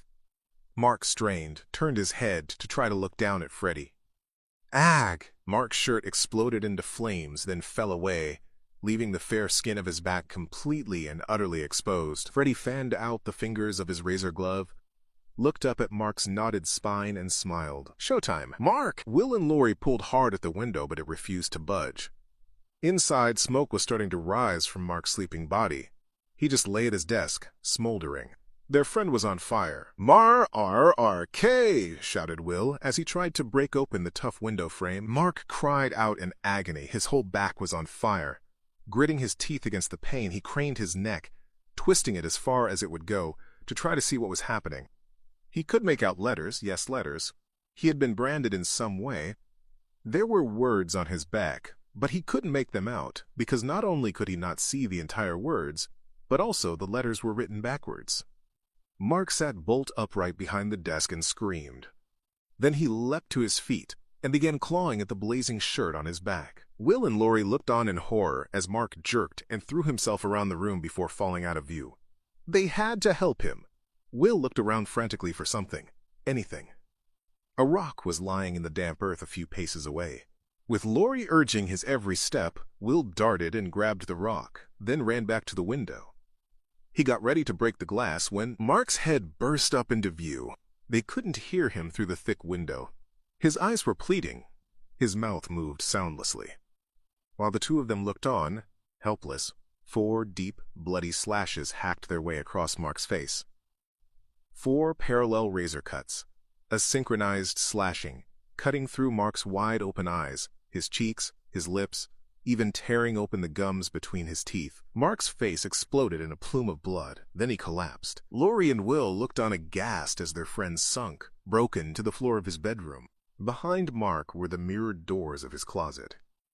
Will could see these doors, and as Mark fell, Will saw the reflection of Mark's back. He saw the words that had been burned in reverse on Mark's skin. Will read the backward Freddy brand in the reflective glass and saw the simple message the bastard had left there. "Freddy's back!" A teenage kid's face. And another one. And another one, goddammit. Such a pretty young thing. Williams threw the photos down onto his desk. Scene of crime photos. Every one of them. The kids were all killed out at Grover's Field last night. They were at an unlicensed public event, drinking booze, taking drugs, and doing God knows what else. The sheriff sighed. His desk was covered with files and photographs, witness reports, statements, initial autopsy findings. This case was totally out of control. It had started with the death of that boy on Elm Street at that house. Then a friend of the boy had died, and then the friend's father. Then the Rollins and Davis boys had busted out of Weston. And now all this. They were losing the battle. There had been very few times during Williams's long career in law enforcement when this veteran had felt overwhelmed. Now was one of them. Brushing the photos aside, he sank his head into his hands. If he thought it would do any good, he'd have called in the bureau. Someone tapped at the glass window on his door. It was Deputy Stubbs, an odd expression on his face. The sheriff made no reply, so Stubbs walked in anyway. "Sheriff?" he said tentatively. "I've been compiling info based on eyewitness reports of the hockey mask killer. Now, I think we're dealing with—" Williams raised a hand for silence. "We already know who did this." Officer Goodman bustled in, pushing his way in front of Stubbs. "Sheriff," said Goodman, "we closed down the school, set a curfew for anyone under 18. What? Stubbs didn't get it. What was wrong with this place? First, Williams tried to cut Stubbs out of the loop. Then he tried to pin the first 3 murders on that Blake kid. And now he says he knows who's responsible for all the killings? And there's a curfew? What the hell is going on? Williams nodded his approval. Good. Now I need 24-hour roadblocks set up. Nobody leaves town. And nobody gets in. We gotta contain the son of a bitch before he spreads any further. Orders received. Goodman nodded, and briskly left Stubbs and the sheriff to whatever it was they were doing before he butted in. Stubbs closed the office door. He couldn't hide an inch of the confusion he was feeling. Shouldn't we get the FBI to... Williams talked over him. No outsiders, Stubbs. We can handle this. We've stopped him before. I'm lost here. Stopped who before? Williams paused. Picked up another of the black and white photos of the murdered kids. We don't say his name aloud, murmured the sheriff. You're not from around here, son. I don't expect you to understand. Stubbs almost hit the roof. With all due respect, Sheriff, I think we have a copycat of the old Jason Voorhees Crystal Lake killer on our hands. Williams did not like the tone of Stubbs's voice. He let the photo fall, got up out of his chair, and put himself right into Stubbs's face. We do things around here a certain way for a reason, son. And that's given us 4 years of peace. So you either do what you're told with your mouth shut, or God help me, I will lock you up, understand? Lock me up? Stubbs couldn't believe what he was hearing. This was crazy talk. But what could he do? He couldn't do anything here. But maybe, Stubbs nodded. Okay, Williams could have this round. But there's no way Stubbs was going to let any more kids get killed by this Voorhees wannabe. If he had to, Stubbs would go way outside the system. He didn't want to, it was against his nature, but he had no choice. He'd call in the bureau, get these Springwood inbreds back into line, but only when he had enough evidence. But from where Sheriff Williams was standing, Deputy Stubbs was beaten. Good, snapped the sheriff. Now get the hell out of here and find the Rollins boy. This was an obvious diversion. Williams was sending Stubbs on a go-fetch to keep him out of the way. Fine. He'd go fetch. Chapter 12. Springwood was dead. The storefronts were abandoned, the streets empty, the sidewalks silent. A police car slowly rolled by downtown. Sheriff Williams's curfew was in effect, but this wasn't the first time Springwood had been a ghost town, and it sure as hell wouldn't be the last. Lori and Will had spent the night hiding in Mark's, Bobby's van. Will had been inconsolable. Mark had been his one true friend for so very long. He'd helped Will to keep it together through all their time at Weston. It was Mark who'd got them out of that place. Mark who knew everything about him. His best friend. Another name to go on the list. They were dying. All of them. Falling like 9 pins, one by one by one. As soon as the sun was up, Lori had used her cell phone to call Kia. Every death had taught them something. Each murder had given them another clue, another confirmation. They had seen Mark go up in smoke in front of their very eyes. They had seen 4 horrible gashes appear in Mark's face, as if someone invisible had taken hold of him and cut him up bad. Then, they had seen the writing on Mark's back. Freddy's back. It was Freddy Krueger. Real. Freddy fucking Krueger. So it was time to do something about it, either fight back or wait to be killed. They'd done enough crying, enough running. The police, Lori's dad, they were all no good. None of their parents factored into anything. Will and Lori were on their own, but not entirely alone. There was Kia. And what about some of the others at the rave? They might not buy into the whole Krueger deal, but they'd have to be blind not to see that something was badly wrong. And that thing in the hockey mask, they all saw what happened there. He was no ordinary man. Sure, he wasn't Krueger, but he wasn't Soapy Joe either. After Lori had made her initial call, it was Kia who had done the rest. She got busy on the phone, found who she could talk to, who wasn't interested, who wanted to do something about it. And what it all boiled down to was this. A meeting in the damp, stinking basement pad at Freeburg's parents'. Freeburg was rolling a joint, his 27th since the rave. He hadn't slept all night, and was still tweaking after having witnessed the Jason Voorhees experience. He sat at a beat-up round table. They all did, except for an endlessly yawning Lori, who lay on a moth-eaten couch. There was another little table in the corner of the room, taken up by an ancient 433 megahertz piece of crap PC. The place stank of weed and God knows what other shit Freeburg hid down here. Lori took a look around her. This was it. The Great War Council? Freeburg stoned. Poor Will depressed. morose. Kia angry, irritable. Linderman totally freaked. Okay, so come on, if I had to bet my whole life savings on the outcome of this fight, who would I pick? The Freddy Krueger/Jason Voorhees tag team, or the Freeburg Five? It was Linderman who spoke first. Why don't we all just leave town? Made sense, but Will shook his head. Even if we leave, Freddy can still get to us. We all know about him. We're all afraid of him. It was our fear that gave him his power. We're marked now. Screw that clown, whined Freeburg, sucking on his weed. What kind of pussy comes after you in your dreams anyway? Now that dude back at the cornfield, that's who we should be afraid of. Tell me who the fuck that was. Freeburg had a point. Only 2 people in the room had had some kind of trip involving this Krueger guy, so they could have imagined the whole thing. But all of them had seen the guy in the hockey mask. It must have been that fucked up dude who'd killed Blake and Trey. But who the fuck was he? His name is Jason Voorhees. Who said that? The voice came out of the darkness of the basement staircase. Frightened, the kids all looked round to see Deputy Stubbs step forward and down into the light. Without a second's thought, Freeburg flipped the joint into his mouth and swallowed it. Years of practice, my friend. Years of practice. After a few moments, joint gone, Freeburg spoke up, sounding just a little too defensive. Shit, man, how'd you know we were here? Stubbs glanced across at Will. No offense, but that mystery van out in the back wasn't exactly subtle. Will groaned. The van was way too easy to spot. What a dork. Great, added Kia. The cops. So now we're completely fucked. The way it looked to her, they'd been busted wide open by the man. It was all over. Stubbs raised his hands, palm open. No, I'm here to help, he explained. He could tell they weren't convinced. An uneasy silence descended as Stubbs came right up to the table. He took them all in, each of them. They were tired, afraid, just kids. They shouldn't have to. Stubbs had already made his decision when he left Sheriff Williams's office. There was no going back. This Jason Voorhees, he announced, looking at each of the kids in turn, was supposedly drowned at Camp Crystal Lake in 1957 when he was 11. The counselors weren't watching him. Then, they made the mistake of killing his mother. Legend has it, Jason kept returning from the grave to punish whoever returned to the camp. So I'd say we're dealing with a copycat here. Linderman went along with everything except that last sentence. He's not a copycat, he said, still shaking from the memory of that moment of certain death. I've seen what he can do, up real close. He's the real Jason. That's not possible, Stubbs replied. Jason is dead. Freeburg was not impressed. Well, then you better start thinking outside the box, dude, because somebody's definitely bending the fucking reality rules. But Stubbs was certain. Back at the precinct, he'd taken the time to do some serious research. The official records were quite clear.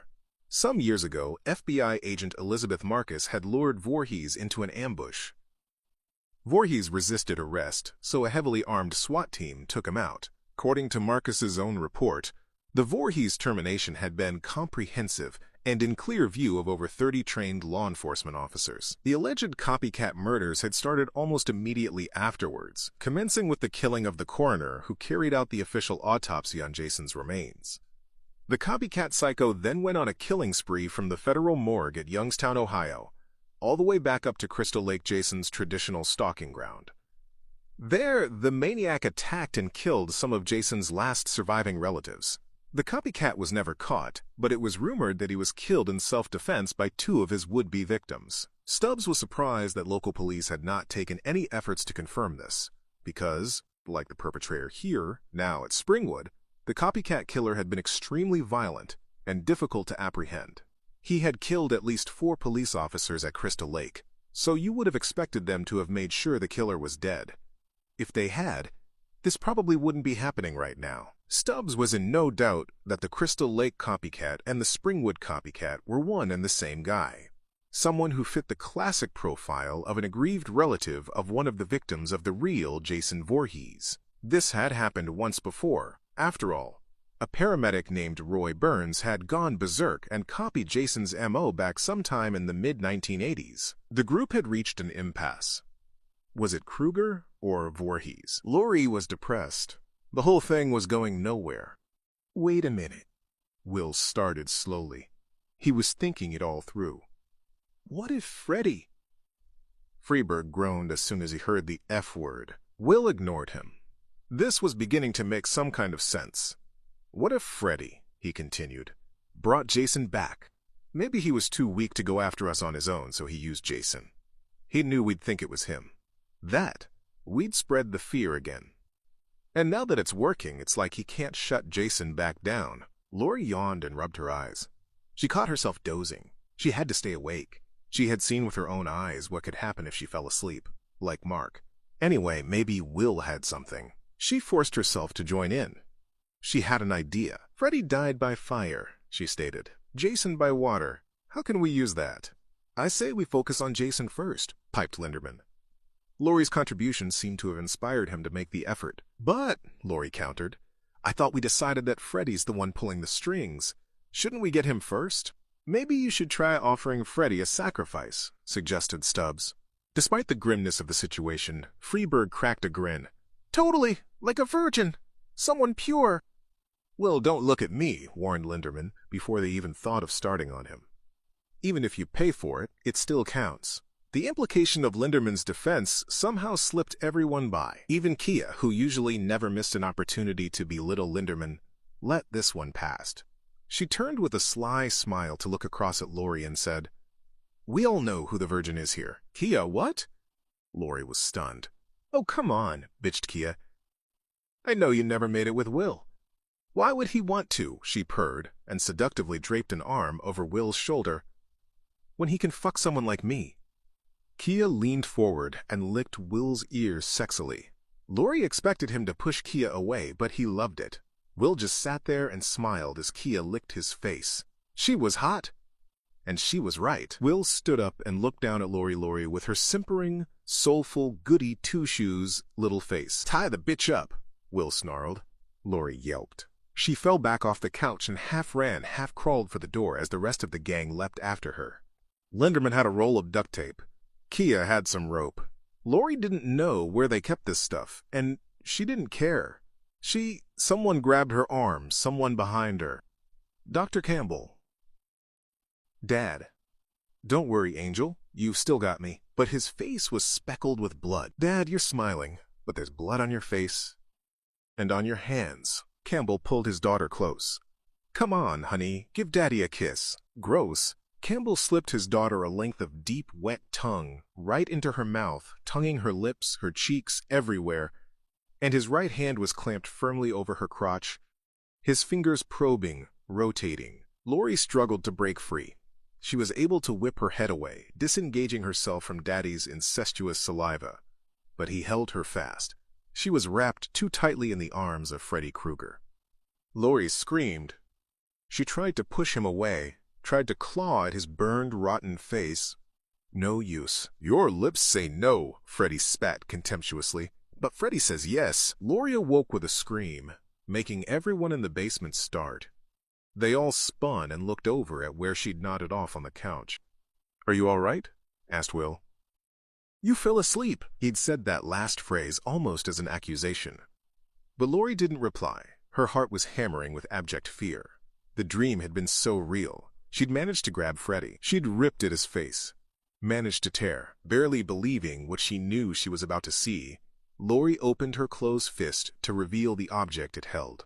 It contained one of Freddy's bloody ears, pulled off in the fight. Jesus! Screamed Lori, and she let the ear fall to the basement floor, where it immediately dissolved into a pile of cancerous maggots. Lori jumped aside, making way for Stubbs, who ran forward and stomped on the maggots with his regulation issue boots. The dirty little bastards squelched under his feet. Kia could have chucked there and then. I pulled it out of my dream, said Lori, amazed and more than a little bit frightened. How is that possible? Asked Stubbs, grinding the last of the maggots into gloop. It was Freeburg who replied. Anything's possible now. Don't you get it? 2 killers, shuddered Kia. We're not safe awake or asleep. It's not the sleep that's killing us, Lori insisted. It's our dreams. Something Lori just said, it clicked with Will, reminded him of a comment Mark had made a couple of days ago. Then he remembered. At Weston, he said, thinking it all out. Mark and I never dreamed. Were you on any drugs? Asked Lori. Yeah. Something called, what was it, Hypnosil. They never told us what it was for, but everyone there was taking it. Will looked at Lori, and she in turn looked at Linderman, who knew immediately what to do. Linderman went across to the corner of the basement pad and booted up Freeburg's ancient PC. There were yellow encrusted stains on the keyboard. The startup and app load time took forever. And Freeburg's ancient modem was so slow it could have been steam-powered, but eventually Linderman was online. Finally, Linderman was in his element. The rest of the guys were grateful for the break. At least they could pause between revelations. Kia was still seriously freaked out that Laurie had actually been attacked here, right in front of them. It was just like Will had said. They weren't safe anywhere, not anywhere they could dream. That ear, it had been the proof. "Give me a second," said Linderman over his shoulder. "Just give me a second." "Got it. Hypnosil. Experimental drug, not even approved by the FDA yet. Used for the suppression of sleep disturbance, specifically the dream state section of the sleep cycle." Another piece of the puzzle had just fallen into place. All the kids at Weston were being doped with Hypnosil to prevent them from dreaming. That was the only way the people of Springwood had been able to close the door on Freddy for these last 4 years. "We need some of those pills," said Laurie. "Enough for all of us." Then she looked at Will. "Can you get us back to Weston Hills?" Will reached into his back pocket and pulled out the swipe card and keys Mark had stolen from Kinsey. He smiled grimly. Meanwhile, over in the corner of the room, Linderman pulled up his favorite search engine, then typed in the name. Jason Voorhees. Chapter 13. Of all the places Will expected to have been heading for this early evening, Weston Hills was not it. He rolled the van to a halt near Stubbs's patrol car, at the rear of the massive psychiatric institution. Will stopped for a moment and looked up at the tall brick tower near the old, abandoned West Wing. Something about that tower gave him the creeps. He never understood why they'd left that wing empty. Stubbs nudged the teenager, breaking his reverie. Will led the way to the same back door he and Mark had escaped through just 2 days earlier. One card swipe later and the secure door was open. They entered quietly, one after the other. Will, Stubbs, Laurie, Kia, Linderman, Freeburg, and behind them, the shadow. The massive hulking shadow. Security had been tightened since Will's escape. The staff at Weston could have reprogrammed the system to deactivate Kinsey's card entirely, but Dr. Campbell's orders had been explicit. He wanted the system set up so that the card would still work, but that anyone using it would also trigger some kind of hidden alarm. That way, if Will Rollins tried to get back inside the building, they would know, and they would be able to go and restrain him. And now, someone with the stolen card had just gained access to the building. The light flashed on the security console. Door number 6. In the dimness of the security room, the guard saw the winking light immediately. Easy decision. He got up out of his seat, straightened his uniform, checked his gun was holstered, then went to investigate. He didn't want any trouble, but if any of the crazy little bastards put up a struggle, he'd blow their ass straight to hell. Stubbs, too, had his hand by his holster. Will was leading them slowly up the darkened staircase. At the top, they came to a T-junction in the corridor. They'd headed left, and they'd only been in the place a couple of minutes, and already Will was the only one who didn't feel lost. "This place is really huge," whispered Laurie. "We'll never find the Hypnosil." "2 groups, then," said Stubbs. "You guys," he nodded to Freeburg and Linderman, "come with me. We meet back here in 20 minutes. The rest of you, stay together." Then Stubbs set off with his team close behind, leaving Will, Kia, and Laurie to head in the other direction. Despite himself, Stubbs was letting the place get to him. Sure, it had been refurbished and looked modern on the inside, but the outside was eerie, and just the sheer size of the interior coupled with the omnipresent low lighting. There was something about the very idea of insanity that scared the hell out of the policeman. He pushed open a door on the right-hand side of the corridor. Nothing but some kind of monitoring equipment. He closed the door and rejoined the others. Freeburg was rolling up yet another joint, like he really had a mind of his own. He lit up, then offered a hit to Linderman. Linderman was having none of it. He waved Freeburg away, casting a fearful glance in the direction of Stubbs. Freeburg rolled his eyes. "What's he gonna do? Arrest me?" Which kinda struck Linderman as missing the point. Door number 6. It was shaking, like someone was trying to get in. The guard placed a hand on his gun. The holster was already open. It was very dark. Bang! The door was shaking. Bang! The guard stepped forward. Bang! Was somebody hitting the door? Bang! Bang! Did he imagine seeing the door shake? It's impossible. We're talking 120 pounds of reinforced steel here. Bang! The guard took another step. Should he open the door? Okay. Okay. Just slow down. Move forward. Quietly. Okay. Gun ready. Step forward. Wait. Listen. The guard put his ear to the door. Kabwam! 120 pounds of reinforced steel broke off its equally solid hinges and flew forward inside the doorway, crushing the guard instantly. The guy lay there, dead beneath the door, his eyes open and blood trickling from his ears and mouth. A black heavy boot stepped forward onto the flattened door, crushing the air out of the guard's lungs. "What was that?" jumped Linderman. The sudden sound of the crashing door had echoed right along the corridor, causing Linderman and Stubbs to nearly have a twin cardiac arrest. Stubbs looked back down the corridor. "Where's Freeburg?" he asked. Freeburg was nowhere to be seen. Linderman cursed under his breath. Trust a fucking dopehead to screw everything up. 10 minutes, and Freeburg probably couldn't remember why he was even there. Lori hadn't heard the broken security door. She, Will, and Kia were too engrossed by their current surroundings. Will said he'd always thought this was a patient's room, but right now it looked kind of like a morgue.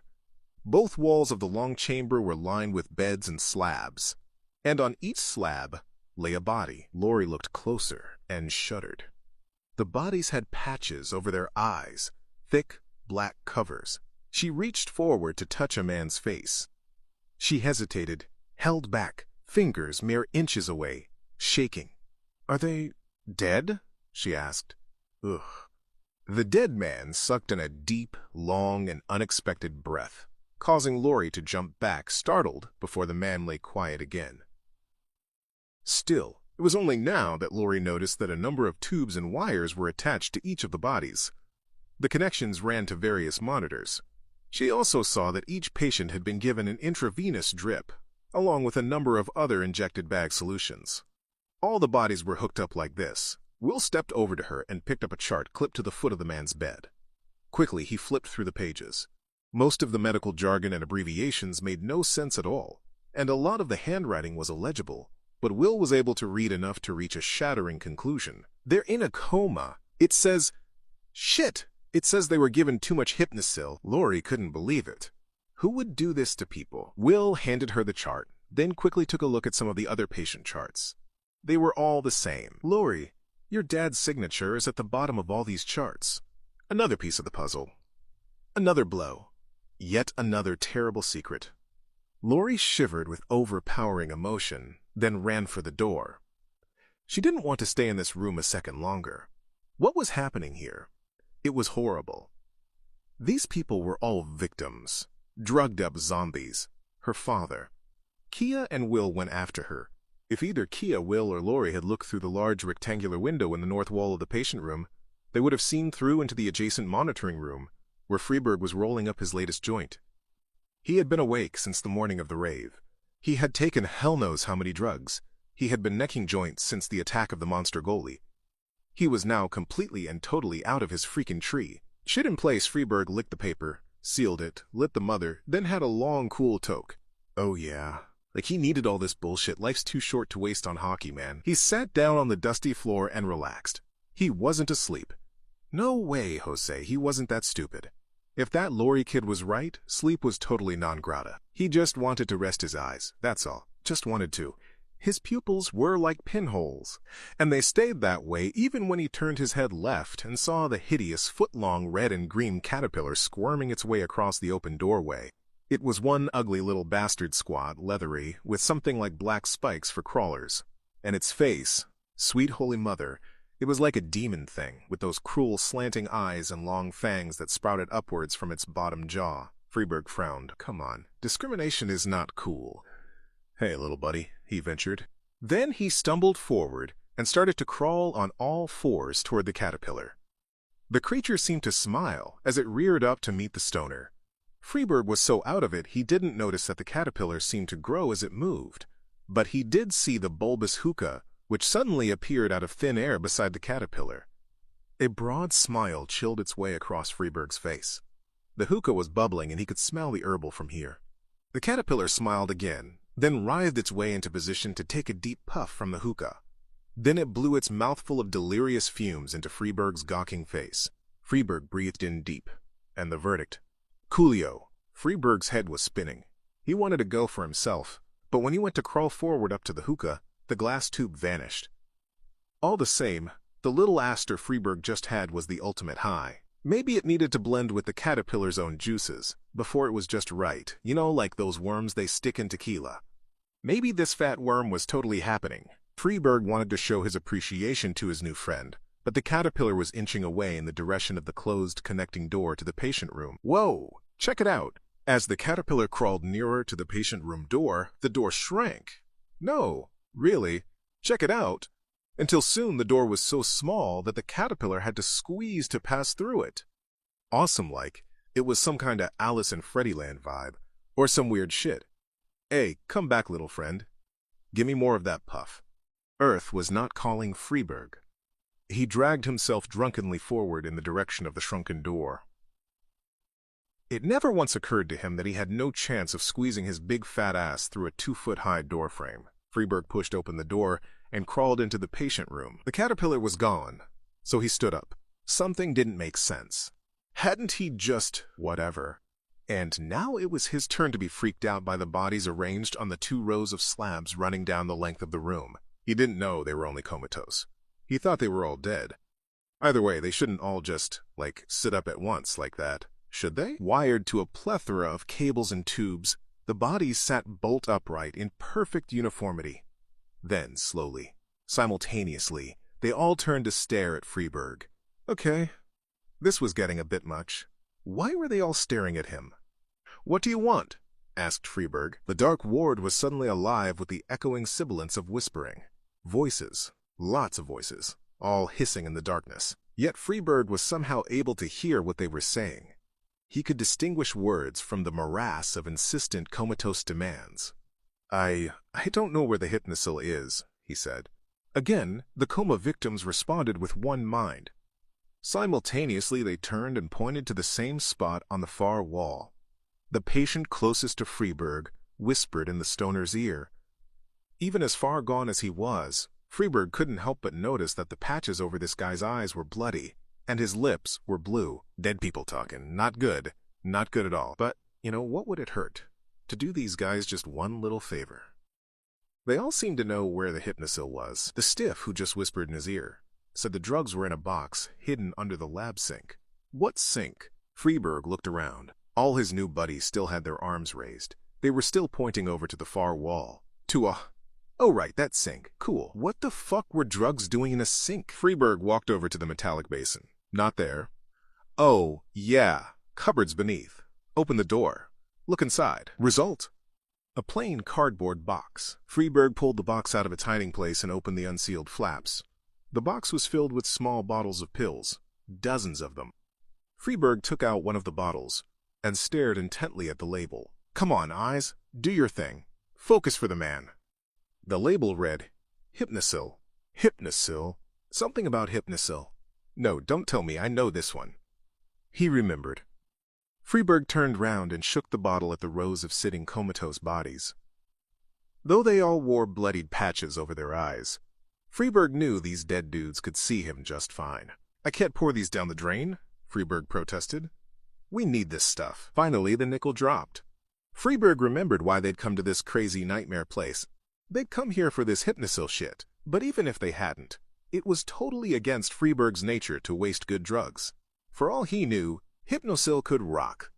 If it could stop dreams, who knows what else it could do. LSD had been experimental once. Ecstasy, too. And even if vanilla hypnosil was a drag, it might well kick ass in the right cocktail. Oh man, he knew these dead guys all wanted the pills gone, but he couldn't do it. He had a whole box in his hand. All fresh goods. Worst case scenario, they had to be worth a few bucks on the open market. Will and Lori had been right about this nightmare shit. Freeburg was having a total mare. No amount of resin was going to help him solve this dilemma. Drip drip!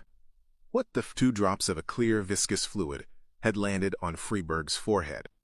Where? He looked up, his mouth hanging wide open, his eyes almost totally glassy with heavy kick-ass substance abuse.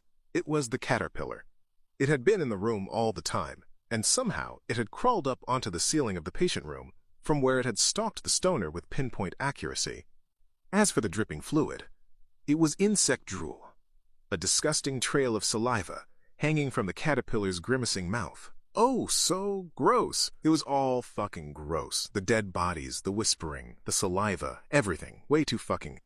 The caterpillar dropped and landed on Freeburg's face. Freeburg cried out in surprise and let the pills fall to the floor. Then, quickly, he seized the fat, warm, squirming, leathery body of the Freddy pillar in both hands and tried to pull it away. The nightmare creature had other ideas. Freeburg could feel the oversized maggot's spastic pulse on his lips as it slowly forced its way into his mouth and began to slither down into his throat. He couldn't breathe. The caterpillar burrowed deeper. He couldn't fucking breathe. He tried to pull it out, but the creature was too far deep inside him. Freeburg convulsed, fell to the ground, howled in pain. The caterpillar was inside his stomach, inside his fucking soul. Over the years, Freeburg had sniffed, swallowed, or injected practically every substance known to man, but in all that time, he'd never felt his mind slip away quite as it did now. The caterpillar was releasing something inside him, some narcotic, some psychedelic, some... Freeburg was growing faint. His thoughts became light. The pain and revulsion were history. He was flying away. Suddenly, the coughing and heaving stopped, and Freeburg grew quiet. Then slowly, he stood up. But there was something different about him. He didn't sway and drift along as normal. When he moved now, he bent forward and splayed his limbs like a rag doll. The body was Freeburg's, but the will was Freddy Krueger's. Freddy commanded Freeburg to lurch forward and awkwardly pick up the spilled bottles of Hypnocil. What remained of Freeburg cried out in protest, but the cries came from deep inside Freeburg's body and were muffled and faint. Freeburg's mouth was under Freddy's control. "Relax, kid," rasped Freeburg's lips. "Freddy's driving now." And Freddy wasted no time in picking up the Hypnocil, opening the bottles and tipping all of the vital pills down the sink. "Hey!" From inside the adjacent monitoring room, Deputy Stubbs could see Freeburg through the large observation window. Freeburg was pouring the pills down the drain. Linderman stood right behind the police officer, but he couldn't take his eyes off all the bodies in the patient room, just lying there on slabs, like corpses. Both of them were looking straight through the window, into the patient room. None of them paid any attention to the reflection in the observation window, the reflection of Stubbs, Linderman, and someone who had just quietly entered the monitoring room behind them. What the hell is he? Stubbs had to go in there and stop the stupid idiot. He stepped back and knocked into Linderman, who was standing too close. Linderman moved to get out of the deputy's way. He turned and saw the huge machete swinging down hard toward his face. It was Jason Voorhees. Linderman gasped, unable to move, but was saved at the last instant by Stubbs, who, with lightning reactions, pulled the boy out of the way of the killer edge. Sparks flew as Jason's deadly weapon slammed into a fully operational monitoring console, the electricity flooding through the metal blade and coursing through Jason's quivering electrocuted body. Linderman almost shit his pants. It was Voorhees. Again, on both of the last 2 days of Linderman's young life, he had seen Jason's machete cutting down through the air towards his face. On both occasions, Linderman had survived without even a scratch. Stubbs pushed the bewildered kid towards the door, then took out his revolver. "Get out of here," he barked. "Go!" Jason was twitching, but it looked as if he was going to pull his machete free and break the connection. Stubbs fired at him once, twice, at point-blank range. This copycat bastard would.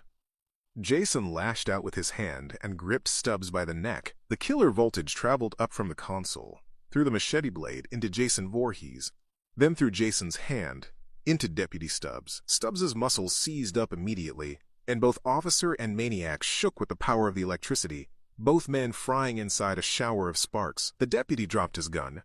Though his grip had tightened, the spastic jerking of his limbs shook the revolver free, letting it fall to the ground. Lori, Kia, and Will had found yet another staircase. Will was sure he knew where the stairs led to.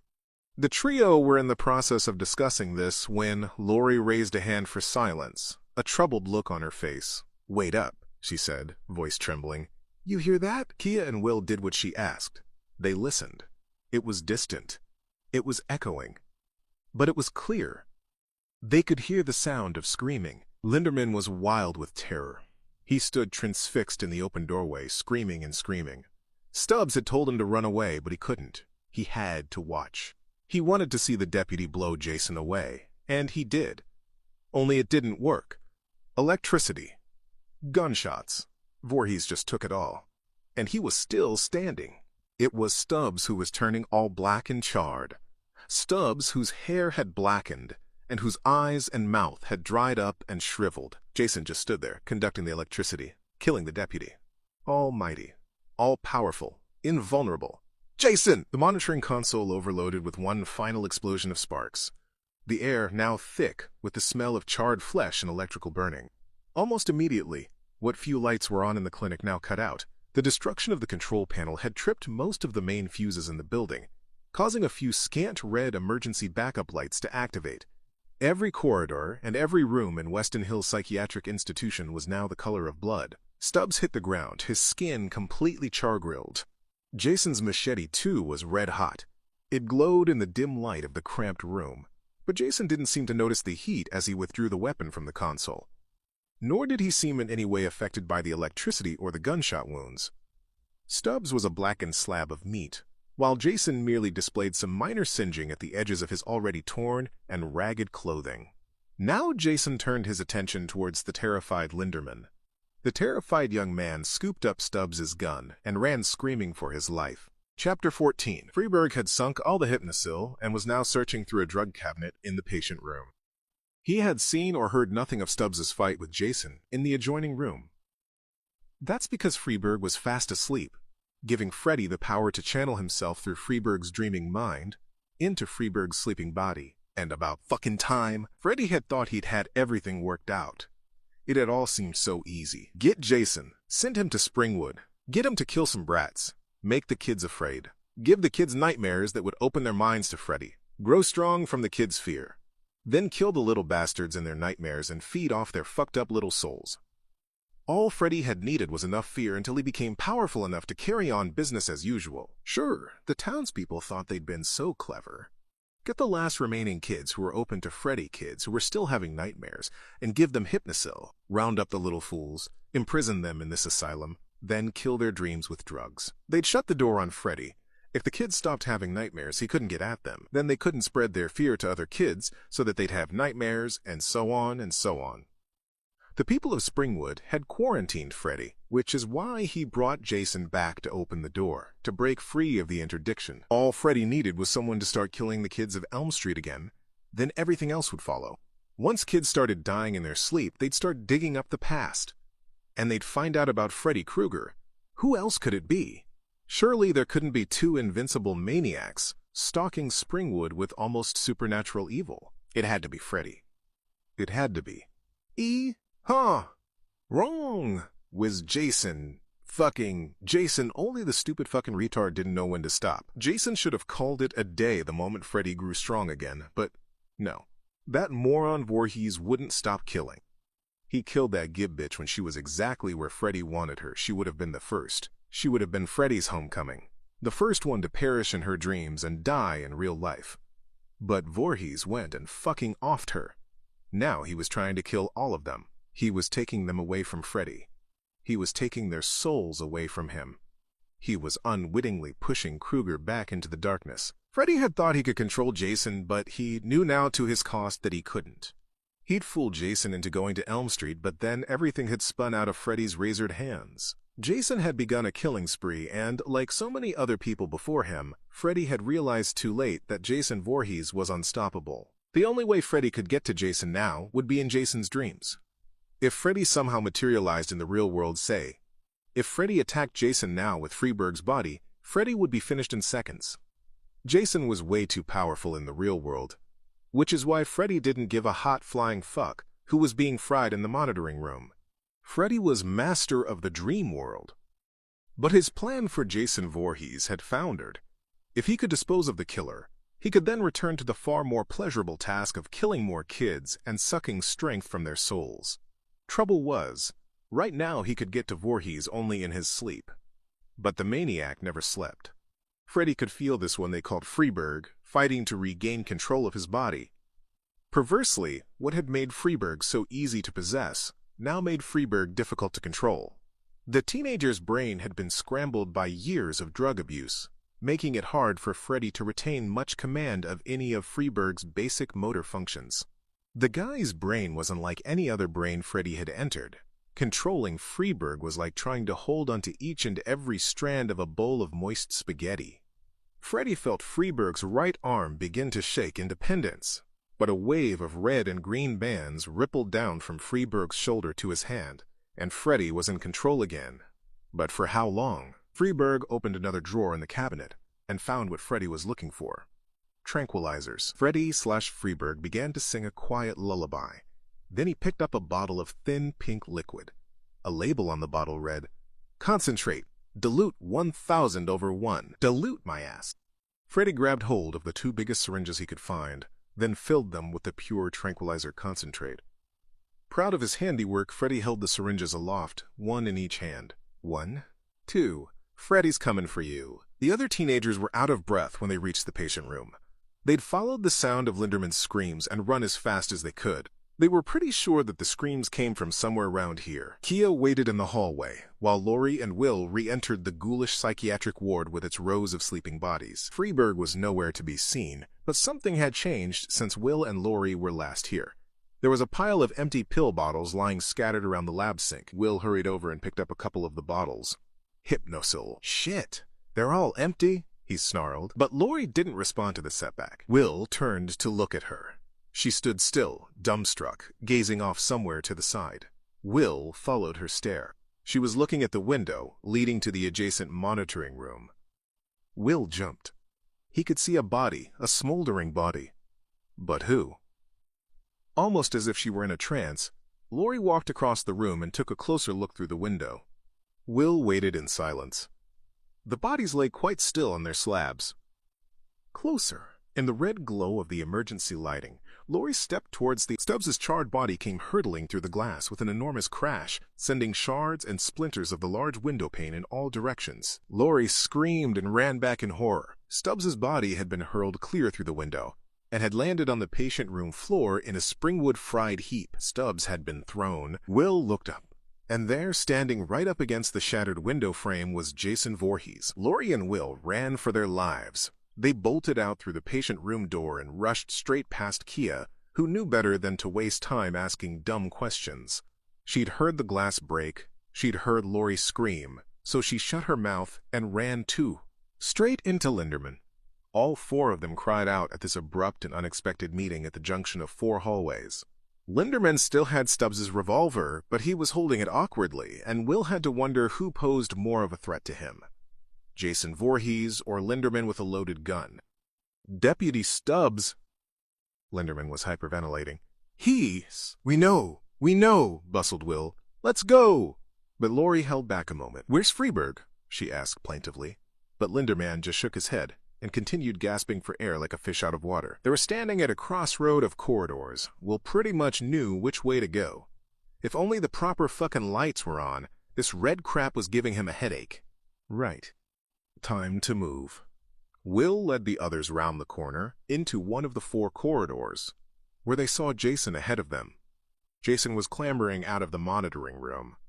There were faint wisps of smoke coming from his massive form, and his machete still glowed with the heat from the electric console. The hockey mask flicked sideways. They could see his eyes, which meant that he had seen them. Real good choice, Will. They ran back to the crossroad and turned down another hallway, where they met Freeberg. Freeberg? He looked seriously strange. He was just standing there in the middle of hall, his hands hidden behind his back, and his eyes looked more glazed than normal, if that was possible. F. Freeberg? Asked Lori, looking for some sign of normality in the guy. Footsteps. Behind them. Jason Voorhees. The machete-wielding maniac had followed them, so now they were piggies in the middle, with Freeberg on one side and Jason on the other. A no-brainer. They ran up to Freeberg. He might be on a drug trip of Olympic gold medal proportions, but at least he was on their side. Jason came after them, striding, resolute, machete in hand. When the kids reached Freeberg, they carried on running. But Freeberg didn't budge. He just stood there, watching the approaching leviathan of gore that was Jason Voorhees. "Freeberg!" shouted Kia. "What the fuck was he doing? Come on! He'll kill you!" He ignored her. He just waited for Jason and smiled. Further down the corridor now, the gang stopped and called back, begging Freeberg to come with them, screaming for him to run. It wasn't like Freeberg to give himself up in a noble act of sacrifice. Besides, there was no need for anyone to sacrifice themselves. They weren't cornered. They didn't need someone to buy time for them. All they had to do was run for their fucking lives. "The hell is he doing?" barked Will. He didn't understand. None of them did. Jason had reached Freeburg now.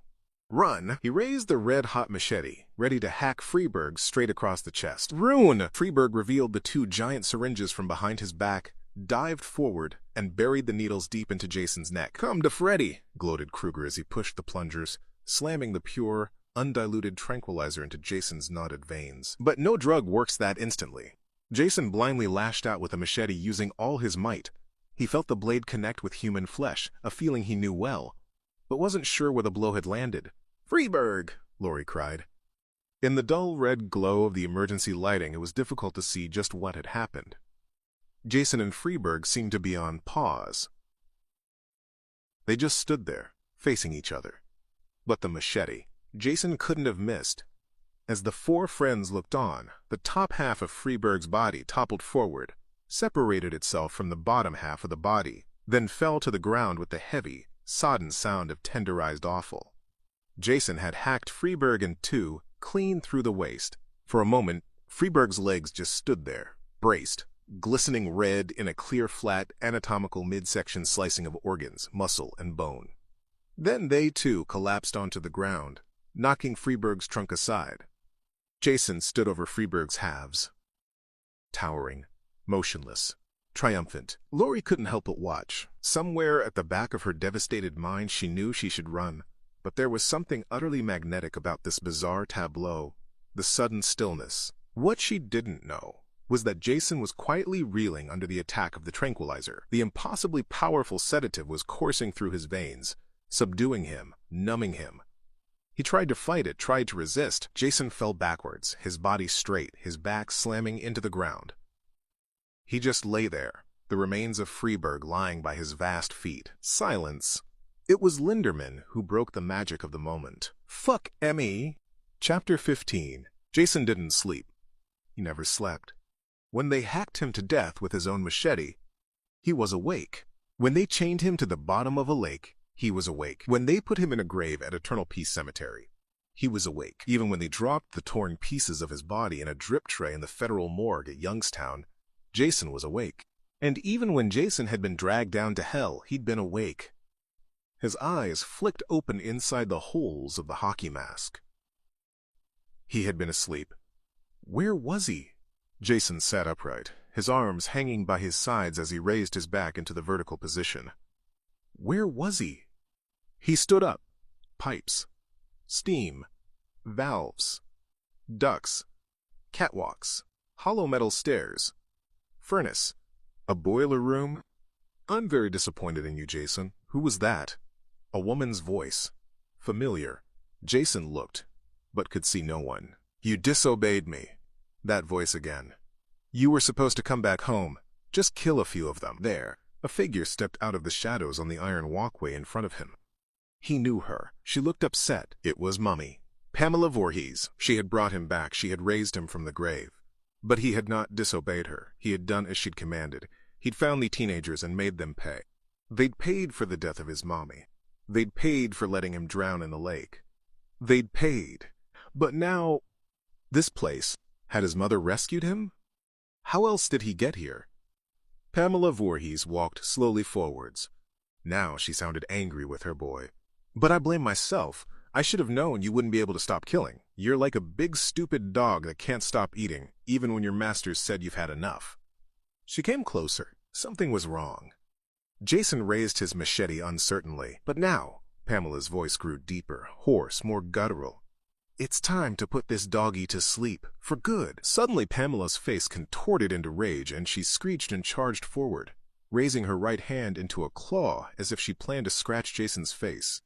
What was happening, Mommy? Jason was confused and made no attempt to move.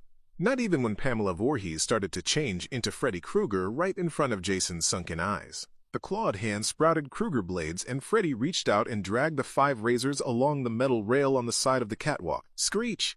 Sharp metal blades met with rusted piping, sending jagged golden sparks shooting out from the deadly fingertips. Now Jason understood. He saw Freddy Krueger. He had been used. Krueger had fooled him, had tricked him, had got inside his mind. Kruger had fooled him. Like they all did. They all tried to fool Jason. Jason Voorhees tightened his grip on the machete, his arm shaking with barely restrained rage. Jason Voorhees and Freddy Krueger, both born in 1946. Two harbingers of hate, sent hurtling down two different highways to hell, never once suspecting that their separate bloody routes were both headed for this same place. This conflict was something that had to be. It was inevitable. It was the moment the 7 layers of hell had long been waiting for. Freddy, running crazily towards Jason with his razor claw of nightmarish doom. Jason, standing waiting for Freddy, transmitting his undying rage through the long, steady blade of the devastating machete. This was the ultimate fusion of evil, from which there could be only one victor. Only one of them would survive this test of ungodly mutilation. The other would be consigned to an eternity of vile torment. This is it. Arms flailing, Freddy hurled himself forward through the air, almost as if springing off a trampoline. The Raggedy Man howled with laughter as he raised his arms and legs, ready to pounce on Jason. But Jason was ready. He lashed out with his machete and hacked Freddy's clawed arm clean off at the elbow.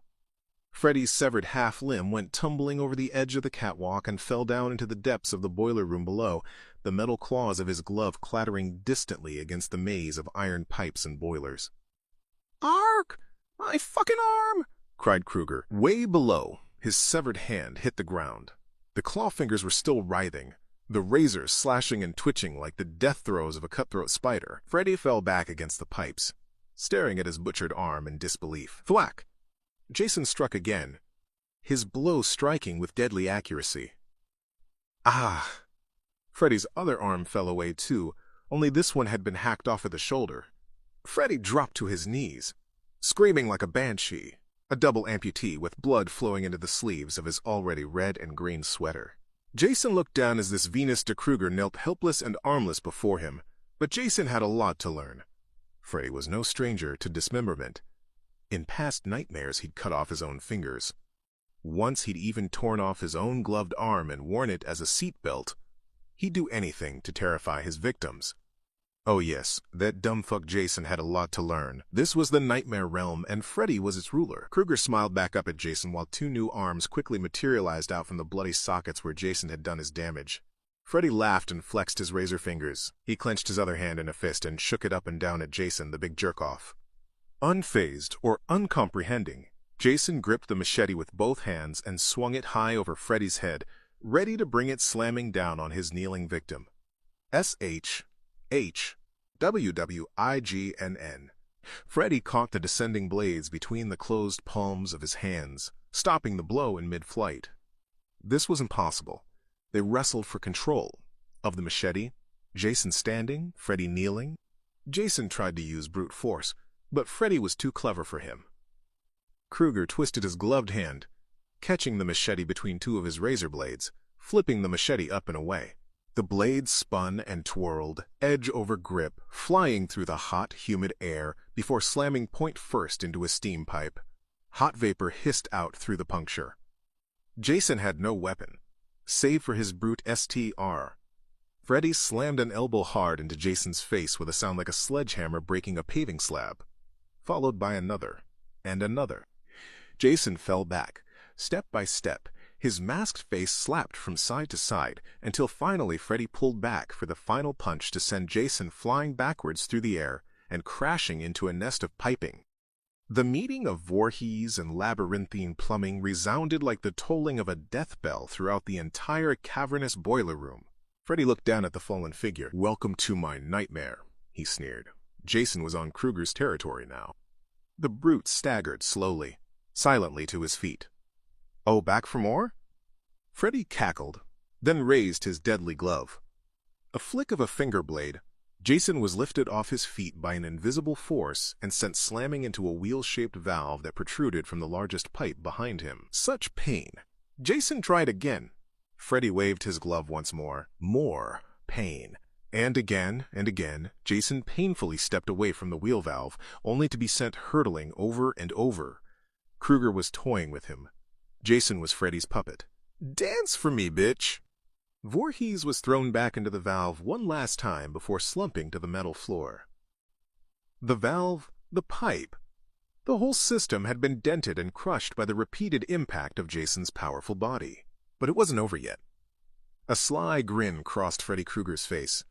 He looked over to Jason's machete where it was still lodged in the hissing steam pipe. Freddy closed his eyes. Concentrated. Voorhees was going nowhere. The machete began to vibrate, trying to obey Krueger's mental command. Suddenly it was free! The blade sliced through the air, flying forward at incredible speed, straight towards Jason. Freddy was going to kill Voorhees with his own weapon. Unaware of the impending blow, Jason slowly climbed to his feet and looked up. The eyes in the hockey mask went wide with realization. The machete wasn't more than a foot away. Jason reached out and grabbed it. He snatched the machete, caught it at the instant it was about to enter his chest. Only, he wasn't holding the grip. He was holding the blade. Freddy laughed as the machete wriggled and shook in Jason's hand. The blade cut through Jason's black leather gloves and dug through Jason's rotted fingers to the bone. All the while the machete was fighting to edge ever closer to Jason's chest. Time to bring this charade to an end. While Jason struggled with the lethal machete, Freddy looked around until he spied a steel plate lying nearby. He motioned with his knife-edge glove, and the plate responded by taking off. It flew up and whirled through the air towards Jason. KTANGG. The plate struck the handle of the machete, hammering the weapon. Jason lost his grip. The machete blade cut deep into the deathless maniac's chest. It went straight through him and came out through the middle of his back, where it then pierced one of the pipes behind him. Jason was stuck, pinned to the pipe by his own machete. He had killed so many people this very same way, impaling victims with his machete, pinning them to trees, doors, window frames. Now he knew how it felt. Jason Voorhees struggled to break free, but the machete held him fast, scraping and slicing his innards with each move he made. Freddy gloated in victory. He strode casually over to Jason, raised his glove, then tapped Jason's hockey mask with one of his finger knives. "Penny for your thoughts, Chief?" he laughed. Jason suddenly twisted. He withdrew the machete with his left hand and turned the edge of the blade upwards. At the same time, he grabbed Freddy's head with his right hand and forced Freddy's neck down towards the blade. Jason had waited for this. He had waited for his attacker to get too close. Jason would decapitate Freddy. Krueger's snap-brimmed hat fell to the floor, and he snarled as his charred neck vanished. Jason whirled about. Where had he gone? Jason had held him. He was going to kill him. Confused, the machete-wielding behemoth looked all around him. But it was dark, and there were too many pipes, too many shadows, too many hiding places. Jason was lifted off his feet by an unseen force. Not again. Freddy stood high on a balcony. He looked down on Jason hanging in space like a kid's toy. Krueger's head was bare, but he could remedy that. Freddy held his gloved hand up, keeping Jason suspended, but he extended his bare hand and pointed to the ground. His fedora shot up out of nowhere and slipped comfortably into his open hand. Freddy then flipped the hat with the fingers of his left hand, bounced it on his left elbow, then smiled as the hat flew up and landed neatly and perfectly on his head. He laughed with pleasure. Back to business. Freddy fixed Jason with his insipid, watery gray eyes. His eyes narrowed. A sick smile spread over his lips. He moved his gloved hand this way and that, weaving the 5 razors in pretty patterns through the air. And in turn, Jason moved this way and that, crashing 4 limbs with bone-shattering force through anything that stood in his way. Freddy moved his hand this way. Jason smashed his head against a pipe. Freddy moved his hand that way.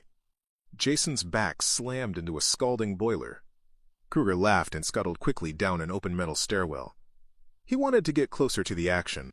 Now he was waving his hand frantically, and Jason was being slung every which way around the boiler room, spinning, crashing, rebounding like a ball on a pinball table. Jason could do nothing, as his nemesis threw him into one pipe after another. Freddy could see the life being slowly pummeled out of this pathetic, dumb mommy's boy. Didn't Voorhees know that mothers were only good for screwing and killing? Jason's head hung limp as Freddy brought his body near, so that he could kick Voorhees and slice at him with his claw hand. Jason was seriously cut up. His neck was broken. He'd been burnt. He was beaten. Krueger then used all his power to lift Jason high into the air. For a moment, Jason simply dangled, suspended in space. Then Krueger snipped his glove aside, breaking the link and letting Jason fall. BWHOOOM. Jason hit the floor with gut-splattering impact, but Freddy wasn't done yet. He knew what Voorhees was capable of. He knew that he had to kill Jason off once and for all. Now that Jason lay broken, Freddy got ready to administer the final blow of execution. Freddy tensed his body and braced himself in a Herculean effort of willpower. His whole body shook as he concentrated, summoned all his power, all his control in this nightmare domain. Above, high above Jason's prone body, hung a boiler suspended by pipes and other rigging. But this wasn't just any boiler. It was massive. It was thick, with jagged layers of rust. It spewed toxic fumes. Its surface was surely as hot as the Earth's molten core. It weighed over 10 tons. This was the mother of all boilers. The whole boiler room started to shake. The pipes rattled. A subsonic rumble of power vibrated the entire floor. Grink! One of the pipes connected to the mega boiler broke free. Genke. And another. Grak. And another. Soon, the entirety of the huge tank had broken free of its connections, ripped from the heart of the boiler room by the might of Freddy's infernal willpower. The whole room was shaking now, as if in expectation of what was to come. Freddy looked up, saw the boiler suspended over Jason's beaten body. Like some demented conductor, he raised his arms, then flung both hands downwards. Almost immediately, the great boiler tank obeyed Freddy's gesture and dropped through the air, before hitting the ground and exploding with colossal grinding, demolishing force on Jason's helpless body. The boiler room reverberated with the deafening boom of iron on concrete gases, and fire escaped out of the crashed boiler. Freddy had turned this place into heavy metal hell. It was over. Finished. There'd be no more plans ruined by this retard. Freddy leapt down to the wipeout zone and proudly surveyed the crushed mess that was Jason Voorhees. The dead maniac was almost hard to see beneath the blazing, broken mass of the fallen boiler. There, Freddy could see Jason's hand jutting out from beneath the wreckage. Jason's hand, twitching. What did he have to do? Kruger roared with anger. Why won't you die? The next thing Kruger knew, Jason's twitching hand had reached out and clamped tight round Freddy's ankle. Freddy tried to break free, kicking, struggling, as Jason heaved the massive boiler up and away. Impossible! Just as Jason had underestimated Freddy's power in the dream world, Freddy had underestimated Jason's indomitable willpower in any world. Freddy also forgot what he himself, masquerading as Pamela Voorhees, had told this psychopath. Jason, my special boy, do you know what your gift is? No matter what they do to you, you cannot die. You can never die. This was true in the real world, and it sure as hell was true in this namby-pamby fucking dream world. Jason stood upright, still holding onto Freddy's ankle, and then, with a massive effort, he swung Freddy up into the air and threw the dream demon across the room and into a twist of harsh metal piping. The pipes split open immediately, releasing a flood of teeming water onto the concrete floor of the boiler room. The liquid coolant fell like a waterfall in front of Freddy, and began to spread forward across the room, gushing in torrents from the pipes and flooding over towards Jason's feet. Jason recoiled. Freddy caught the scent of his emotion in an instant. Fear in the eyes, inside the hockey mask. Jason fixed his gaze on Freddy and wanted desperately to grab hold of him again. But each time Jason drew near to the torrent of water separating the two of them, he held back. Protected by the dirty, stinking liquid, Freddy grinned slyly. So you are afraid of something, he sneered. Another wave of the gloved hand. More pipes burst, releasing jets of water. Waves, filling the room, flooding Jason, surrounding Jason, trapping him, swirling around him. Soon Jason stood knee-deep in water, and still the level was rising. He looked left. He looked right. He reached out a hand, ineffectually, at the laughing Freddy Krueger. Chapter 16. They'd seen it for themselves. They'd felt it. They'd lived through it.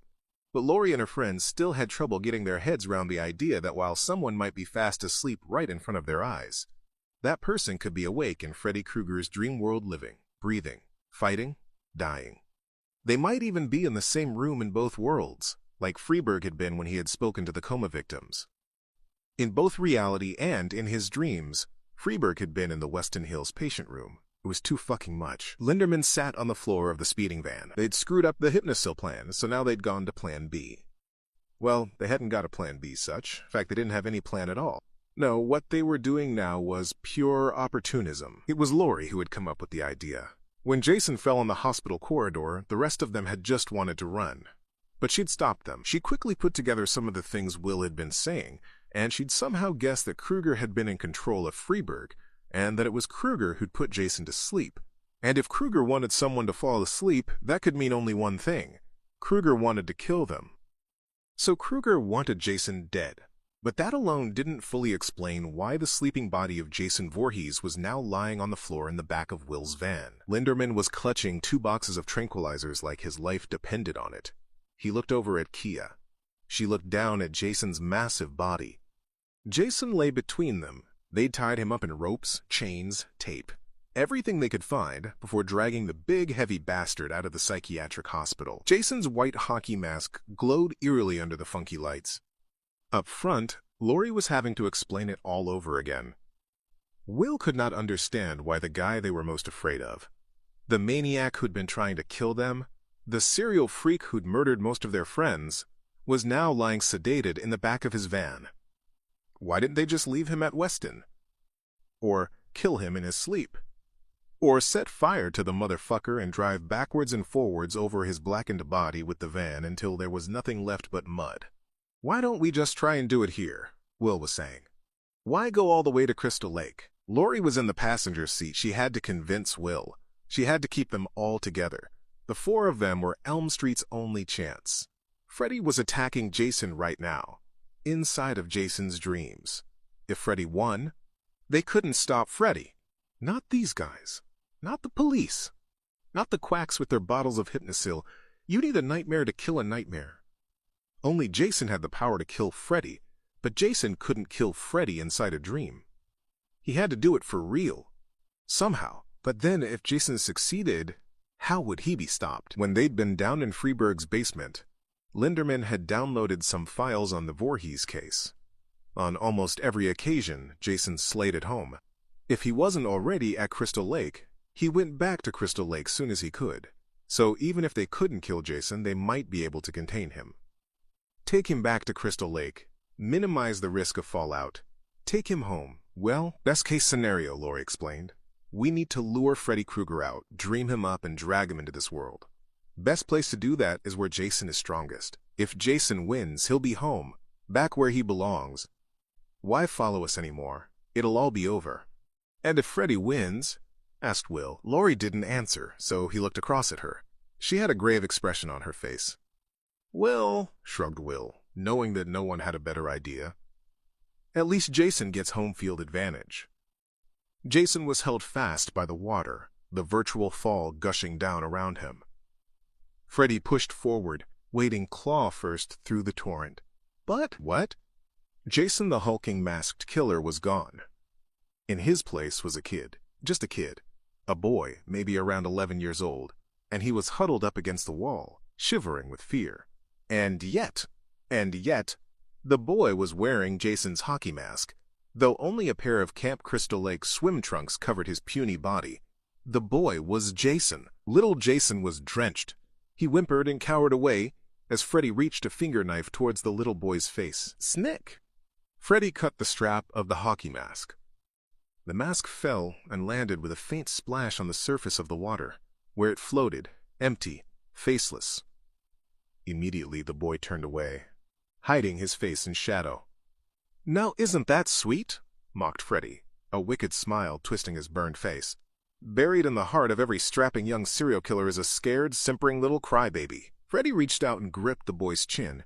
Then he slowly turned Jason's face into the light. Jason's skull was unnaturally pale, misshapen, and his face, Freddy recoiled. Now there's a face only a mother could love, he spat. Then he turned Jason's face to look across the boiler room. There, on an elevated walkway above the water, was the head of Jason's mother, impaled on a wooden stake. Her head, rotted, impaled. Ah ha ha ha ha ha! Little Jason cried out, terrified, and fought to break free. Now we're getting somewhere, you ugly little turd, snarled Freddy, violently shaking Jason's head. The boy struggled, but he could do nothing as Freddy raised his gloved hand, then suddenly plunged the blade-bolted index finger of his murder glove deep into Jason's bald, deformed head. Blood spurted from the wound, and Jason shrieked, just a terrified little boy. But Freddy pushed deeper, digging and digging with the cruel razor blade. until it had torn a hole deep in Jason's brain. Let's dig a little deeper. Freddy exhaled as he slowly traced the side of Jason's misshapen skull, probing ever deeper into the convolutions, the synapses, and down into the electrochemical vortex of Jason's memory. Now we'll see what really scares ya. The electrical nerve impulse firing across Jason's mind became a bolt of lightning across a black sky over a shadowy, twisted landscape. There was something vaguely familiar about this place. Trees, a lake, Camp Crystal Lake. But this wasn't Crystal Lake as tourists know it. This was the abhorrent, bastard perversion of Crystal Lake that festered in Jason's mind. The trees were made of corpses. The stones on the ground were fractured, shit-filthy skulls. The water on the lake was thick, warm blood. Everything about the place was laced with black desecration. This was Crystal Lake as delineated by the lunatic on his final death march to the gallows. This was Crystal Lake, as seen through the pustulant eyes of a body at the bottom of a plague pit. This was Crystal Lake as dragged screaming through the hatred and babyfuck violation of a serial killer's mind. This was Camp Blood. This was Camp Death. An agonized shrieking tore through the darkness. It was a woman. She was being dragged screaming by her wrists. She was being dragged by Jason. Jason as the tall, unstoppable maniac behind the hockey mask. Not Jason the crybaby hydrophobe. Jason ignored his victim's cries as he pulled her along the desiccated earth behind him. He just pressed on, relentless, until finally coming to the wreckage of a house. The walls of the house had mostly fallen down, and the roof was gone. It was as if the house was a bombed-out shell on the front line of a battlefield. Only the door, and some blackened wood around it, remained in place. Jason could have taken any path to step inside the ruin of the house, but he made for the front door, to open it, as if he couldn't see the demolished state the house was in. Jason flung open the door and threw the woman inside. She screamed once more, but who was there to hear her in this blighted dreamscape? Freddy Krueger stepped out from the shadows. He looked around. Not bad. The kid's got some imagination. Then he crept forward, ready to watch the next act in the Voorhees show. The guys had been driving for hours, the beams of the headlamps showing the way through mile after mile of dense forest. The original idea was that they'd take turns at the wheel, but one quick glance made it clear to Will that he alone was in fit condition to drive. Kia and Linderman were too freaked out, and Lori was surprisingly calm. But her mind was elsewhere. She was still working it all out, trying to think through all the options. She was taking a major risk here, and all four of their lives depended on Lori coming up with the right answers. Linderman and Kia mostly passed the journey in silence, their two frightened faces fixed on one another, their minds racing full of wordless stress. Jason twitched. Linderman was sure of it. His finger moved. Linderman grabbed a syringe and filled it with tranquilizer. "Didn't you just give him one?"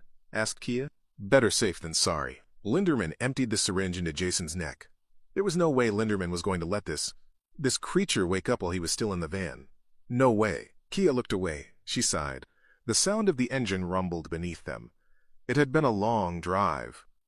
Linderman looked down at Jason fast asleep. Then he looked at the floor, then his shoes, then Kia. She looked great. She also looked scared witless, and more than a little vulnerable. Linderman felt bad. He felt sorry for Kia. He felt sorry for himself, for all of them. They were all caught in this thing. He cleared his throat. "So, listen, Kia. I kind of wanted to apologize. You know, for back at the party when I said all those things to you." She looked up at him. He was genuine. "Don't worry about it, Linderman. I can be a bitch with a capital C, I know." "Yeah, and I'm still attracted to you. What's up with that anyway?" Kia smiled sweetly. "Wow, Linderman. Is that a spine I see growing in there?" He laughed, and Jason's left arm shot up straight into the air. They jumped and screamed in unison, and Jason's arm fell again. He was still, completely still. Lori spun in her seat and called round. "What's happening back there?" Linderman looked down at Jason. Nightmares. Inside the old Voorhees residence, the walls and ceiling were intact. The place was whole. It had transformed in the space of one step through the front door. But the air was stale. The decoration was staler yet. Everything was brown and old-fashioned. Brown wallpaper, brown paint, brown wooden furniture. The place was a museum of bygone taste. Light seeping through a Tiffany lampshade revealed that every surface in the room was covered with a fine layer of dust. Music drifted eerily from room to room, muted, crackling bebop through an old wireless radio set. The music suggested the 1950s, but the decor came from a period maybe 20 years earlier. Jason dragged his victim across the floor. She'd stopped screaming because he'd killed her. He pulled her along the hallway carpet, over to the closet. Mutely, he opened the closet door, tossed the dead body inside, then slammed the door shut. Then Jason turned on his heels, moving slowly, surely like a well-oiled automaton, before heading back down the hall, his measured strides taking him back out through the front door. He closed the door behind him and stalked off in search of his next victim. She looked exactly the same as the last. This was the bottom level of the Voorhees psyche, an unending routine of stalk and kill, stalk and kill, stalk and kill. Freddy emerged from his shadowy hiding place, then took a step toward the closet. He felt curious, excited. He pretty much knew everything there was to know about the dream world, but this excursion into Voorhees' mind had been a rare treat, a scream distant from outside. Freddy shrugged. Another victim. Hey-Ho then went on about his business. He reached out a hand to touch the handle of the closet door. "I'm dying to see what skeletons are hidden in your closet." Kruger pulled on the handle and slung the door wide open. His eyes glinted with amusement. The other side of the door was filled with water again, almost as if there was a glass screen over the doorway and Freddy was looking into a massive aquarium tank. But it wasn't an aquarium. Freddy could see dirt at the bottom, and weeds and small fish. It was a lake. And that wasn't all Freddy could see. A bloated white corpse floated across the open doorway. Freddy sniggered, intrigued. Then he saw another body, and another. Suddenly, Freddy realized he wasn't looking at fish at all. He was looking at dead bodies floating in the distance, hundreds of them, blanched corpses adrift in the lake, in what seemed like an infinite watery grave. A splashing sound caught Freddy's attention. He took a step closer to the closet doorway and looked up into the lake. He could see something up near the surface of the water. It was a young boy, splashing, fighting for his life, drowning. He understood. Kruger understood. The undead bastard grinned up at the drowning kid and jubilantly intoned, "Gotcha!" Linderman sank another tube of sleeping fluid into Jason's neck. He was getting worried. Stabilizing himself by pressing an arm against the side of the van, he leaned forward and called, "We're running seriously low on trank, guys. I've got enough for maybe one more dose.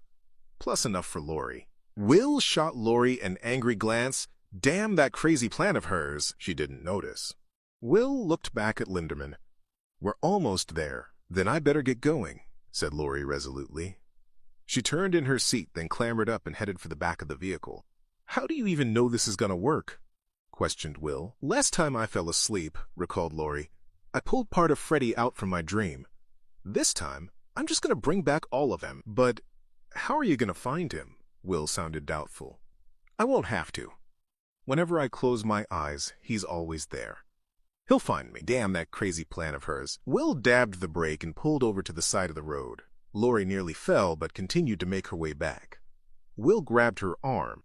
"I don't want you to go." Lori could see how much he really cared for her. There was 100% pure anguish in his eyes. "I'm coming back," she said. "Just give me 15 minutes, then wake me up. I'll bring that bastard back through. You just make sure Jason's waiting for him." She raised her arm and set the alarm on her digital watch. 15 minutes. 1500. Will couldn't let her go. True, she was the only one who had a plan, and she was the only one who had any idea how to join up all the dots. They didn't know if she was right, but it was the best strategy they had right now. It made a kind of unbelievable sense. But why did she have to be the one who went and found Freddy? She had explained it to them, of course, how Freddy attacked his victims one by one. That's why none of them had seen Freddy in their dreams. They didn't know if Lori had been the first to dream Freddy. They didn't know who'd killed Trey, Blake, or Gibb. It could have been Jason, Freddy, or both of the messed up bastards. And if it hadn't have been for Mark's story about his brother and his brother's nightmares about Freddy, Will still might not have believed Lori. But then, he'd seen what had happened to Mark. "Freddy's back. Yeah, well, fuck you, Freddy." She was right. They had to fight this thing. Will sighed and drew her close. "I'll make you a deal," he said quietly. "You make sure you come back, and I promise I'll never leave you again." Of all the shocks Lori had experienced over the last few days, this was the most unexpected.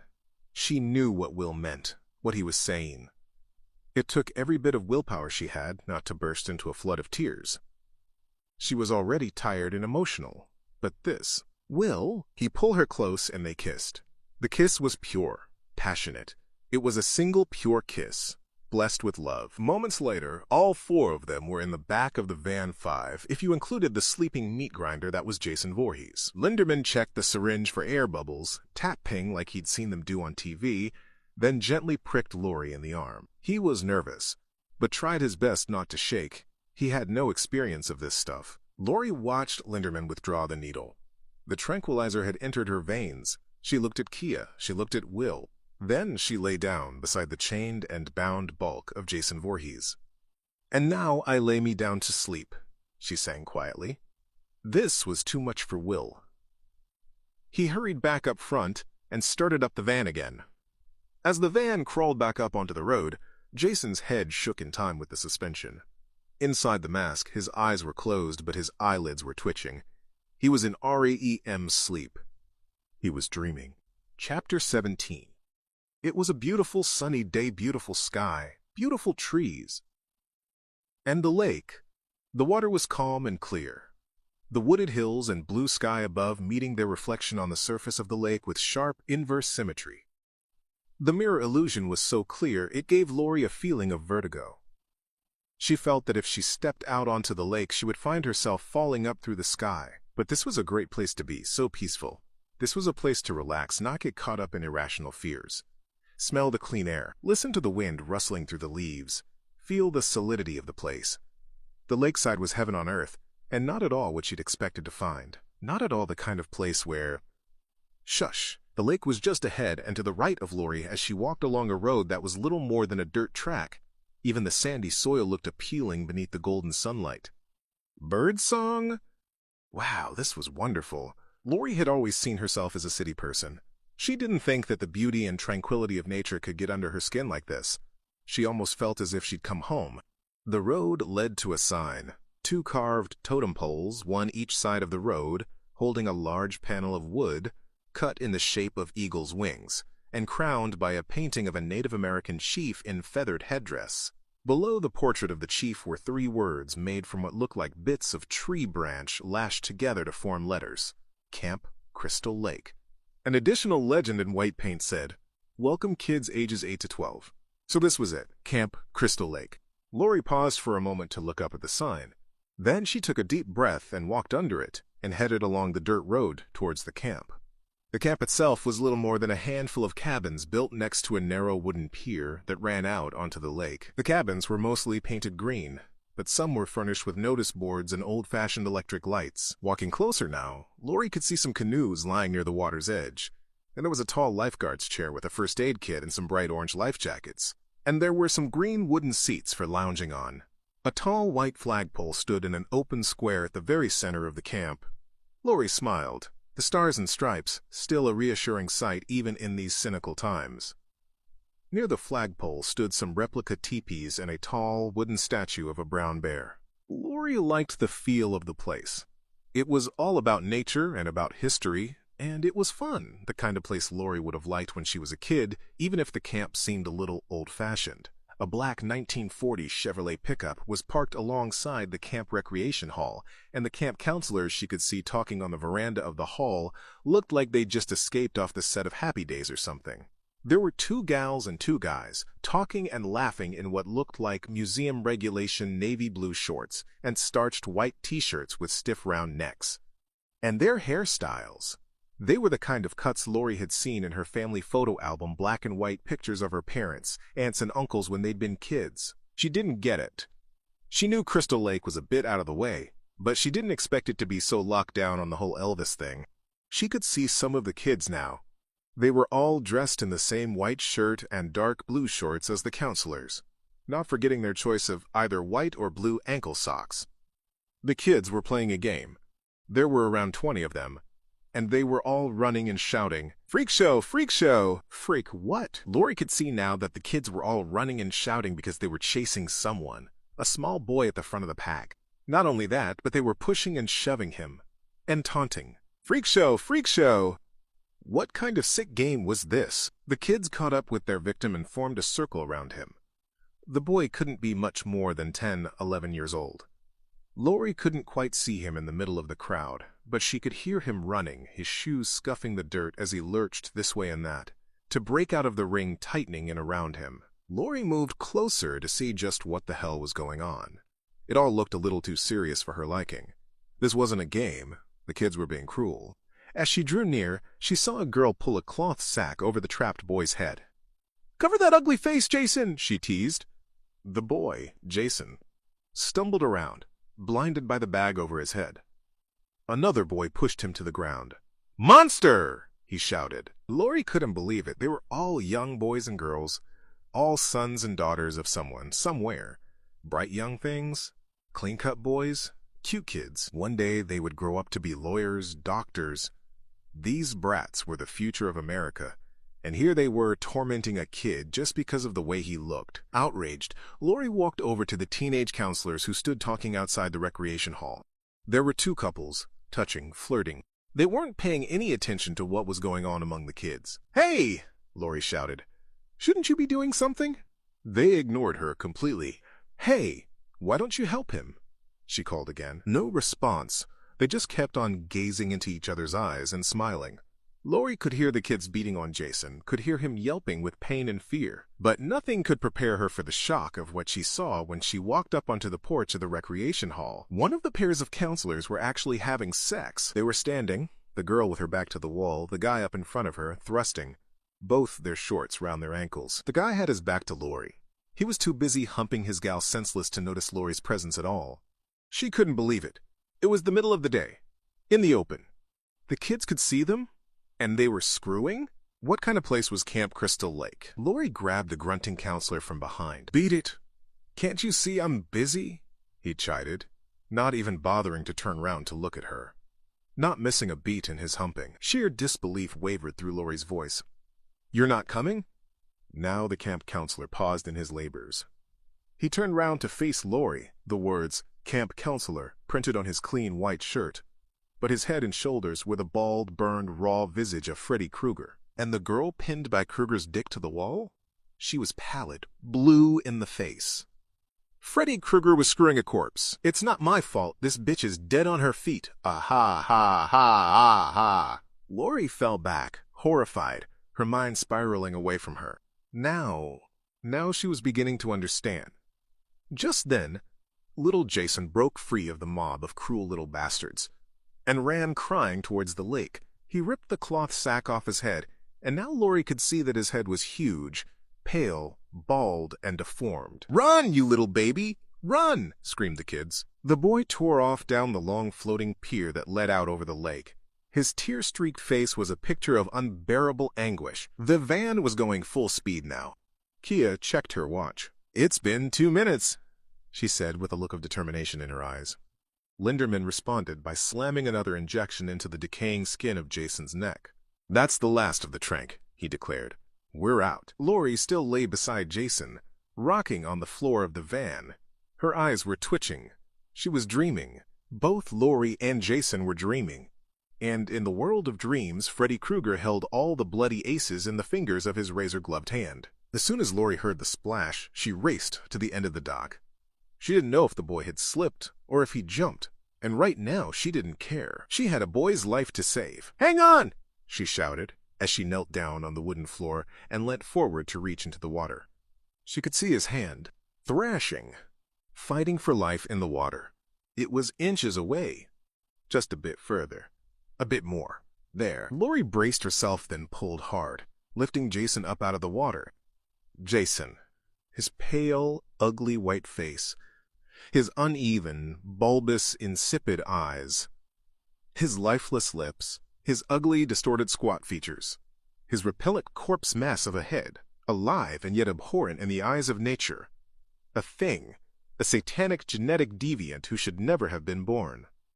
Jason, the mutant boy, who would one day become Jason the brutal killing machine. Despite herself, and despite the fear in Jason's eyes and his need for help, Lori let go of him. The shock of seeing Jason had been too much for her. Water splashed over Laurie's flared jeans as Jason tried to swim to the surface. But he couldn't, and his head was soon below the surface of the lake again. Laurie shook her head. She couldn't believe what she'd just done. Was she any different than the kids who'd put the bag over Jason's head? Quickly, she extended her open hand down into the water. She could see him. He was flailing, drowning. No! She was losing him. He was sinking, dying, and it had all been her fault. If she could save Jason, then maybe the whole nightmare at Crystal Lake would never happen. He wouldn't have to drown, so his mother wouldn't need to avenge herself against the camp counselors. The whole bloody cycle of violence and vengeance that had blighted Crystal Lake for almost 50 years need never start. Laurie reached down, leaning as far into the water as she could, and grabbed him. Up, up, up he strove, helped by Laurie to water showered all over Laurie, as if a depth charge had just exploded. But it was Kruger launching himself up from deep within the lake, so that he could grab hold of Jason's head and force the little retarded bastard back down into the water where he fucking belonged. Freddy howled with glee. Laurie's grip was broken in an instant, and soon Kruger had his fingers wrapped around the boy's throat, strangling Jason while dunking his ugly fucking head into the water. Again, and again, and again. The boy's hands flailed. "No!" screamed Laurie. She didn't know how Freddy was able to stand or float in the water like that, but she understood the deal. She knew that the only law of physics in the nightmare realm was that Freddy Krueger could do whatever the hell he liked. "Ah, to be young and drowning again," panted Freddy, his face growing cold and emotionless as he held Jason's head steady under the water. Bubbles broke the surface of the lake. Jason's last breath. Laurie could just hear Jason's voice. He was gurgling in terror. "Damn you, Krueger." She was powerless. And now Krueger had Jason where he wanted him. He had gone into Jason's mind, found Jason's fear.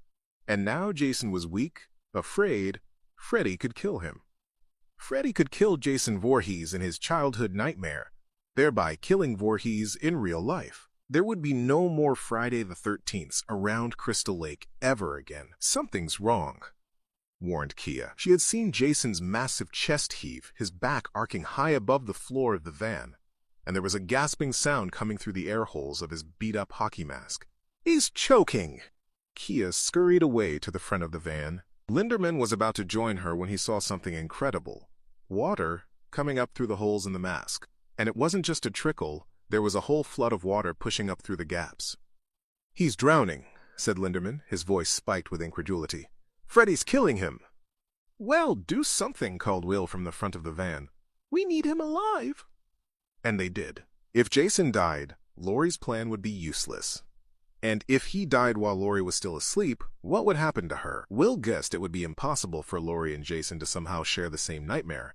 But if Krueger finished with Voorhees, it would only be a matter of time before he found Laurie. Linderman was still having trouble processing Will's orders.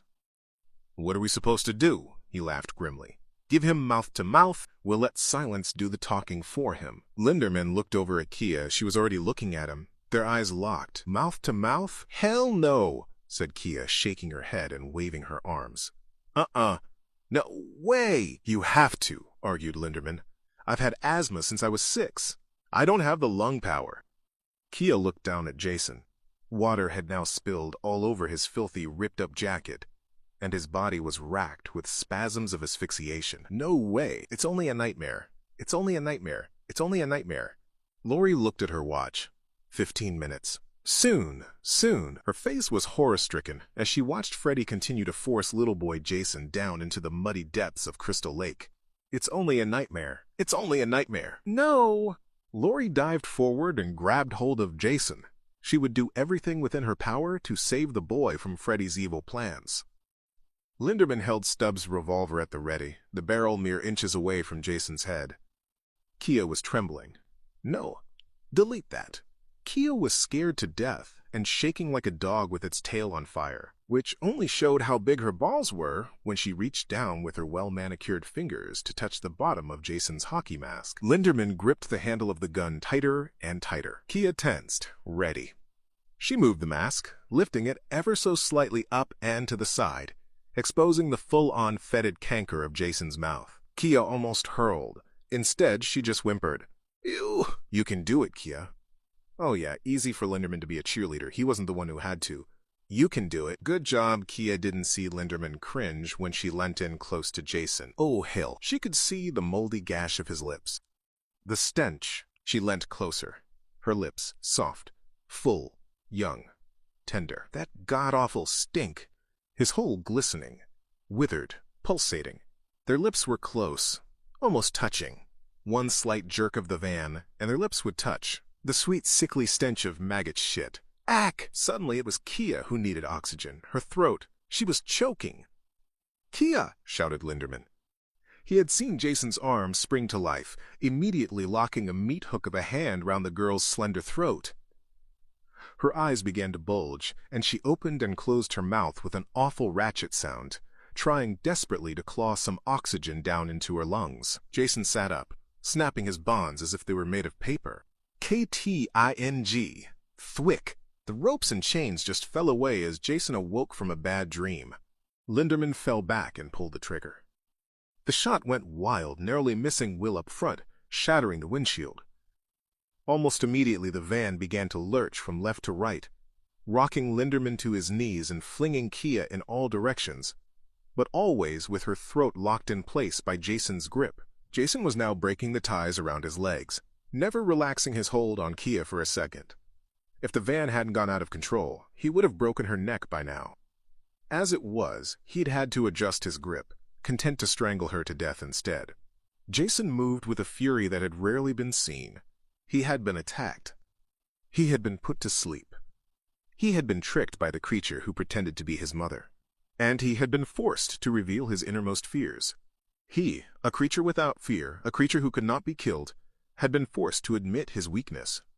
And that weakness had been used to hurt him as he had never been hurt before. Jason raged with erratic loathing, his body racked with a vengeful death force. With every atom of unbending evil he could muster, he now set about the overkill of the puny victim gripped in his murderous hands. Will slammed the brakes. Wheel skid! The van lurched and spun sideways. Will yanked at the wheel. Jason stumbled, Kia falling to the floor of the van with a loud crack. Linderman tripped, dropped, bumped his head in a glancing blow, then raised his gun to fire. Jason raised his arms and dived, hurling his massive body through the air, ready to crush, kill, and maim the insect with the gun. The van left the road and rolled, sending the passengers tumbling and screaming, all except Jason, who in brute silence was thrown back into the rear double doors of the van, breaking them wide open. Jason suddenly found himself hurled out through the back of the van, frustration tearing through his every psychotic muscle as rolled down the side of the road, his plastic hockey mask hitting into small rocks and tree trunks before his spinning form finally came to rest on the yellow-lined tarmac. Further along the road, the van was sliding on its side, scraping, screeching down the two-lane blacktop, sparks ascending into the night sky. Inside the van, 3 teenagers cried out for their lives. Chapter 18. Jason was gone. Freddy waved his hands through the water, slicing the lake in two with his glove, but the drowning retard was gone. He'd had him. Voorhees was dead meat, but Lori dragged herself away from the water and crawled back onto the dock. She looked at her watch. Almost there. Lori! Freddy stared at her from inside the lake, his eyes narrowed. This bitch. She'd tried to save Jason. She'd fought with Freddy, pulled Jason out of the water, given the little brat some air. Enough air to keep him alive long enough for the tranquilizer to wear off on the real Jason.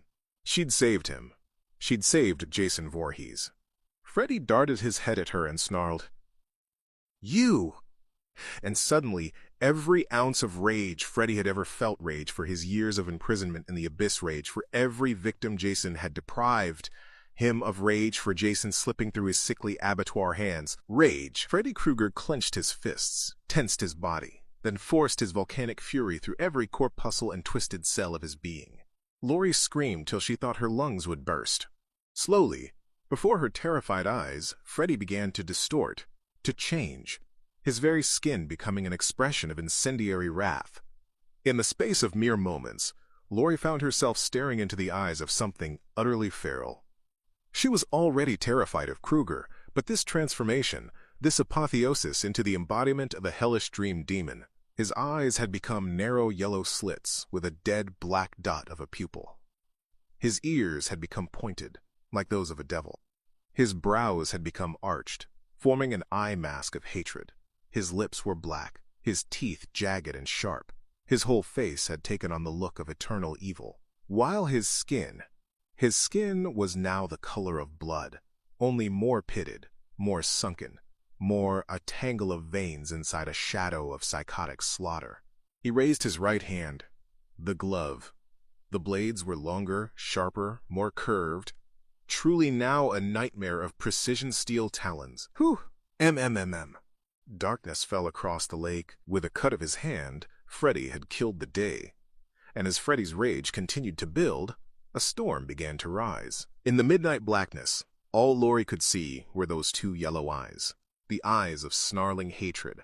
The eyes of death. Kruger flew up and out of the lake as if sprung from the water, and landed right before Laurie, who fell back onto the floor of the dock, cringing in terror as Freddy made forward to kill her.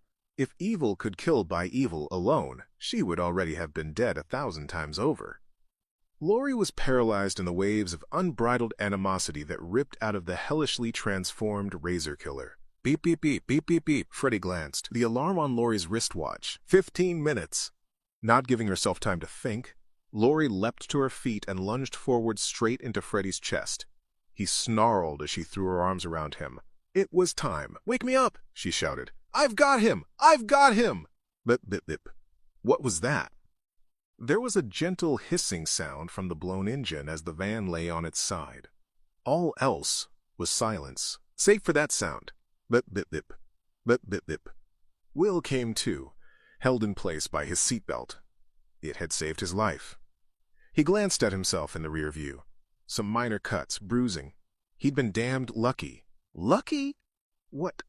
It came back to him now. The gunshot. The crash. Jason. Will looked back. Kia and Linderman were lying on what used to be the inside wall of the van. They were both beginning to wake up. Like Will, they'd been stunned, unconscious, and shaken about. But it didn't look as if they'd had anything serious. Then he saw Stubbs's gun. Will unfastened his belt, then climbed into the back of the van, from where he snatched up the recently fired revolver. It was still warm. Bip, bip, bip. Bip, bip, bip. That little sound again, outside the van. Will left Kia and Linderman to come around, and hurried out through the broken rear doors. Laurie, she was lying on the road, a trickle of blood running down her forehead. Fearing the worst, Will rushed forward to Laurie's side. Thank God, her head was moving. She was all right. She was asleep. Will shook her. Laurie! Wake up, Laurie! But she just kept stirring in her sleep, and now she was murmuring something. And where the hell was Jason? They had no time for this. Laurie! Bip, bip, bip. Bip, bip, bip. It was the alarm on her wristwatch. 15 minutes. Kia and Linderman had climbed out of the wreckage of the van and were now standing next to Will. Will turned off the alarm on Laurie's watch. If he couldn't wake her, that stupid, annoying thing wouldn't. Where were they? It was dark. Damn dark. And they seemed to be in the middle of a forest. Just slightly ahead, a dirt trail led off-road. To the right, the van burst into flames. Laurie! Shouted Will, instinctively shielding her from the heat of the blast. Kia saw something over by the dirt road. She walked over and, "Look," she said. Will and Linderman followed her finger as she pointed down to something lying on the ground. Illuminated by the fire from the burning vehicle, they saw an old battered sign. It was broken and covered with moss. They could just see the words on the sign. It said, Camp Crystal Lake. Gee, guys? Linderman trembled. Where's Jason? He was right. Will cast a quick glance over into the dense woodland. Then he scooped the unconscious Laurie up into his arms. Start running, he said. Kia and Linderman didn't move. They were too busy looking for Jason. Just go, barked Will. Go! Then he hoisted Laurie up over his shoulder and struggled as quickly as he could along the old abandoned road that would lead the four of them to the site of Camp Crystal Lake. Beep, beep, beep. It stopped. The alarm had stopped! Laurie looked down at her watch in panic. Holy fucking shit! If the alarm had stopped, that would mean Laurie was trapped in the dream world with Freddy Krueger. What's wrong, Laurie? Sneered Freddy. You know, you're on my time now. Then he was at her. This time, the bitch was dead. Laurie ran screaming as the raggedy razor man ran spastically right at her. Her foot caught something. He laughed, slashed at her with his glove. She tripped, fell, and kept on falling into a seemingly infinite blackness. Wham! Lori crashed into the ground, the air punched right out of her lungs, and a bone cracking in her back, one of her ribs. She lay still for a long, long while. Then, slowly, painfully, she climbed to her feet. This was the nightmare, the game. She had to keep moving, had to stay alive until she woke up. No! She was back in the front yard of 1428 Elm Street. Her home. The front door was red, its original color. The roses on the trellis were all dead. It was night. Elm Street was all wrong, and Lori was suddenly wearing a white nightgown. No! She turned to run, and her foot was on the last step at the top of her living room stairs inside the house. She screamed in sheer blind fear. It was happening. The nightmare on Elm Street. Wake me up! Wake me up! Down below, at the foot of her stairs, stood her dad, Dr. Campbell. He turned to face her and hurriedly started climbing up toward her. He had a knife in his hand, ready. Lori's comatose form weighed heavily on Will as he ran along the dirt road into camp, but he didn't give it a second's thought. All that mattered was that he carried her to safety away from Jason. Though free from any such encumbrance, Kia and Linderman found it hard to keep up with Will as he maintained his breakneck pace through the darkness. Finally, they made it through the woodland into the center of camp. Camp? A few run-down cabins held together by moss and cobwebs. Some camp. In the near distance, they saw what looked like an old recreation hall. This seemed to be the most sturdy of the buildings, so that was where Will decided they'd rest. It was only when they were halfway across the open camp square that they saw the new construction site. Someone was building on Camp Crystal Lake. A banner affixed to some scaffolding read, "Camp Crystal Lake welcomes you back. Future home of lakeside resorts." They were building a fucking holiday home here. Something new to bring more people, more victims. Will turned away from the site and continued on his way to the ramshackle hall. What neither Will nor any of his friends knew was just how much trouble the local authorities had had in deciding what to do with Camp Crystal Lake. On paper, it was a fabulous site. Great views, natural scenery, peaceful, remote, diverse wildlife. Crystal Lake had everything. Trouble was, it also had an unkillable maniac. The first time they thought they'd got rid of Voorhees, the people of Crystal Lake demolished most of the camp. The second time they thought he was finished, they renamed Crystal Lake to Forest Green, in a feeble bid to erase the town's bloody past. The third time, or was it the fourth? Whatever. When they thought Jason was dead that other time, they realized he was the town's most famous son. And some of the more cynical townsfolk realized there were some tourist bucks to be made by renaming the town back to Crystal Lake. Then they heard he'd gone up coast to New York. Then they were told he'd come back to Crystal Lake and been killed by his own fucking niece. Okay, so there was no logic to this Voorhees thing. He died. He came back. He vanished. He showed up. There were no rules with this lunatic. But in between the attacks, there were at least a few years of peace and quiet. It had been thus for a few years now, and so the decision had been made to sell the land to a development conglomerate. That way, Crystal Lake got some money. No kids were put in any more danger, so no more guilt trips. And if Jason did come back, well, the people who'd be staying here would be wealthy adults. They'd be able to look after themselves. As the mayor said at the time, when people just calm down and we put aside all the hysteria and wild speculation, you can deal with the Voorhees problem just like any other problem. Throw money at it and it'll go away. In essence, the authorities in the town of Crystal Lake hadn't got a clue. Lori realized with relief that her father couldn't see her, but only after he'd walked up the carpeted stairs and gone right past her. Somehow Lori knew what was coming and she didn't want to see it.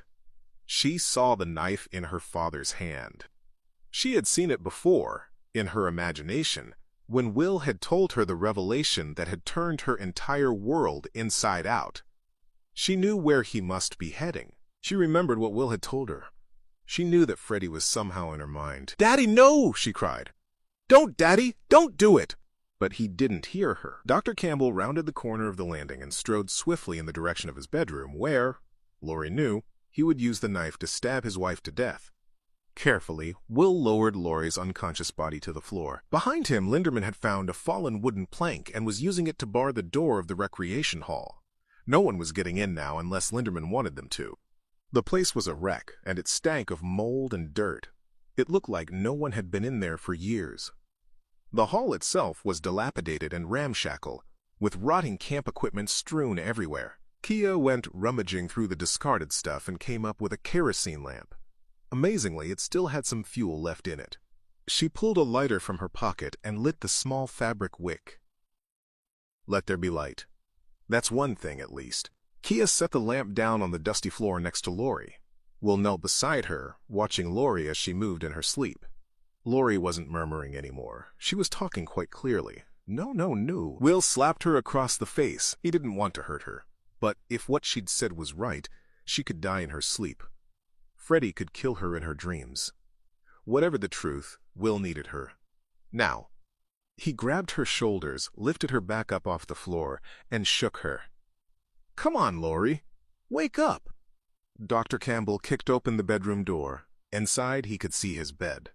The sheets were raised in a sort of mound, but the mound was moving, as if someone was thrashing under the covers. Wasting no more time, he raised the knife and stepped forward. Lori ran in after him, powerless to stop him as he pulled back the sheets. Please, Daddy, she cried. Don't kill her! But when the sheets fell to the bedroom floor, Lori saw that her mother was already under attack. Lori's mom was alone on the bed, her body shaking and thrashing beneath the onslaught of an invisible foe. A cut formed on her body, a deep slash down from right shoulder to left hip, but no one was near. Lori watched in soul-shredding horror as the carve-up unfolded in front of her. Her father still held the knife, but he was nowhere near Lori's mom. He just stood at the foot of the bed, his face showing as much fear and horror as anything Lori could muster. Another tear ripped its way across the agonized body on the bed. Something was killing her. Something unseen. Lori's mom was being butchered. Fighting against his own terror, Campbell could take no more of this. He lunged forward and stabbed at the empty air above the twitching body of his wife. And again. And then he slashed. Side to side. Up and down, cutting the air with the carving knife. Yet, still his wife was being slaughtered, her blood spilling over the floor and walls, even onto the doctor himself. Campbell stabbed a further time, his eyes filled with tears. Come out and face me, Freddy, he bellowed, impotent and heartbroken. Freddy? Lori stopped dead in her tracks. Freddy! He knew. Her dad knew about Freddy. He had known about Freddy all along. This is what Will saw 4 years ago. Dr. Campbell wasn't attacking his wife. He was trying to save her. When Will saw Campbell lunge forward with the kitchen knife, he mistakenly thought Campbell was trying to stab his wife. In reality, Campbell was trying to defend her against Freddy Krueger. Campbell was the only one who knew who the real killer was. And that's why he couldn't say anything. He couldn't tell people his wife had been killed in her dreams by some ghost. So when Will accused him, the doctor had to deal with Will. And he had to deal with Will quickly. Even if that meant locking the boy away, because the doctor had to complete his vital mission. Out of all the people in authority in Springwood, only Campbell knew the truth about Freddy. He had to act fast. He had to talk to Sheriff Williams, to persuade Williams of the truth about Fred Krueger. Campbell researched past cases. He quickly discovered that Krueger had attacked people in their dreams before. He'd even attacked the previous owners of Campbell's own home, 1428 Elm Street. As a medical psychologist, Campbell also knew some of the history of Weston Hills, but he didn't have any of the details as to why the hospital had been shut down. But when he managed to lay his hands on some highly confidential case files that should long have been destroyed, it all became clear. Freddy had been killing kids at Weston Hills. An intern there, Nancy Thompson, who Campbell couldn't believe had also once lived at 1428 Elm, had tried to save the kids by prescribing them a controversial drug, a dream suppressant called Hypnosil. Thompson did this with the help of a colleague, Dr. Neil Gordon. But eventually, the two of them were overruled and fired by their supervisor, Dr. Elizabeth Sims. However, once the kids were brought back off the Hypnosil regime, they all died. So did Nancy Thompson, Neil Gordon, and Elizabeth Sims. The head of the institution, Dr. Carver, was bankrupted by a whole series of successful lawsuits brought against him by bereaved parents, and Weston Hills was shut down. So it was clear what Campbell had to do. He managed to get Weston Hills reopened and brought back into life as a fully functioning medical facility. Then, with the help of the police, he had anyone who was having the Krueger nightmares assigned to the institution, where they were forcibly treated with Hypnosil. Campbell and Williams had no idea how to kill Krueger, but they knew he was real, and they knew how to contain him. Campbell had done what he'd done to Will and all the other kids, because that was the only way he knew how to save people's lives. It was the only way he knew how to protect Springwood from the evil of Freddy Krueger. One day Campbell hoped to find a way to kill Krueger. He wanted nothing more than to exact revenge on the bastard who had murdered his wife. Ultimately, Campbell hoped to see the day when Weston Hills could be closed for good. All of this had been kept from Laurie. She would never understand. But what was now clear to Laurie was that her mom had not been killed by Dr. Campbell. Her mom had been killed by... Freddy suddenly appeared on top of Laurie's dying mother, his claw raised to slash her wide open and send her to hell. Dr. Campbell couldn't see Krueger. He just kept stabbing the thin air with his knife. Only Laurie could see the maniac, and Freddy could see Laurie. He turned to look at the horrified girl. His new demonic features were spattered with her mom's blood. "I've always had a thing for the horrors who live in this house," he rapped. Then, he plunged his 5 cutting blades deep into Mrs. Campbell's chest, ripping upwards and downwards, deep into her lungs, tearing open her heart, gashing her pulsating red viscera into a polyester mattress grave. If Laurie hadn't been deafened by her own screams, she would have been deafened by her father's. Chapter 19. I think someone's outside, said Kia. Someone? Come on, Kia, you can only mean Jason fucking Voorhees. In frantic desperation, Will tried everything he could to wake Laurie. If Jason found them before they could wake her, they might have to leave her here. No, he couldn't think that. Will looked over at Kia. She was doing good, but Linderman. Laurie ran screaming from the shambolic butchery of her parents' bedroom and fled down the hall, her soul crushed by the sound of her dad's sobbing coming from the murder scene she'd just left behind. Suddenly, she was flat on her face. The floor was rippling, undulating, an unnatural motion that had ripped her off her feet. Krueger was having no such problems keeping his balance. He walked in an almost leisurely manner behind her, then grabbed her by the hair. Before she had time to react, Laurie had been pulled agonizingly to her feet, then flung into the thick glass of an upstairs window. The pane cracked and smashed as she bounced off it and fell to the floor, her face and arms now a mess of cuts and bruises. Krueger was tossing her about like a rag doll. They were all the same, these fucking teenagers, with their droopy doe eyes and their pathetic sense of self-importance. The problem with these girls was when they reached the age when they became all maternal. They just got in the way. They forced themselves between Freddy and the real girls he wanted to play with. The cute little girls. The children. He so looked forward to playing around with little girls again. But first he had to deal with this sanctimonious, brooding slut. Laurie lay on the hallway floor. No energy left. No strength. The pain.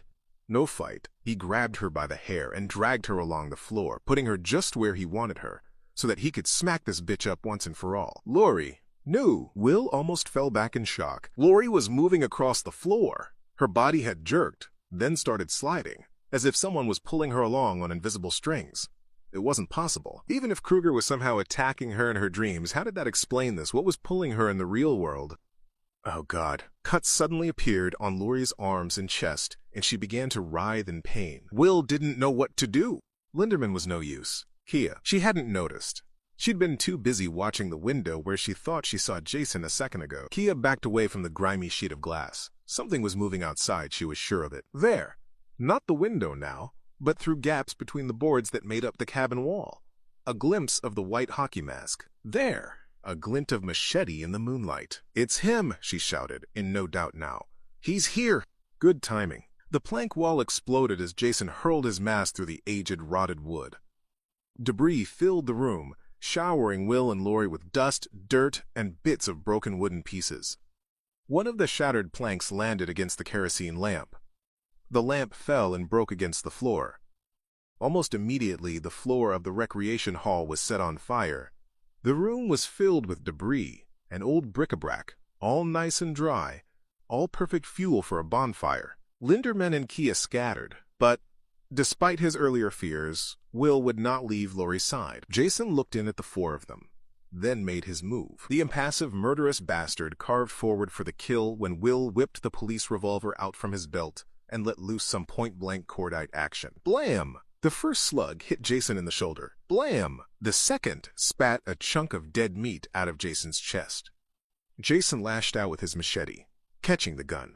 Will, eager to keep his hand, quickly let go of the revolver and looked on in anguish as the gun was sent flying through the air and out through the collapsed wall Jason had demolished. Jason took a second swing, a downward stroke that was sure to disembowel Laurie, were it not for Will, who dived in the way of the machete, and valiantly took a glancing blow right across the side of his ribcage. Will cried out and clutched at his side. His fingers could feel the soft flesh that had separated on both sides of the meat-chopping machete gash. He was cut real bad, and he was bleeding. Lori was finished. It was all over. She lay on the hallway floor, her eyes closed.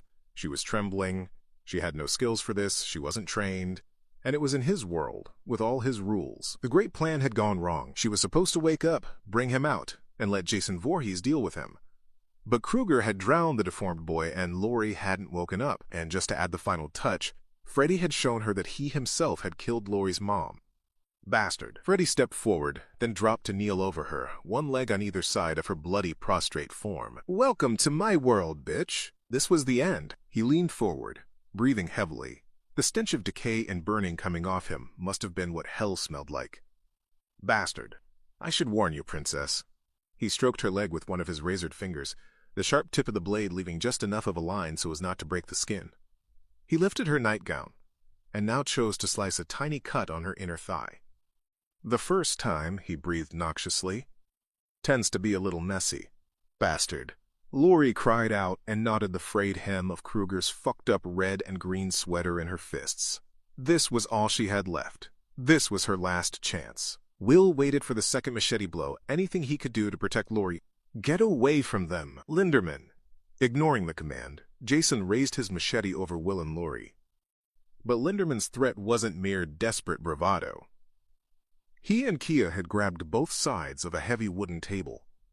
Quickly, ignoring the fire spreading around them, they ran forward with the table and flung it into place over Will and Lori just as the machete came down. 2 inches of solid oak were all that came between Will and bloody machete death. Thunk! Immediately, Jason tried to pull the weapon free, but it wouldn't budge, and Jason soon found himself lifting both the machete and the table it had wedged into off the floor. Linderman and Kia hadn't finished with him yet. Fueled by fear and adrenaline, the two of them had found a couple of makeshift weapons, and were now charging straight at him. This was their moment now. While Jason hadn't got the machete free, Kia jumped up on the very table Jason was struggling with, and smacked him again and again around the side of the head with a boat paddle. She hit him on each syllable. "Back your motherfucking broke ass up." Not enough. Kia did not know who she was dealing with. She didn't know at all. Jason swept a casual backhanded blow at Kia and knocked her off the table and clear across the room, which was the signal for Linderman to enter the fray. Linderman really didn't want to be here. In fact, he'd rather be anywhere than here. In fact, he'd rather eat a steaming bowl of dog crap than be standing here right now. Here, in front of this unstoppable freak of insanity. The same freak who'd nearly killed Linderman twice already, and with that same fucking machete. But this was surely their last stand. Lori was unconscious, Will was wounded, Kia had just gone down. Linderman was the only one who could stop Jason now. He'd found a flagpole, an old moth-eaten stars and stripes still attached, and was now holding the pole in both hands like a spear. If he played his cards right, he could jab at Jason, maybe stab him, while keeping him at pole's length. Once. Got him. Twice. Speared him again. But both blows had all but rebounded off Jason, merely knocking him back a little. Jason didn't seem to care. He was only being delayed in his single-minded efforts to retrieve the machete buried in the tabletop over Will and Lori. This didn't worry Linderman. Given enough time, he could probably... Jason yanked the machete free, causing the table to lurch up off the ground, and sending Jason's arm swinging back through the air unexpectedly with released momentum, catching Linderman by accident. Linderman was only a skinny kid. When the back of Jason's forearm crashed into him, he was flung back, away from the fight, and sent slamming into the far wall. Linderman couldn't see it, but a rusty nail stuck out from the wall. The nail cut through his skin and pierced the teenager's kidney. He groaned and sank to the floor. The fire had now taken hold of much of the recreation hall, and the room was becoming thick with smoke. Jason stood upright amid the billowing flames. He held the machete in his hand. The 4 friends were beaten. If not dead, they soon would be. It was good to be home. Will was bleeding badly from his wound, but Lori still hadn't come round, and the place was on fire. Ever since the table had covered them up, Will had rested, tried to save up some energy. He'd heard the fighting. He'd heard the shouts and cries of his friends, but he had no idea how things stood, or where Jason... Shit! The fire! They had to get away from the fire. Sluggish, weak, bleeding. Will grabbed Lori and started to drag her out from under the table. He had to get her out of there, get her to safety. No! Too late, he noticed a small piece of burning debris slip from the roof of the cabin, and it was falling toward Lori. Normally, a chunk of wood that size wouldn't be big enough to cause any harm, but it was on fire. Will tried to pull Lori out of the way, but even before he started the attempt, he knew he would fail. The blazing fragment landed on Lori's arm. Lori screamed from the burn. She shrieked in pain and terror. In her house on Elm Street, where she still had that bastard Kruger's sweater wrapped up in her arms, Lori screamed from the burn. She shrieked in pain and terror. In the burning recreation hall, where she woke up still holding onto that bastard Kruger's sweater in her arms, Will couldn't believe his eyes. It was all true. Freddy Krueger, here. Everything she'd said. Everything Mark had said and his brother Bobby. True, all of it, true. Freddy was still crouched over Lori, his glove raised for the kill. Die, bit. This wasn't Elm Street. This wasn't her dream, where Krueger turned around and saw Will looking back at him. He took in the building they were in. Derelict, a cabin, and the flames everywhere. And then Freddy looked up, right into the hockey-masked eyes of Jason Voorhees. Jason towered over Krueger and the girl. On seeing Krueger, Jason's eyes shone with recognition. He tightened his grip on the machete. This is the one who had fooled him. This is the one who had tried to drown him. This is the one who had tried to use him. This is the one who had made him feel afraid. Only this time, Jason's enemy was real. This wasn't some boiler room with pipes and torrents of water. The little man wouldn't be able to throw him around this time. This was no dream. This was real. And the little man would die. Fire ate its way across the dry floorboards. Will pulled Lori out from under Krueger while the dream assassin was preoccupied with Voorhees. Will held her tight. They were cut off from Kia and Linderman by the flames. Well, this was Lori's plan. This was what they'd worked for. What they might even die for. Will took one look at them. Jason tall, powerful, immobile. Freddy crouched, snarling, malevolent. They hated each other. Freddy versus Jason, announced Lori, sensing the oncoming mayhem. Place your bets. Chapter 20. Freddy clambered slowly to his feet, never once taking his eyes off his enemy. This was completely unexpected. Krueger was wary, sizing Jason up. Well, go on, he growled. Grunt something, you retarded mute. Show me what you got. Jason strode forward through the flame and swung down hard with his machete. Freddy pressed back against one of the cabin walls and twisted aside, easily dodging the blow. The machete sunk into the wall. You think I'm afraid of you now that we're in the real world? Laughed Freddy. Jason swung the machete again, sideways this time, but Freddy jumped back, causing the blade to barely miss his chest. You're slow, stupid, and you ain't got no style. Thank God Lori was awake now. There was no time to talk. Lori only had to take a look around to see how things had moved on since she'd taken the tranquilizer. They had to act on instinct now. Lori saw the hole in the wall Jason had made when he first battered his way into the hall. She began to lead her wounded friend in that direction, but Freddy saw this and danced past Jason's third machete swing to block their way. A sudden inrush of air caused the flames to erupt. Lori and Will screamed. The tatty old curtains caught fire. Flame rushed up all three of the remaining wooden walls, and the sudden burst of heat caused Kia to fall back. She'd barely climbed to her feet when the inferno roared with this renewed ferocity. As she stumbled away from the flame, Kia could see Linderman lying at the rear of the hall. He looked dazed. Quickly, she hurried over to him and helped him to his feet. She didn't notice the dark stains spreading across the back of his thin jacket. Lori caught sight of her friends across the room through the sheets of flame. She shouted at the top of her voice, Kia! But there was no way they could meet up inside the hall. There was too much fire between them, and the room was filling up with smoke, making it impossible to breathe. So Lori led Will in the direction of the front door. It was still held closed by the plank Linderman had wedged in place. Together they grabbed hold of the makeshift bolt and tried to lift it. Will grimaced with pain, but was able to make the difference. The plank lifted, and they pushed through the door and out to safety. On the other side of the hall, Kia helped Linderman out through a side door. Like Will and Lori before them, the two of them doubled up and coughed as soon as they hit the fresh air, almost retching from the smoke they'd inhaled. Freddy was infuriated to see Will and Lori escape, but he would catch up with the brats soon enough. Right now, he had other things on his mind. Jason swung a diagonal downstroke with the machete, but Freddy snatched the deadly blade between the lethal fingers of his razor glove, trapping the machete long enough for Freddy to plant a hefty kick slam in the center of Jason's groin. No reaction. No balls, huh, Voorhees? Jason used his free hand to grab Kruger by the front of his striped sweater, then shoved Kruger's head through a window, the first in a series of windows that ran down the length of the hall. Jason then proceeded to drag Freddy sideways through the charred wood panel wall, crashing Freddy's face through one window after the next. Then, when they reached the end of the wall, he let Freddy fall to the ground. Who's laughing now, Kruger? Jason picked Freddy up again, but this time holding him high in both arms. Then he tossed the stunned Dream Demon out of the building. In Jason's powerful arms, Freddy was a piece of nothing. He flew through the open air before crashing through the roof of what used to be the camp's administration building. But Jason hadn't finished. In fact, he'd only just begun. Last time they'd faced off, it had been on Kruger's terms, but there was room for only one murderous maniac in Crystal Lake. He took a step forward onto the porch, intending to go after Kruger's broken body, but was blocked by a sudden collapse of fiery debris. Linderman clutched at the wound in his side.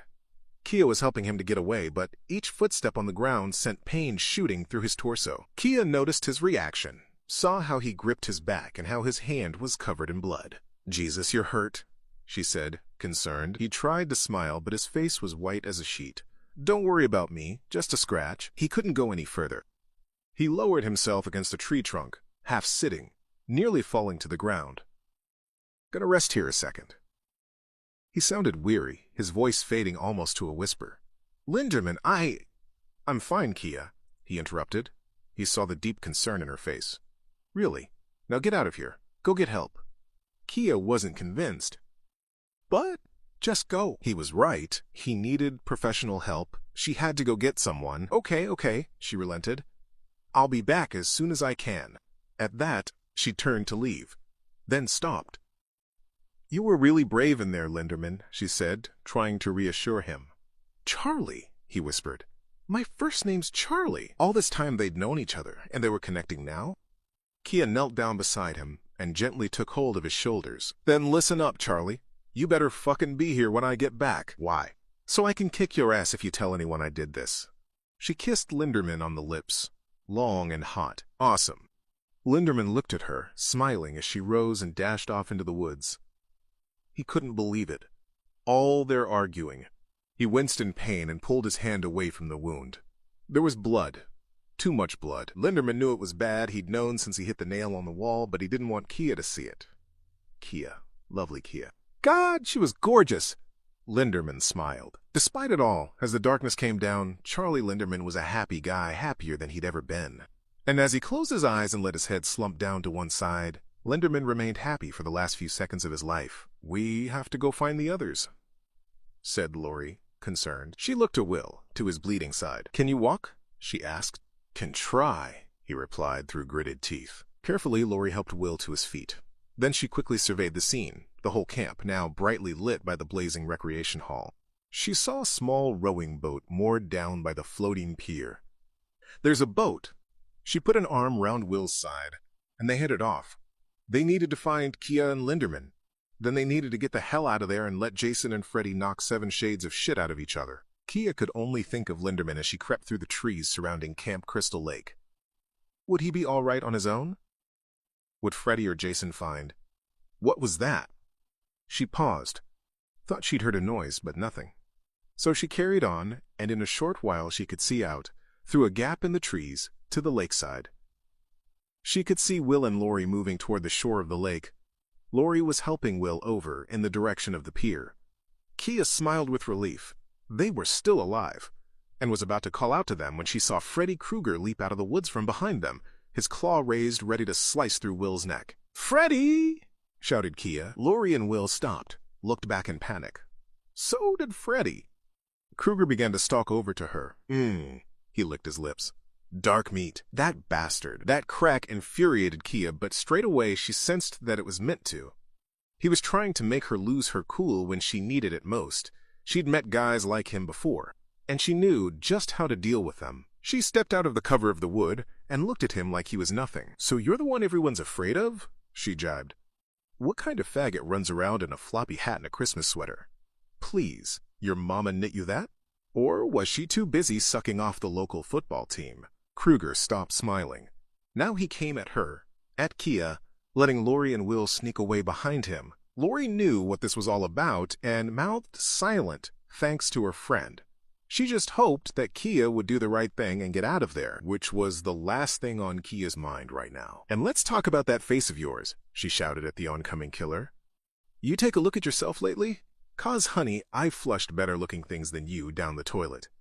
His devastated face contorted with rage. Freddy was heading directly for her. "I mean, get real, you're not even scary." She wriggled her fingers in a mockery of the deadly glove. "And what's with the butter knives? You trying to compensate for something? Maybe coming up a little short between the legs? I mean, you've got these teensy-weensy things." She curled her fingers and wriggled them again. "And Jason's got this big old." She held her hands wide apart as if measuring out the machete in the air. Freddy Krueger stopped. Kia had been ready to run at the last second, but now he'd stopped. He was just staring at her. She hadn't expected this. What? She wondered aloud. No, Krueger wasn't staring at Kia at all. He was staring at something behind her. Eves full of fear, Kia turned and whook. Jason's machete hacked down into Kia's chest with such force that after crushing her entire sternum into her lungs, the blow sent her stumbling back through the air until she slammed hard into a tree. That wasn't the sound of branches breaking. It was the sound of Kia's back. Broken, impaled. Dead. Kia's corpse crumpled to the ground. "KIA," sniggered Freddy. "Killed in action, ha ha ha ha ha."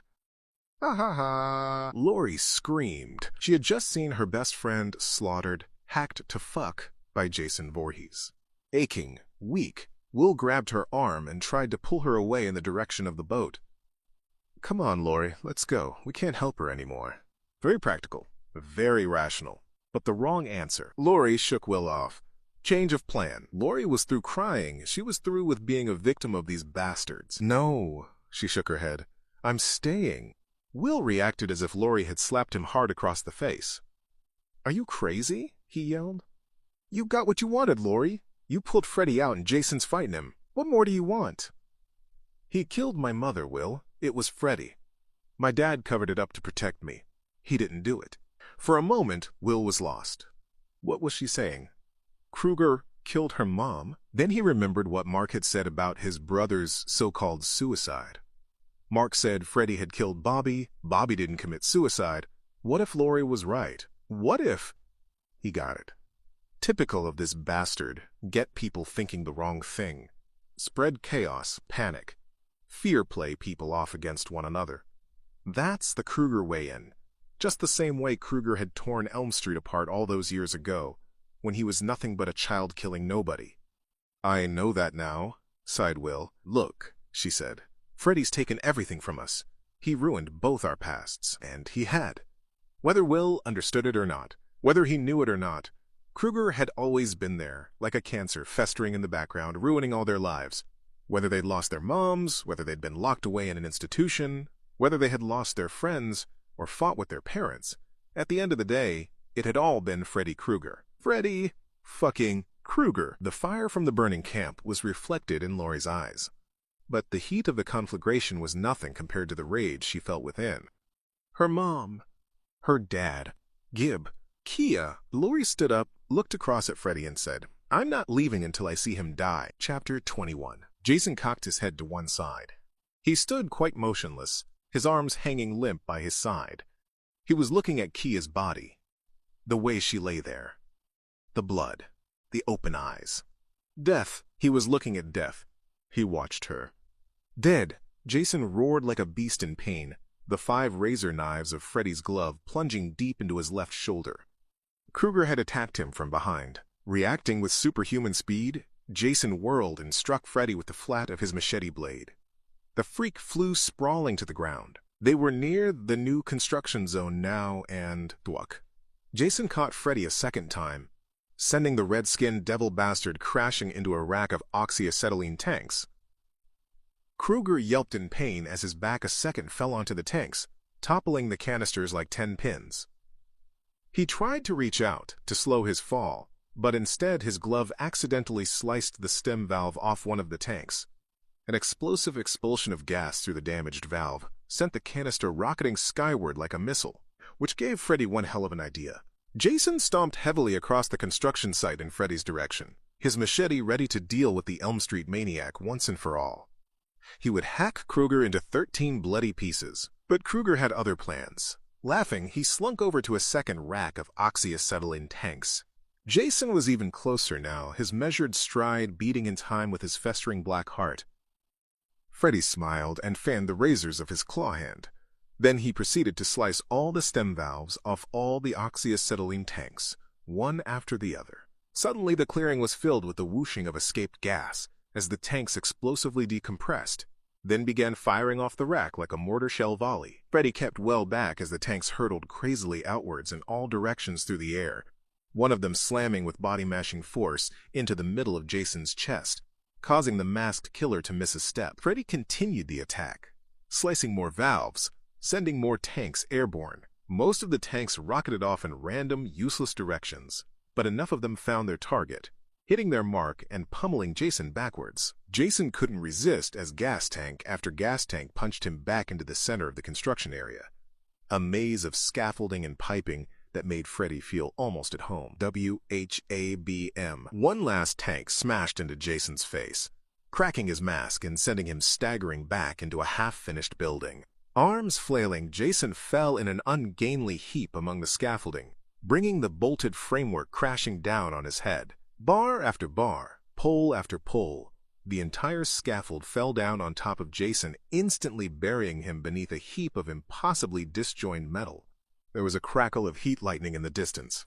It illuminated a banner that lay askew on top of the collapsed pile of scaffolding. The banner read, "Camp Crystal Lake welcomes you back." Kruger laughed until he heard the groan of metal on metal and saw Jason Voorhees slowly fight his way up through the construction debris. Inch by inch, Voorhees pulled his way free, until at last he was standing on his heavy-booted feet again. Another flash of lightning. Where? Up here, asshole. Freddy had taken up position on top of a nearby wall of scaffolding, from where he was able to look down on Jason. A pile of rebar was stacked together beside Kruger. Rebar-long, thin stainless steel poles used to reinforce concrete. Long, thin, hard, deadly. Kruger upended the rebar stack and watched as the poles slid down through the air and fell down towards Jason Voorhees, standing on the ground. The metal shafts descended, shooting like spears towards the masked killer. Shuzzing!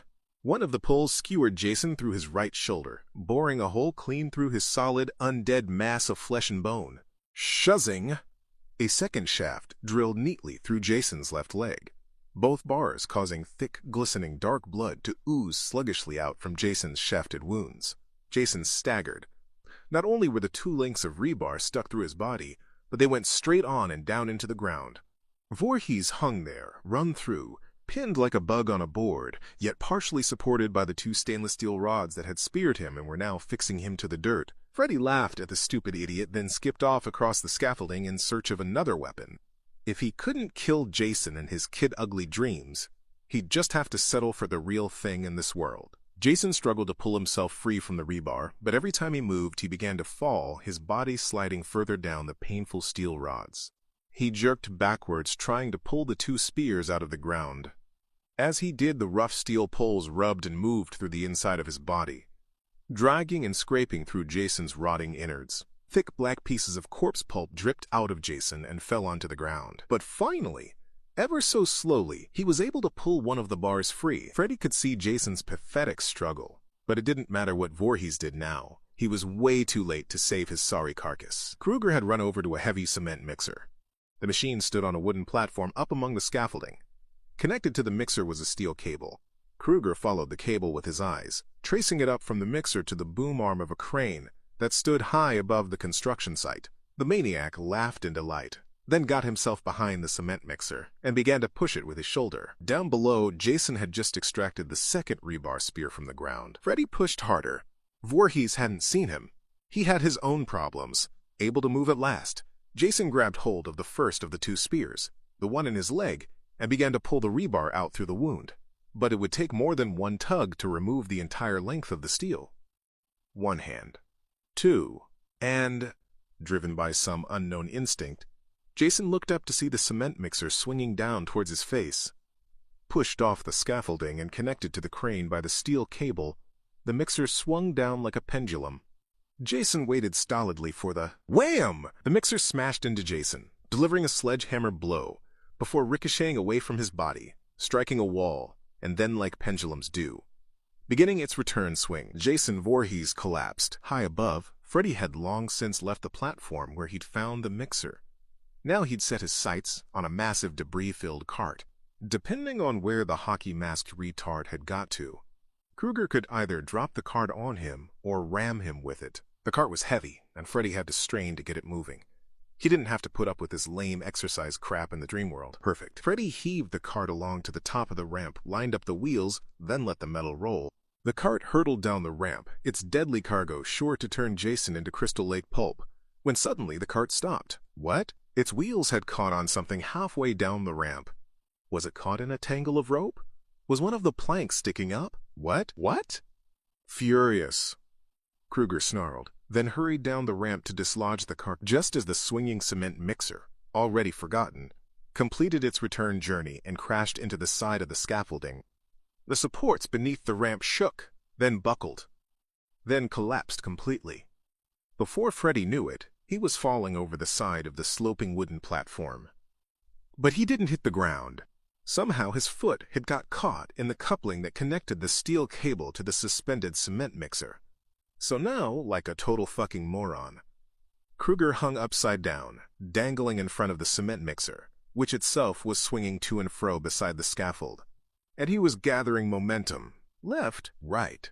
FWHACK.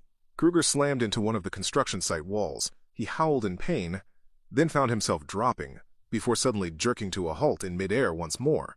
Kruger was stunned, and now hanging no more than 6 feet above ground level. He opened his malevolent yellow eyes. No! Jason had removed the rebar from his leg and was standing again. Freddy's sinister brows arched with fear. He tried to free himself, scrabbling in panic. Tried to. Jason still had a long, thin bar of stainless steel protruding through both sides of his shoulder when he laid a black, leather-gloved hand on Kruger and dragged the snarling red and green wretch down from the cement mixer. Freddy tried to squirm free, but it was no use. Jason Voorhees locked him in a merciless bear hug. Freddy screamed, sunk his razors into Jason's neck. Jason shook his head violently and squeezed Freddy more tightly, squeezing the life out of him. They were gripped, locked in mortal. Kaboom! The debris cart had come loose, charged down the ramp and crashed into them with such force that both Freddy and Jason were rammed through the air, out of the construction site. Limbs trailing, the immortal combatants were hurled an impossible distance, before finally crashing to earth near the floating pier on the edge of the lake. Barely alive, vaguely conscious, Freddy Krueger cast a yellow-slitted look at his undead opponent, then slowly started to crawl away along the pier. The impact of the cart had dislodged the second piece of rebar from Jason's shoulder, leaving a huge open wound near to his neck. His mask was cracked, charred, and bloodied. Thick, black blood dripped slowly down his vast torso. Jason got up, stumbling. Jason never stumbled. No matter how they attacked him, no matter what they did to him, he always sat up, smoothly, controlled, then rose mechanically to his feet, but not this night. Here, now, Jason had been battered beyond belief. He staggered to his feet. He watched as Kruger tried to crawl away. Laurie had been right. This was truly a clash of ungodly titans. And, as she had so fervently hoped, Freddy Krueger and Jason Voorhees were killing each other. Slowly, ever so slowly, Krueger dragged himself along the length of the pier. Despite the agony, despite everything he'd just suffered, the maniac managed to break open a quiet sneer. He was heading for the water. Poor Jason's favorite thing, of course. Krueger tried to laugh, but just coughed, an awful rasping sound, thick with internal damage. By going to the end of the pier, Krueger wasn't heading into a corner, he wasn't trapping himself. He was daring that moron Jason to come after him. But this wasn't a dream, and Freddy wasn't unlocking any irrational fears or complexes buried deep in Jason's subconscious. Freddy wasn't to know that Jason had already spent countless undying years trapped at the bottom of Crystal Lake. In the real world, Jason Voorhees didn't give a shit about water. Water was good for drowning people. He knew that from very personal experience. Jason stood tall now, His strength was returning. Krueger. Where? Jason saw Freddy Krueger lying on his wretched belly, crawling like a worm as far as he could, down to the end of the pier. Jason walked straight on after him. The wooden boards of the pier creaked and buckled as Jason bore down on Freddy. Jason swung his machete down towards his adversary's scarred, repulsive face. But Krueger was too fast. Jason didn't expect this. Freddy struck. He swiped his razor-gloved hand upwards and sliced off Jason's fingers. Thip, thip, thip. 3 severed fingers fell to the floor, landing lightly on the wooden boards of the pier. Thunk, followed by the machete. Ah ha ha ha ha ha. Catching Jason completely by surprise, the master of trickery jumped to his feet and snatched up Jason's machete in his left hand. Krueger stood there, roaring in triumph, the machete in his left hand, the razor glove on his right. Now he had both weapons. He was in control. He was Freddy Krueger, and he was here to kick Jason's flaming ass. Once Will realized Laurie wasn't going to leave, he knew he couldn't either. Yes, he was hurting. Yes, he was bleeding. But he couldn't leave her like this, not alone against those 2 bastards. So he limped after her, and the 2 of them forgot about the boat entirely. They were going nowhere now. Their first thought had been to try and find some weapons, but then they'd heard all the commotion over from the construction site and had become distracted. Laurie wanted to go and see what was making all the noise, but Will begged her not to. They knew what the noise was. It was Freddy and Jason breaking all hell loose. It was more important that they should go find something to defend themselves with. But what they'd found was Linderman's body. Another blow on top of everything they'd suffered. Another devastating shock. Another one down. Almost everyone they knew had died, and now the 2 of them were here alone. No one was coming to rescue them. No one had gone to fetch the police. No one was coming to deal with Jason and Freddy. Laurie and Will were utterly alone, but still Laurie was determined to see Krueger dead. Finally, they'd found some drums full of boat fuel. They knew the gasoline was good, but they weren't sure how best to use it. If they set fire to it, Jason and Freddy would just move away from the blaze. Nor could Will and Laurie do much with the fuel drums themselves. The drums were just too heavy. Laurie had suggested fuel bombs. Put some of the fuel in glass bottles, stuff a torn piece of shirt or something in, then light the damn things. But they'd seen Voorhees at the rave. He'd been covered head to foot in flame, and it had done nothing. And as for Krueger, that guy looked like he'd already been torched many times over. And in their nightmares, he always took them to that boiler room, the place with the roaring furnaces. So they knew that the fuel tanks were somehow their best option, only they hadn't got the finer points nailed down. They didn't have a plan of action. Laurie and Will were still working through all this when Jason and Freddy came crashing down onto the pier behind them.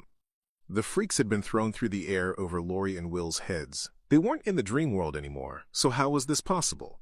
Now the 2 embattled teenagers could only look on in slack-jawed amazement as they saw Freddy launch his frenzied razor attack on the retreating, lumbering form of Jason Voorhees. Freddy totally had Jason on the defensive, hacking away at Jason with the ugly retard's own machete, snipping away at the open holes in Jason's mask with the piercing, ruthless finger blades, laughing all the while. Jason backed away, mute, futilely trying to defend himself. They were heading out, towards the far end of the pier. For Laurie and Will, it was now or never. Grimly, they both suddenly realized what it was they had to do. Will began turning a pump handle on the top of a 50-gallon drum of boat fuel. The drum was connected to a long nozzle which Laurie had taken, and was now pointing along the pier towards Freddy and Jason. Laurie shook her head, her soul alive with pure defiance. "Not this time, Krueger," she vowed quietly to herself, and she held tight to the nozzle as it began to pour boat fuel all over the floating dock. Krueger and Freddy continued their dance macabre, oblivious to the flammable liquid running down the dock towards them. Back at the tank, Will staggered, clutching his side. "Laurie!" he shouted. Laurie turned and looked. Her first reaction was panic. Was he crying for help? His wound? No, Will was pointing to a metal tank on the other side of the dock. "The propane tank," he called. Straight away, she knew what he meant. She turned and sprayed fuel all over the propane tank and all the metal cylinders stacked around it. "Gotcha." Freddy drove the 2 blades of his index and middle fingers clean through the eye holes in Jason's mask, the razor stabbing forward like cold steel nails of mutilation. Jason howled in bestial rage. Freddy pushed harder, driving his razors deeper into the mask. The knives pushed through Jason's eyes, tearing them wide open, gouging them, before cracking through into Jason's skull and on into the unholy gray matter of Jason's brain.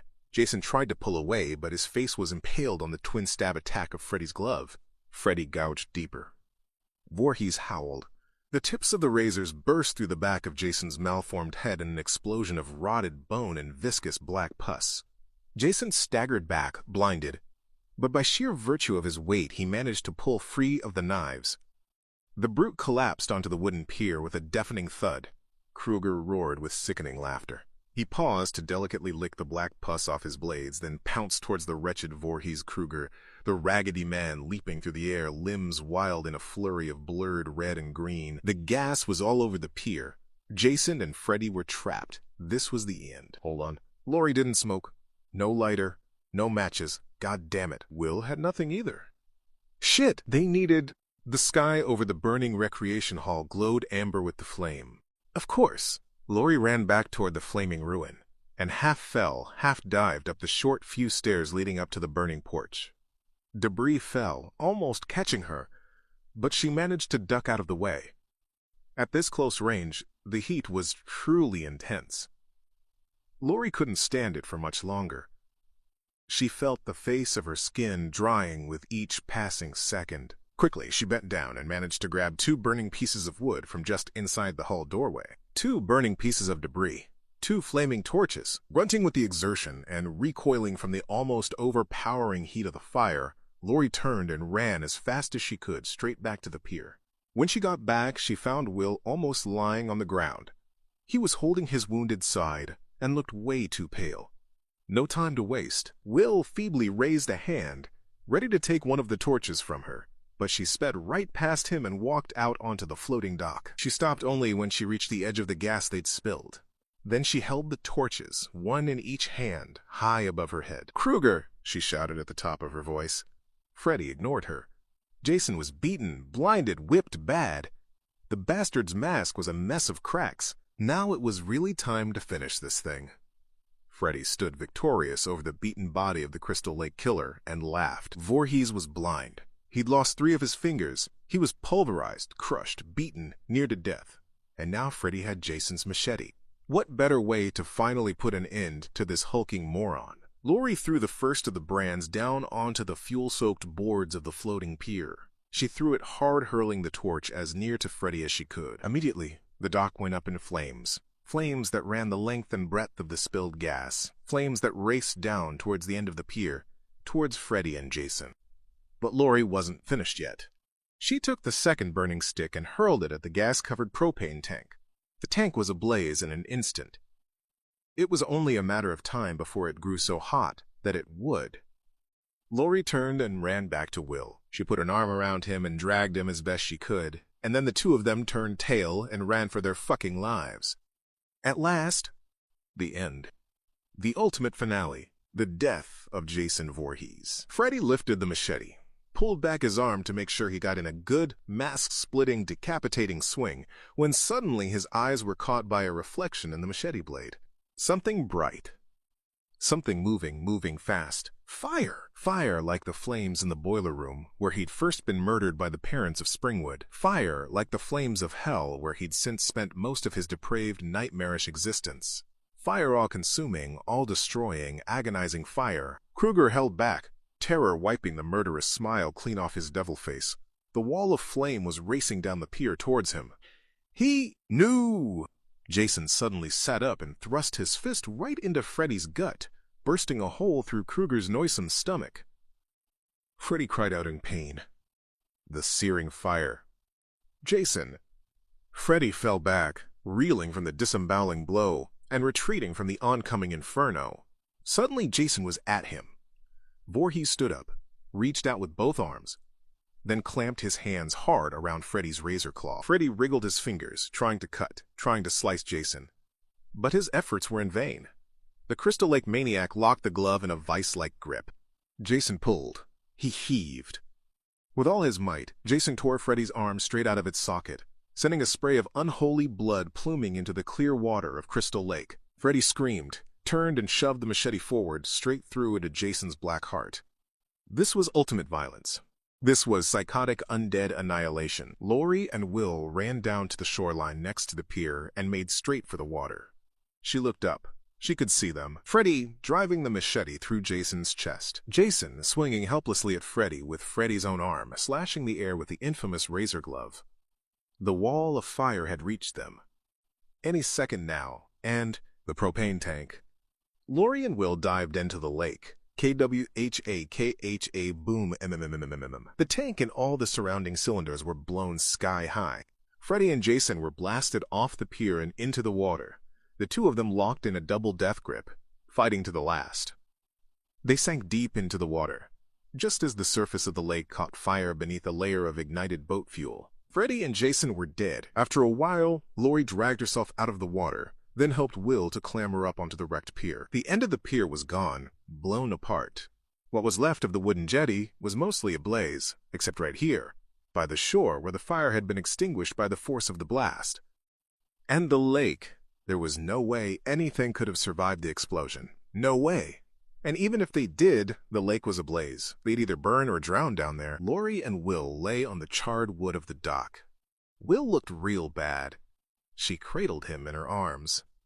My God, it's over. Lori's plan had worked. At that moment, at that precise second of realization, all the exhaustion, all the fear, all the sorrow, it all came flooding out of Lori in a wave of overwhelming emotion. Tears ran down her cheeks. Now that Freddy and Jason were dead, the tension poured out of her. She hadn't realized just how much she'd been holding in. But now, the relief! Her tears spilled onto Will's face. His eyes were closed. "I'm gonna get you help, okay?" she promised. "Just stay with me, Will.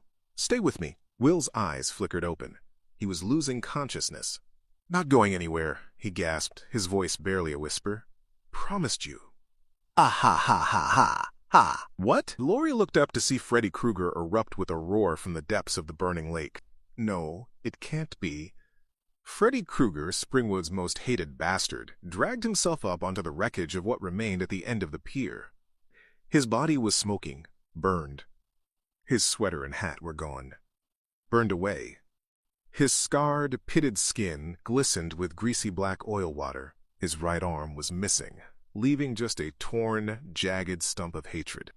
In his left hand, Freddy held the machete of Jason Voorhees. This was the new Freddy, the Freddy who'd fallen to Earth and been sent to hell and back. The Freddy they'd tried to kill. The Freddy who'd been locked in steel-edged death with Jason Voorhees. Machete versus glove. Fire versus water. Nightmare versus reality. All burned away. All cremated. Leaving nothing but seething, feral rage. No jokes. No taunts. No more fucking games. Freddy Krueger charged toward them, raking the air with Jason's bloody machete. Lori looked around, frantic, for a weapon, for anything. She could hear his racing footsteps coming down the pier towards them. She could feel the heat of Krueger's almost tangible fury above the warmth from the blazing fire on the lake. "Run," Will said weakly, lying flat on his back, barely able to lift his head. He was no good. She'd have to leave him here. Go on alone. But Lori shook her head. Hadn't they promised they'd never leave each other again? Resolute, Lori stood up and placed herself between the semi-conscious body of her first love and the ranting, machete-wielding rampage of the charging dream butcher. Her gesture was just that. A gesture. Lori had no weapon to defend herself with. She had no way to fight Freddy, no way to save herself, or Will, but she wouldn't be afraid. She would deny Krueger this one last pleasure. He could kill her, he could hack her in two, but she wouldn't scream. Wouldn't let him kill her soul. Freddy seethed over the two stricken lovers, the machete leveled and ready to chop the little fuckers into Hades. Lori looked at Krueger, gazed into his wild yellow eyes, and saw nothing but cruelty, anger, and loathing. Lori stared into his eyes and saw pure undiluted evil. The machete swung high. Lori was ready. Krueger howled as his own 5 razor fingers of death burst out through the front of his chest. Fine droplets of Freddy's black blood puffed through the air like a spray, landing on Lori's clothes, her hands, her face. Krueger's eyes glazed with disbelief. His black-lipped mouth fell open. His shark-toothed jaw hung wide with shock. He looked down. His own glove. His own motherfucking glove. Kruger had been punched through the back with brutal force by someone using his own murder blades. He had been punched through the back by Jason. Indomitable. Relentless. Indestructible. Unstoppable. Jason Voorhees. Lori fell back, sickened by the jet of Freddy's foul blood. She could see Jason. He was in the water, clinging with one hand to the edge of the ruined pier. But how could he reach?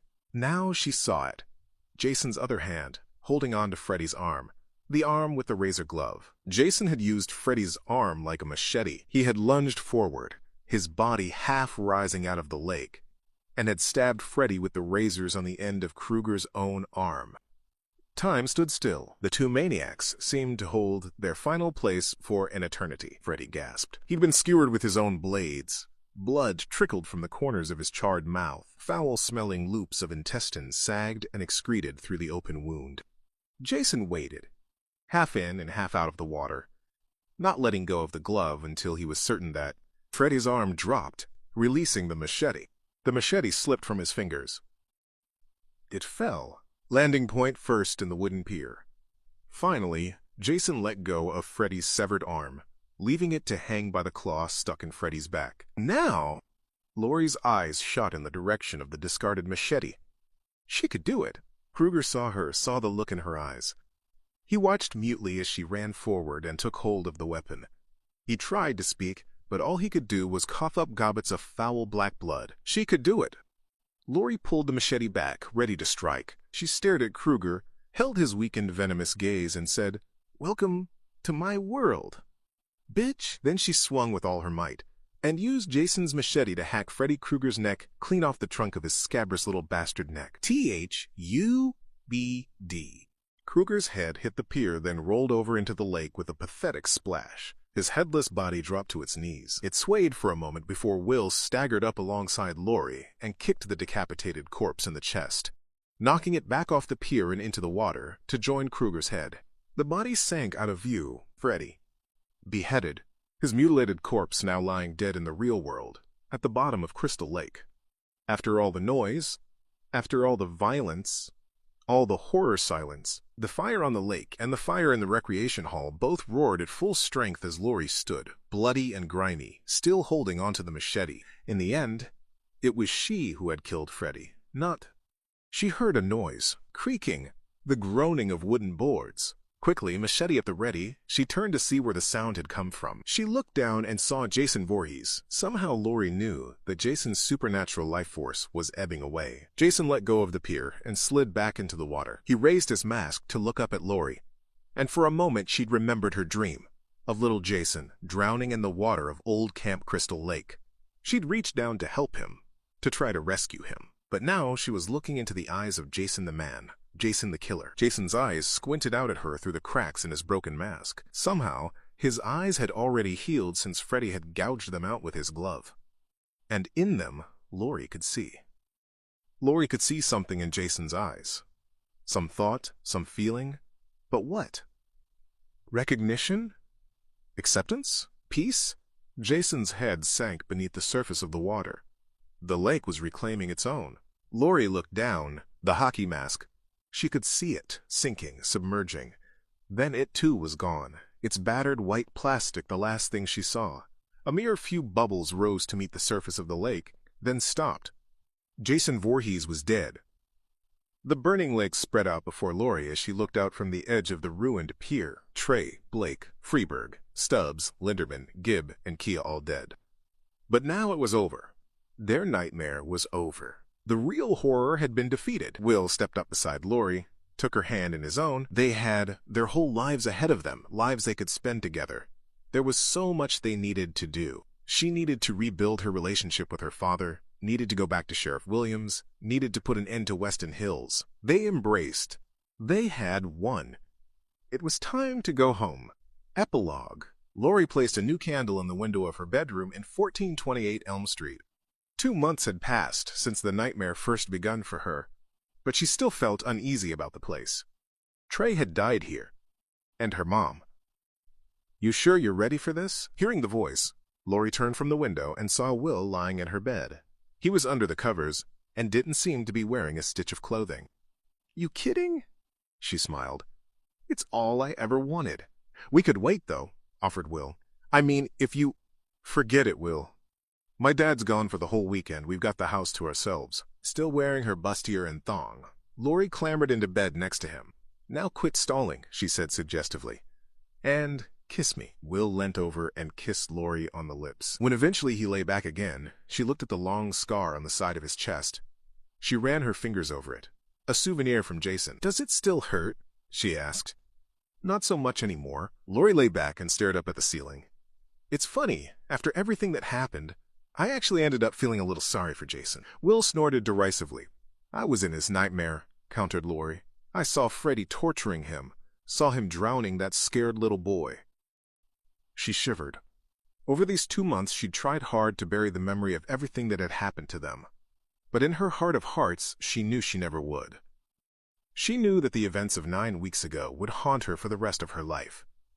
She could never forget, but maybe, in time, she could learn to deal. "Freddy got what he deserved," said Will. "They both did." He placed his hand on her, got her to turn on her side to face him. "Now enough about them," he smiled. "This is our night." Lori nodded and hugged Will close. There was so much to talk about and to think about, but maybe not tonight. "I love you so much, Will." She couldn't believe they were finally together like this. Nor could Will. "I love you too," he replied with true feeling. "I always have. There wasn't a night back at Weston when I didn't fall asleep thinking about you."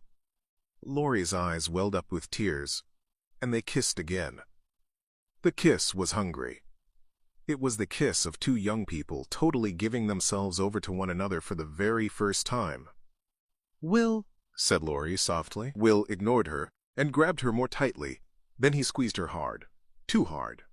"Will, easy!" But he wasn't listening. Suddenly he was all over her, kneading her flesh, biting at her throat. "Will!" He placed a hand inside Lori's vest and ripped it wide open, bearing everything she had to offer. Lori tried to push him back. "What's wrong with you?" she complained. He said nothing. Nothing at all. He pulled her arms up over her head, crossed her wrists, then pinned them down with his forearm. Lori didn't understand what was going on. He was being too rough. Way too aggressive. This wasn't fun anymore. "Get off me!" she shouted. But he kept her pinned in place. She struggled. He smiled. Then he raised his free hand over her face and laughed as Freddy's 5 razors burst out through the ends of his fingers, shredding away the flesh of his hand. Lori screamed as sheets of skin and blood fell across her naked breasts. She screamed. Will laughed. From inside the window of 1428, Elm Street came the screaming sound of death, born on the ripping evisceration of 5 deadly knives. 1, 2, Freddy's coming for you. 3, 4, better lock your door. 5, 6, grab a crucifix. 7, 8, gonna stay up late. 9, 10, never sleep. Again, thank you for listening. More audiobooks on Patrick Predator's YouTube channel. Like, share, and subscribe.